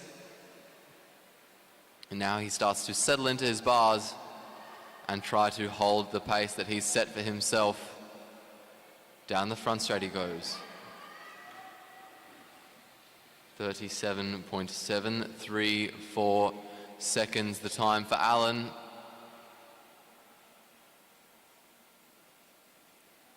Around the bend, down the front straight. And the bell rings. 1 lap to go for Allen. He's still holding on to his split in first place. And he now makes his way around the bend for the final time, out of the bank, and down the front straight he comes, and he's going to set a new fastest time, 1:11.006, the time by Gordon Allen.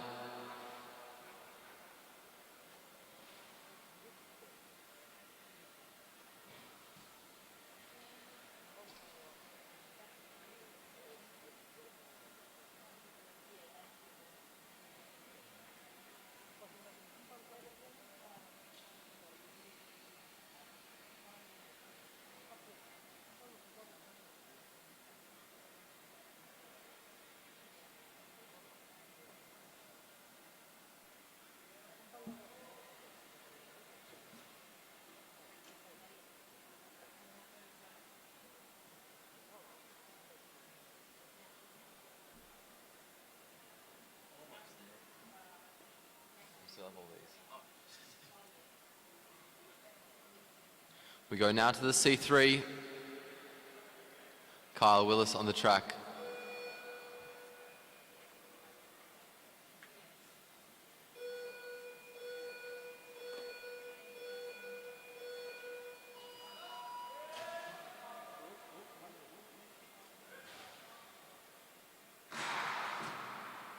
We're going to restart that.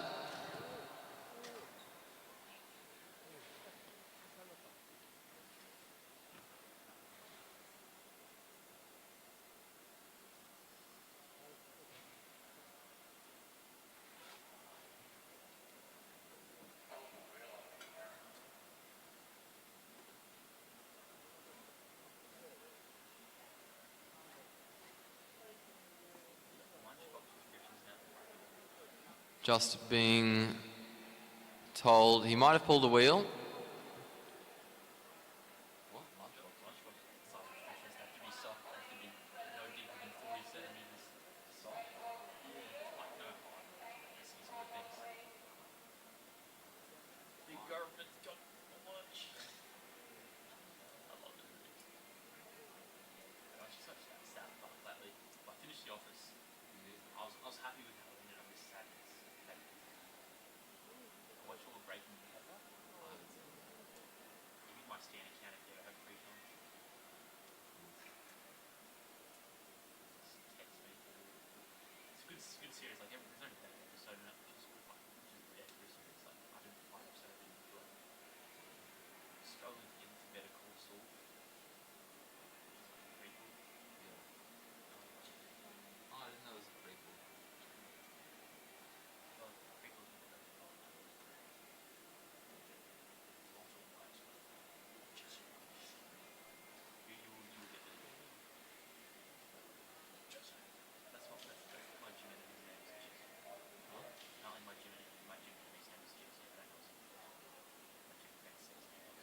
Greg Walters getting away well there.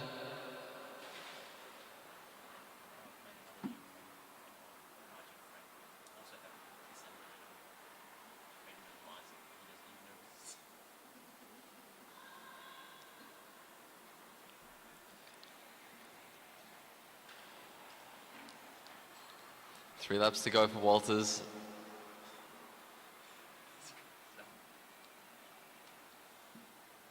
Around the bend he goes. And now down the front straight, he's going to get 2 laps to go. He's halfway through his race, 38.921. The time at the halfway mark for Walters.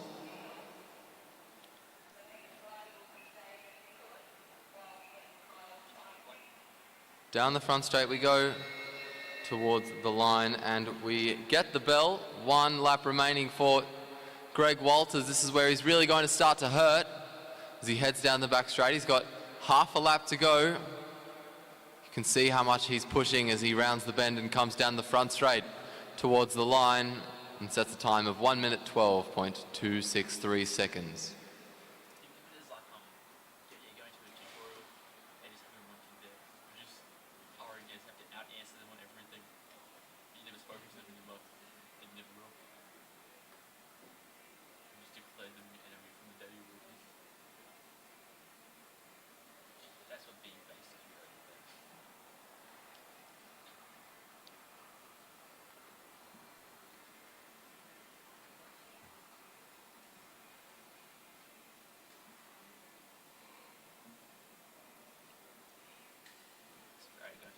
David Nicholas takes the track.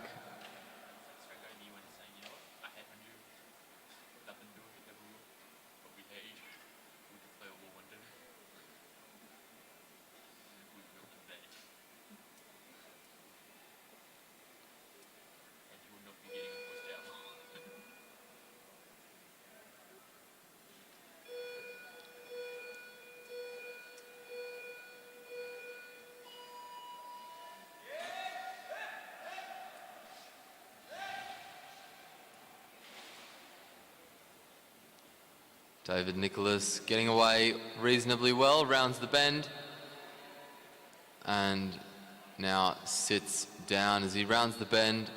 The second time he's going to come down the front straight and he's going to settle into his bars, splitting first after the first lap, 22.435 seconds. The time for David Nicholas after lap 1. Rounding the bank, he now comes down the front straight and he's going to reach the halfway mark, 38.180 the time then.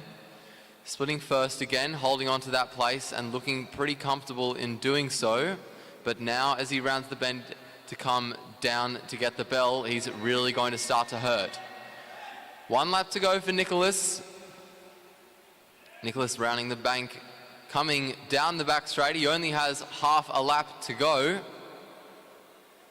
But he looks strong and he looks confident as he makes his way towards the finish line. He'll set a new fastest time, 1 minute 10.289 seconds, the time to beat. And back onto the track will come Kyle Willis, having pulled his wheel the first time.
Willis getting away reasonably well. Half a lap down, and he starts to settle in Splitting. We don't see a split after the first lap. Down the back straight he goes. He's looking pretty quick as he rounds the bend and comes down the front straight.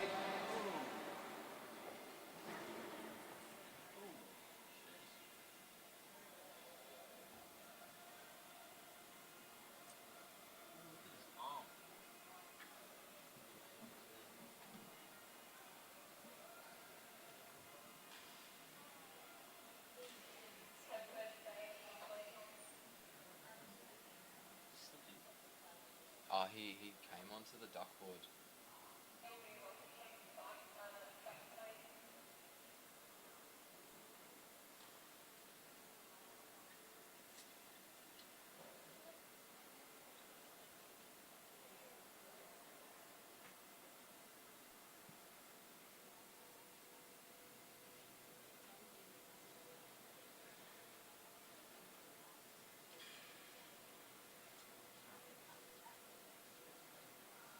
Round of applause for Kyle Willis, please. He looks all right.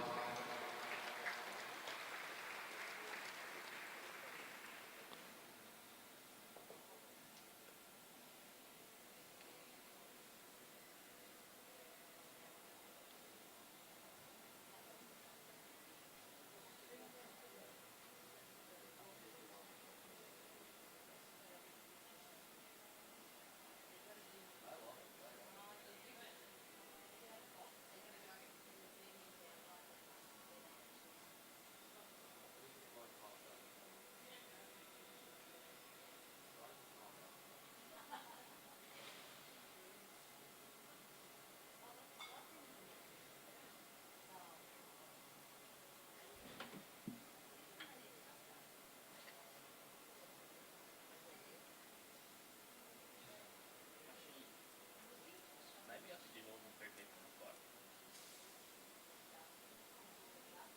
Sorry? Maybe if we do more than 3 people. Are you saying like if But they're like, if you were to average everyone out into one person? oh, Is that what you're saying? oh, no, I was just thinking like just Okay, I'd 3 like to. people. I'd like to do that. You average them all out into one person. How many would you take on? Two. Oh, Because think of it like this. well, I mean, they have You don't really get weak to upper pick. bodies. You don't because get you're to pick the people. You just have really weak upper bodies if you suck. Sure. That's like, actually, maybe 1.5. Not if you're a sprinter though. Maybe you just run up. I don't know. These sprinters keep up. Like they've still got like muscle upper body. Let's do it. That's besides the point. That doesn't I make you know. a good fighter. Wrong, actually. The other thing is you're fighting. You think you're fighting multiple points, which is going to be a big thing. Couldn't see. Cab push. No, maybe 1.5. Like one really buff midget. One north.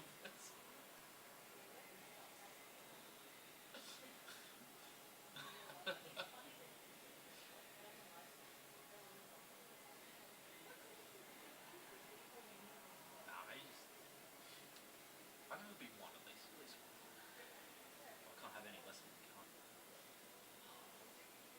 We should test this. No. No, we shouldn't. Yes, we should.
Luke Taylor taking to the track now.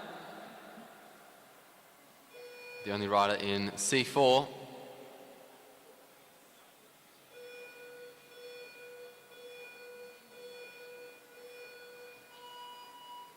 And he gets away pretty well. 4 laps to do for Luke Taylor. All he has to do is finish and he'll get himself a gold medal. Down the back straight he goes. Still winding it up a bit. And now as he enters the bank, he's going to settle into his bars and he comes down the front straight. 25.115 his time after lap 1.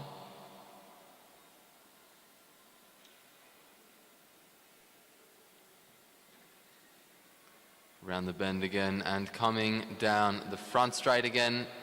42.447 seconds the time with 2 to go. He's halfway through this race and he's now making his way down the back straight into the bank, around the bend and down the front straight to get the bell. 1 lap remaining for Luke Taylor in the Victorian colours. 59.467 seconds was his time with 1 lap to go. Around the bend he comes now and he's going to head into the finishing straight and he's going to cross the line to set a time of 1 minute 16.740 seconds to beat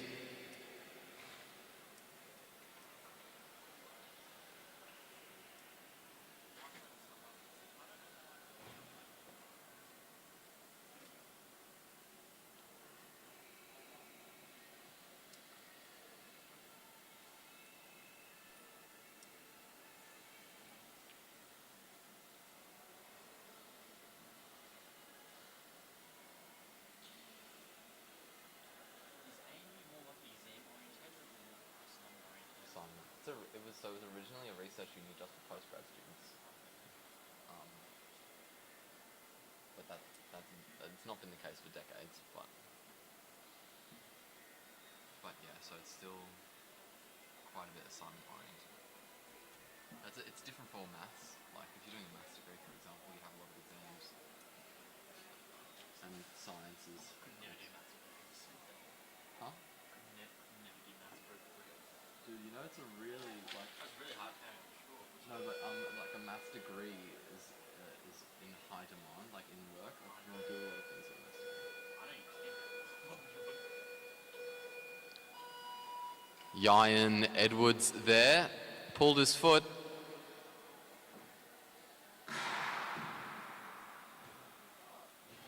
And we'll start again with him.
That's all I love. That's all I've been thinking of the whole time. Like everything you say, I'm immortalized. I would say. That's anything bad. I just said schizophrenia memes are funny. We're just having silly, like a silly conversation. Conversation involving tomfoolery. We think you should fine. I'm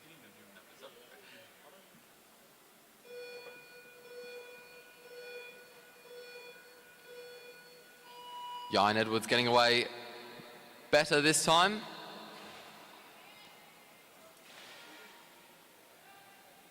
The New Zealander accelerating pretty well. He makes his way down the back straight. And now around the bend.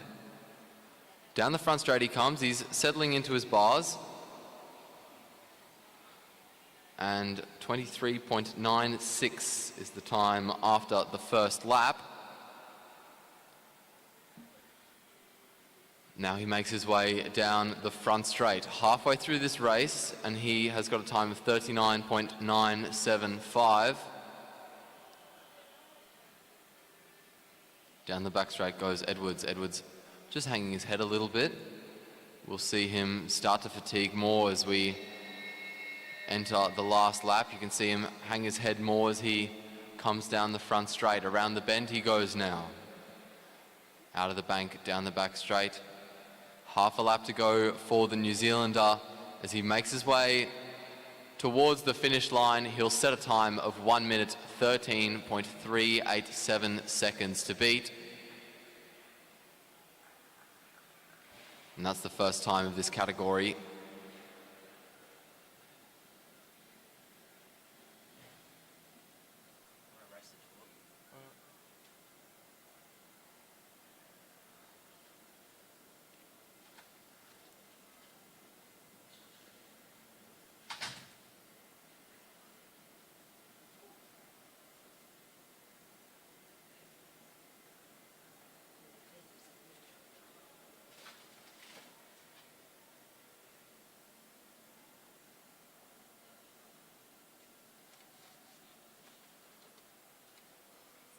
Sorry? Yeah, so this is it. So we've had Yain, so we're waiting for the other four, Alright. and then we'll do prezos for it, and then we go and break. Is Kyle, Kyle should get actually. Yeah. I don't think they'll let you do it again if you crashed. Or maybe if you crashed like within the first like little bit, but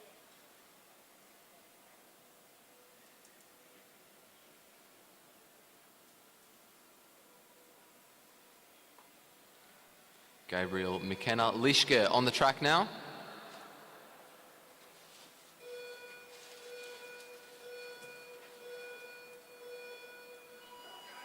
Very good start there by McKenna Lischke. You can hear him huffing and puffing as he came out of the gate there. Very good first half lap. Now he sits down towards the finish line he comes. And he splits first, 21.22 seconds after the first lap. Rounding the bend, he will come through to get 2 laps to go. He's now halfway through his race, and he's still holding on to first. 36.25 seconds. His time with 500 meters to go. He's now going to get the bell as he comes down the front straight. 1 to go for McKenna Lischke. 53.101. The time for the Australian. You can see how much he's starting to hurt with half a lap to go.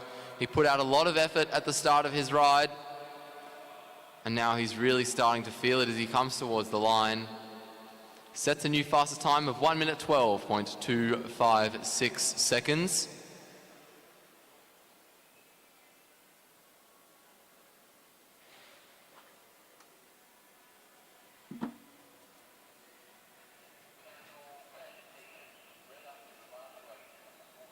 Can you confirm that for me, please? Oh yeah, sure. We're going to do presentations after the men's C5 time trial. So everyone who's getting a medal, please make your way to the podium area in the next 5 minutes so that we can get prezos underway once we've finished with this event. Thank you very much. That room next door is not locked. Huh? That room next door is not locked. Yeah. The guy told me it's not like it.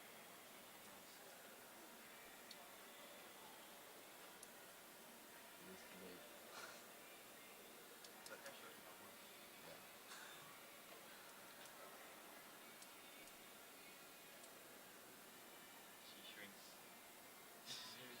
My dad drinks more.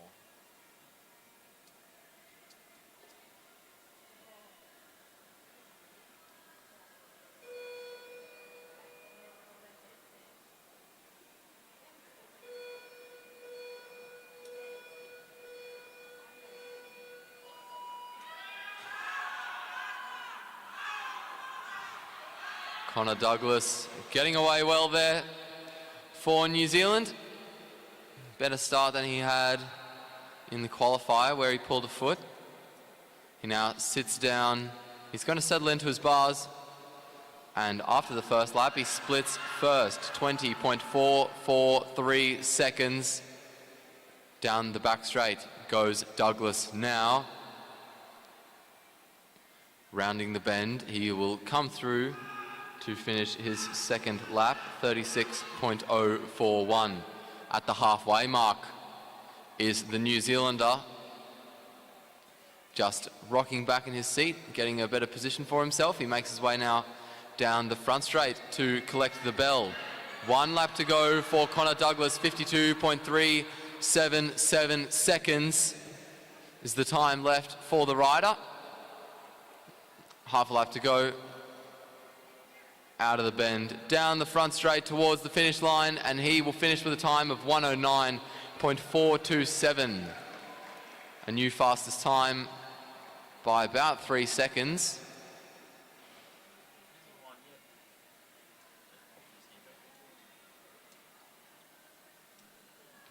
Guaranteeing himself a medal with that time.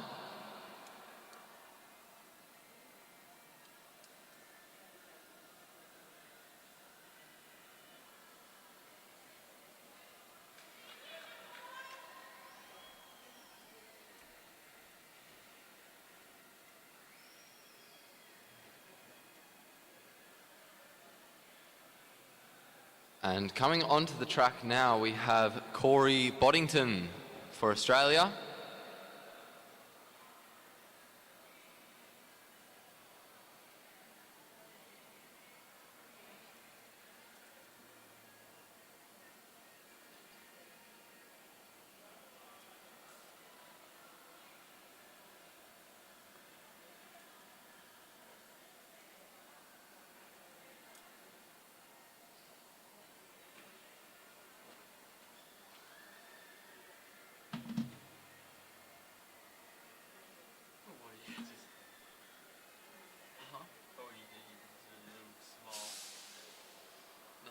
Shenanigans.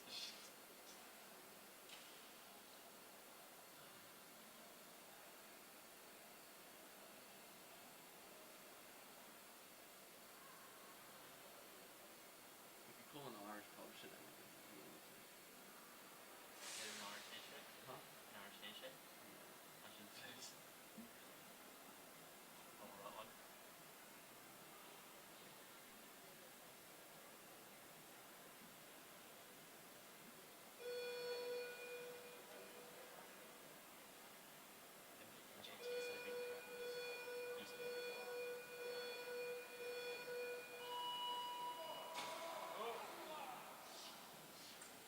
Boddington getting away without any major issues there.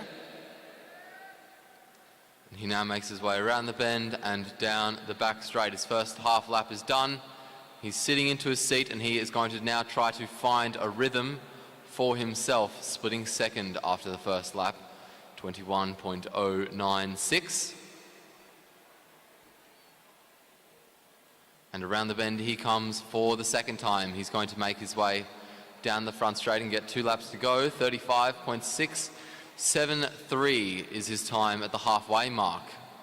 Now making his way down the back straight. He's looking still pretty comfortable. His cadence is starting to drop, and as the bell rings, he does start to hang his head a bit more. 51.018 the time for Boddington. He's moved himself up into first. Down the back straight, he's got half a lap to go, and you can see just how much he's fatiguing around the bend into the finishing straight towards the line, and he's going to set a new fastest time of 107.963. The only rider left in this race is Michael Shipley, and after Shipley we will go to presentations for the Para TTs and for the under-19 men team sprint.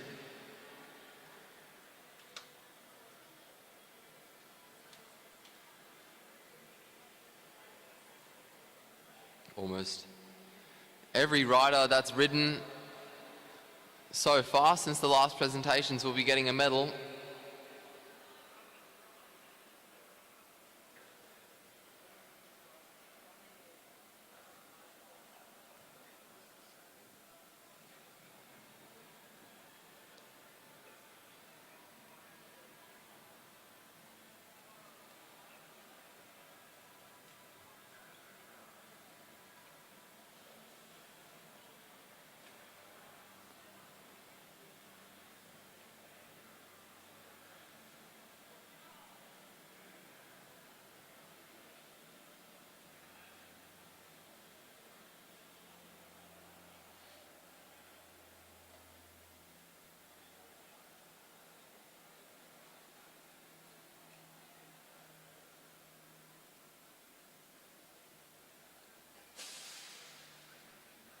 What's the worst feeling being starting down? The worst.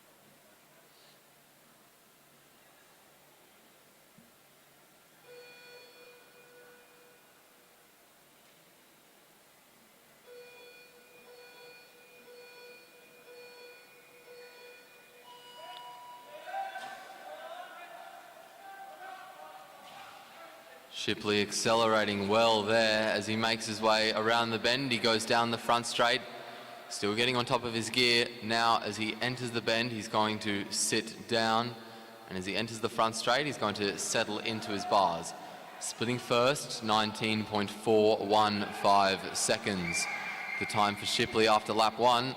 He's still carrying a lot of speed as he makes his way around the bend and down the front straight.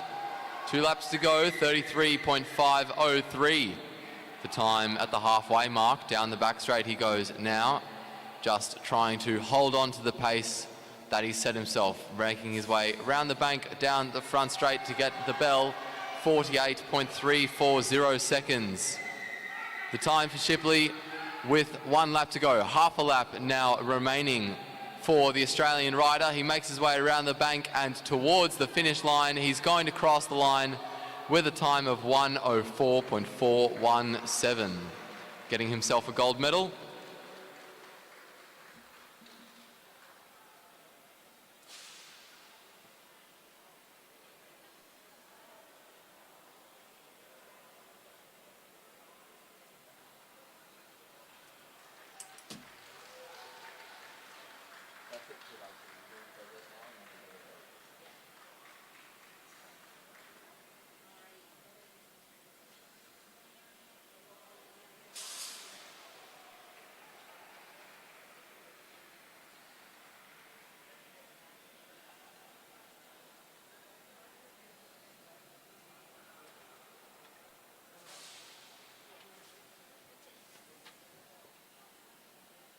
Okay, we'll get started right away with the under-19 team sprint presentations. It looks like everyone's ready.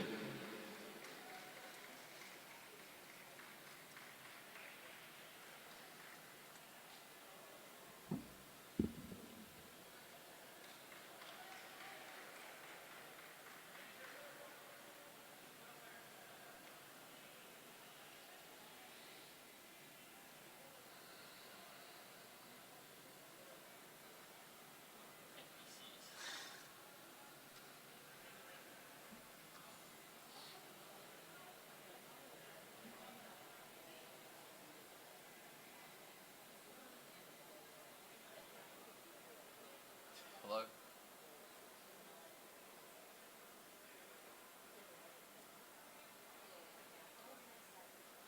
Oh, yeah. Yeah, I know. Yep, sure. Bye. Okay, in third place and representing New Zealand, Wolf Pennett, Hamish Banks and Wilson Hannon, winners of the bronze medal.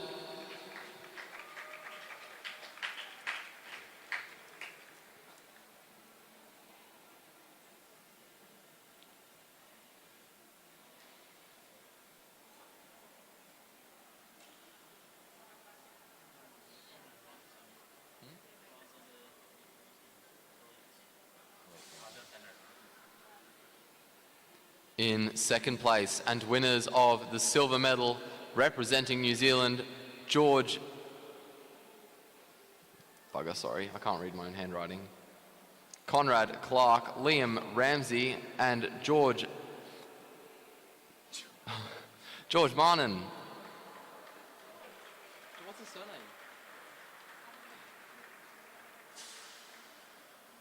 George Manson.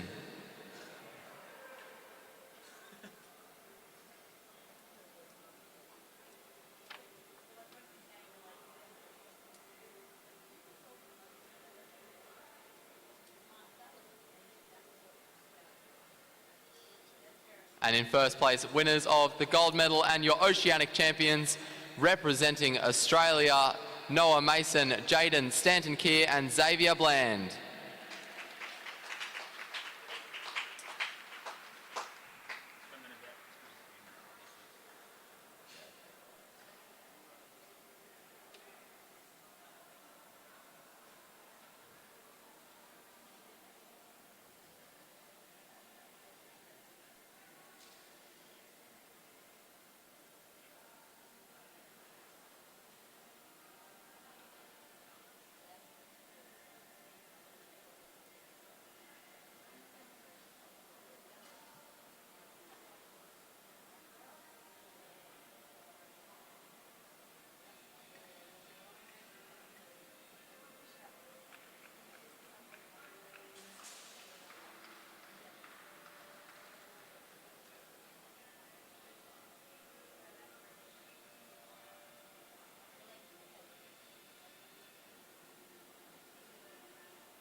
We go now to the women's C1 para time trial presentations.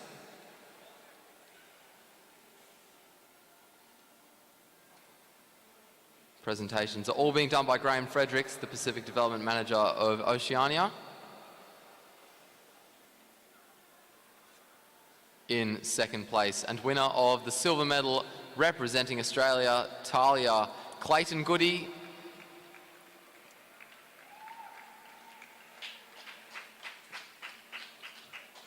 And in first place, winner of the gold medal and the Oceanic champion representing Australia, Caitlin Sherman.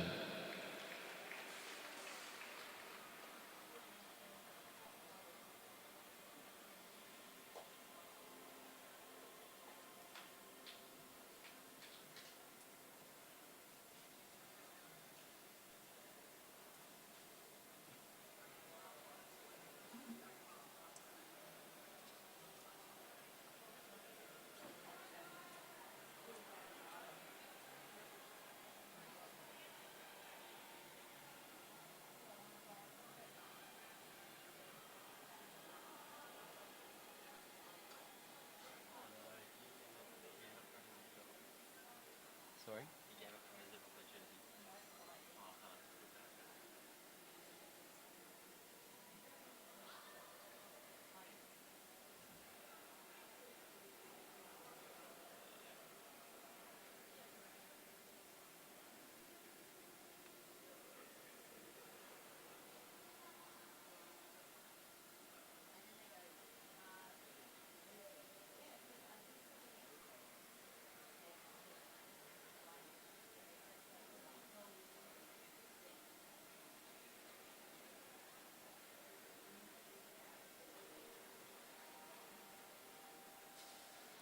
We go now to the C2 Women's Para TT.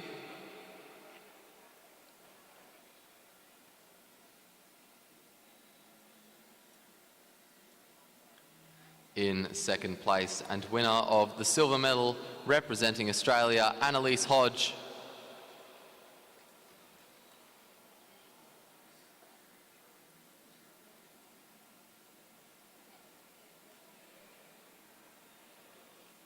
And in first place, winner of the gold medal and Oceanic champion representing Australia, Amanda Reid.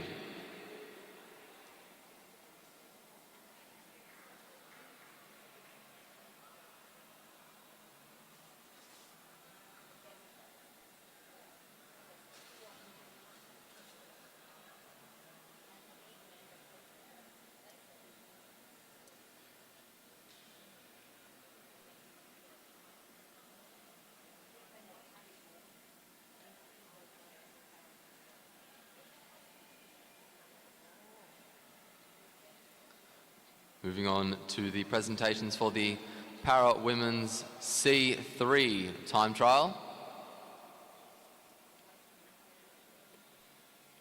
In first place, winner of the gold medal and Oceanic champion representing Australia, Emma Mickle.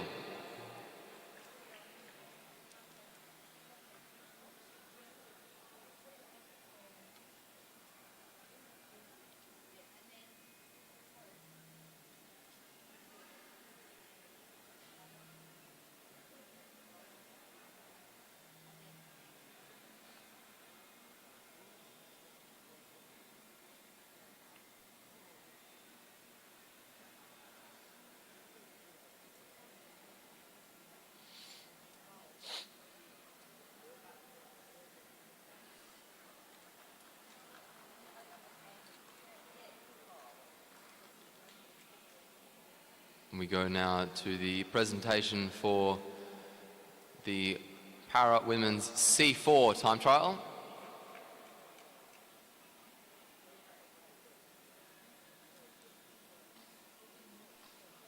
In third place, representing New Zealand, Siobhan Terry.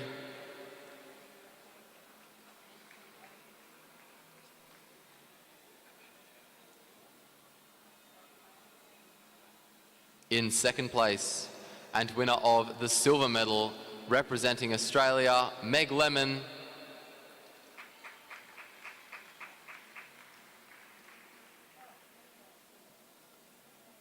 And in first place, representing Australia, the gold medal winner and your Oceanic champion, Sharon Boyd.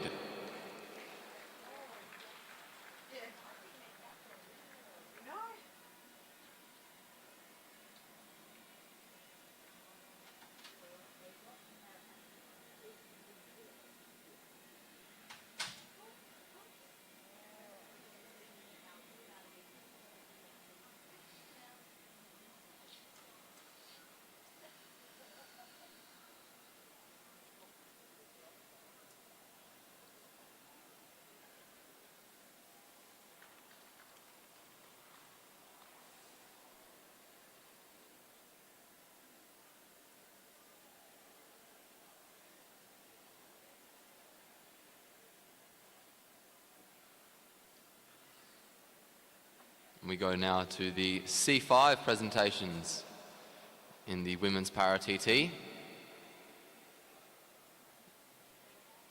In first place, winner of the gold medal and your Oceanic champion representing Australia, Erin Rowell.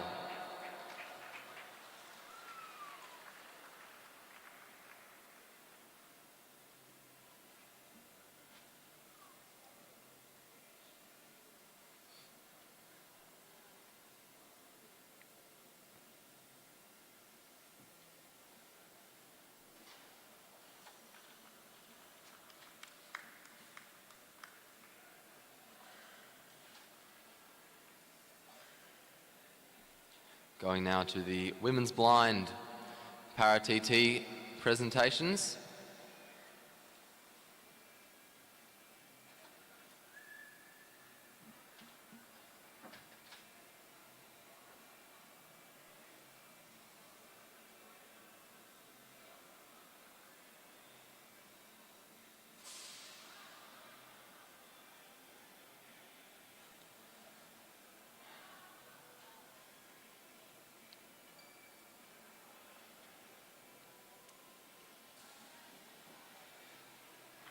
In third place and winners of the bronze medal representing Australia, Candice Kennedy and Kelly Fetz.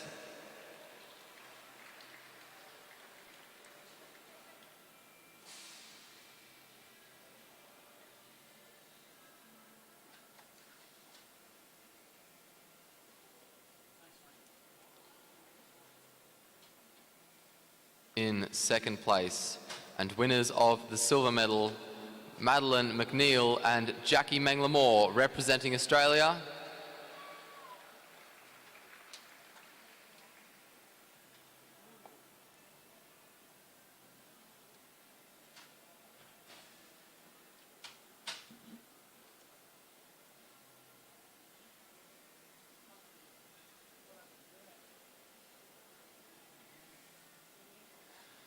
And in first place, winners of the gold medal and your Oceanic champions, Jessica Gallagher and Caitlin Ward.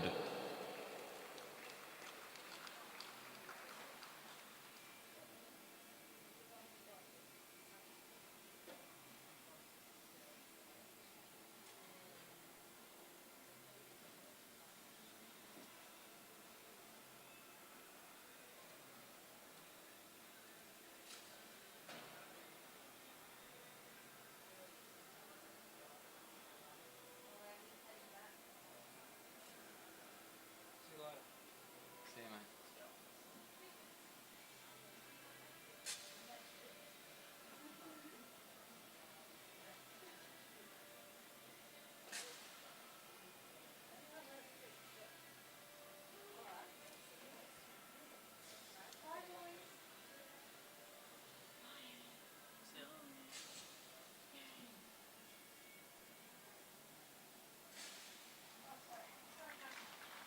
Going now to the men's blind para TT presentations.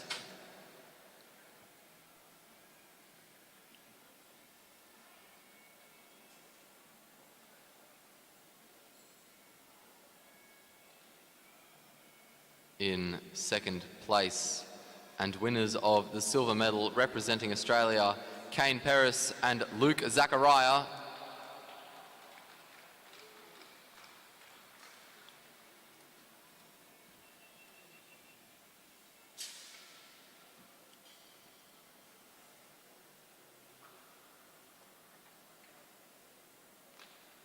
And in first place, winners of the gold medal and your Oceanic champions representing Australia, Bo Wooten and Byron Davies.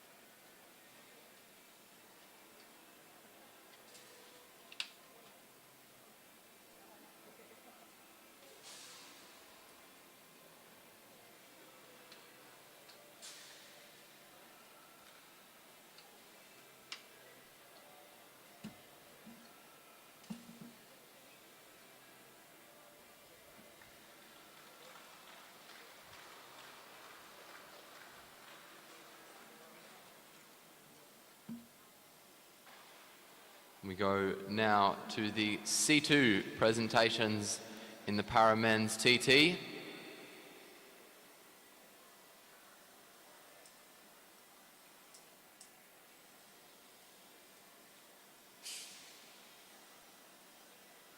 In third place and winner of the bronze medal, Mitchell Bales.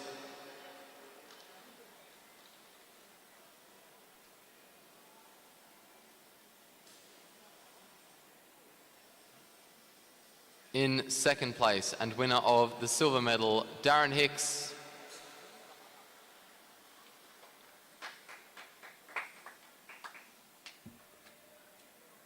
And in first place, winner of the gold medal and your Oceanic champion, Gordon Allen. All of these riders representing Australia.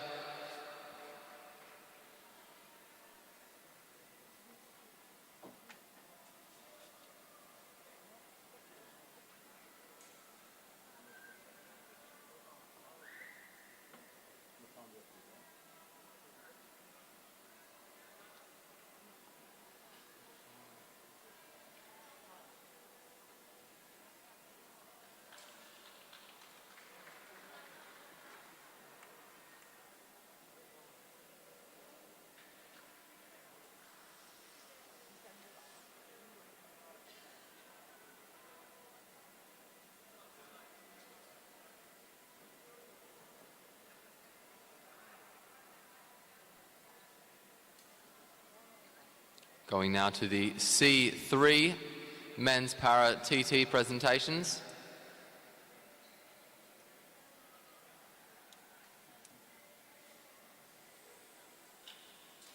In third place and winner of the bronze medal representing Australia, Kyle Willis.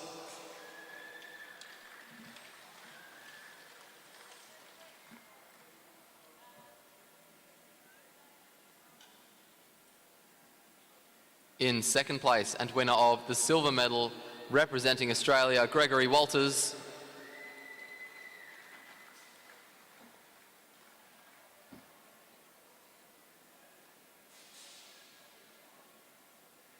And in first place, winner of the gold medal and the Oceanic champion representing Australia, David Nicholas.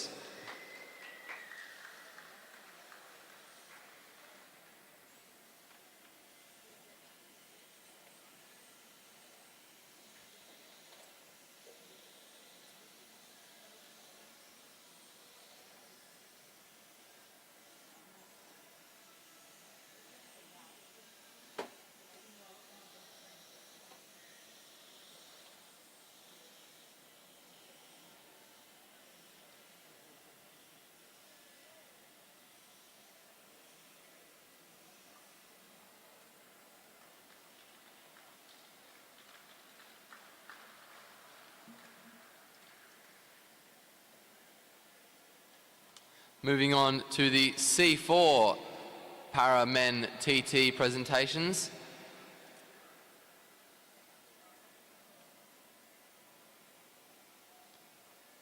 In first place, winner of the gold medal and Oceanic champion representing Australia, Luke Taylor.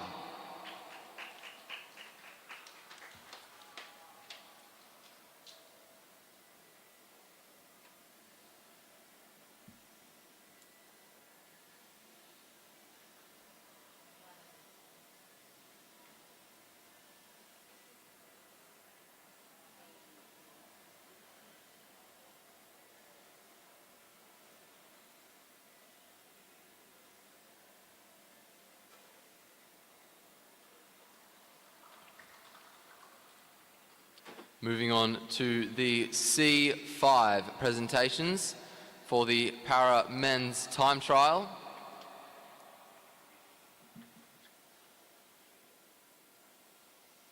In third place and winner of the bronze medal representing New Zealand, Connor Douglas.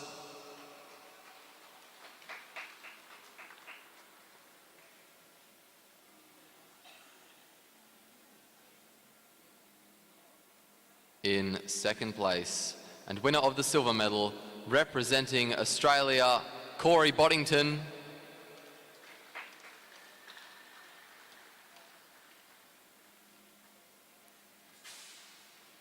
And in first place, winner of the gold medal and Oceanic champion representing Australia, Michael Shipley.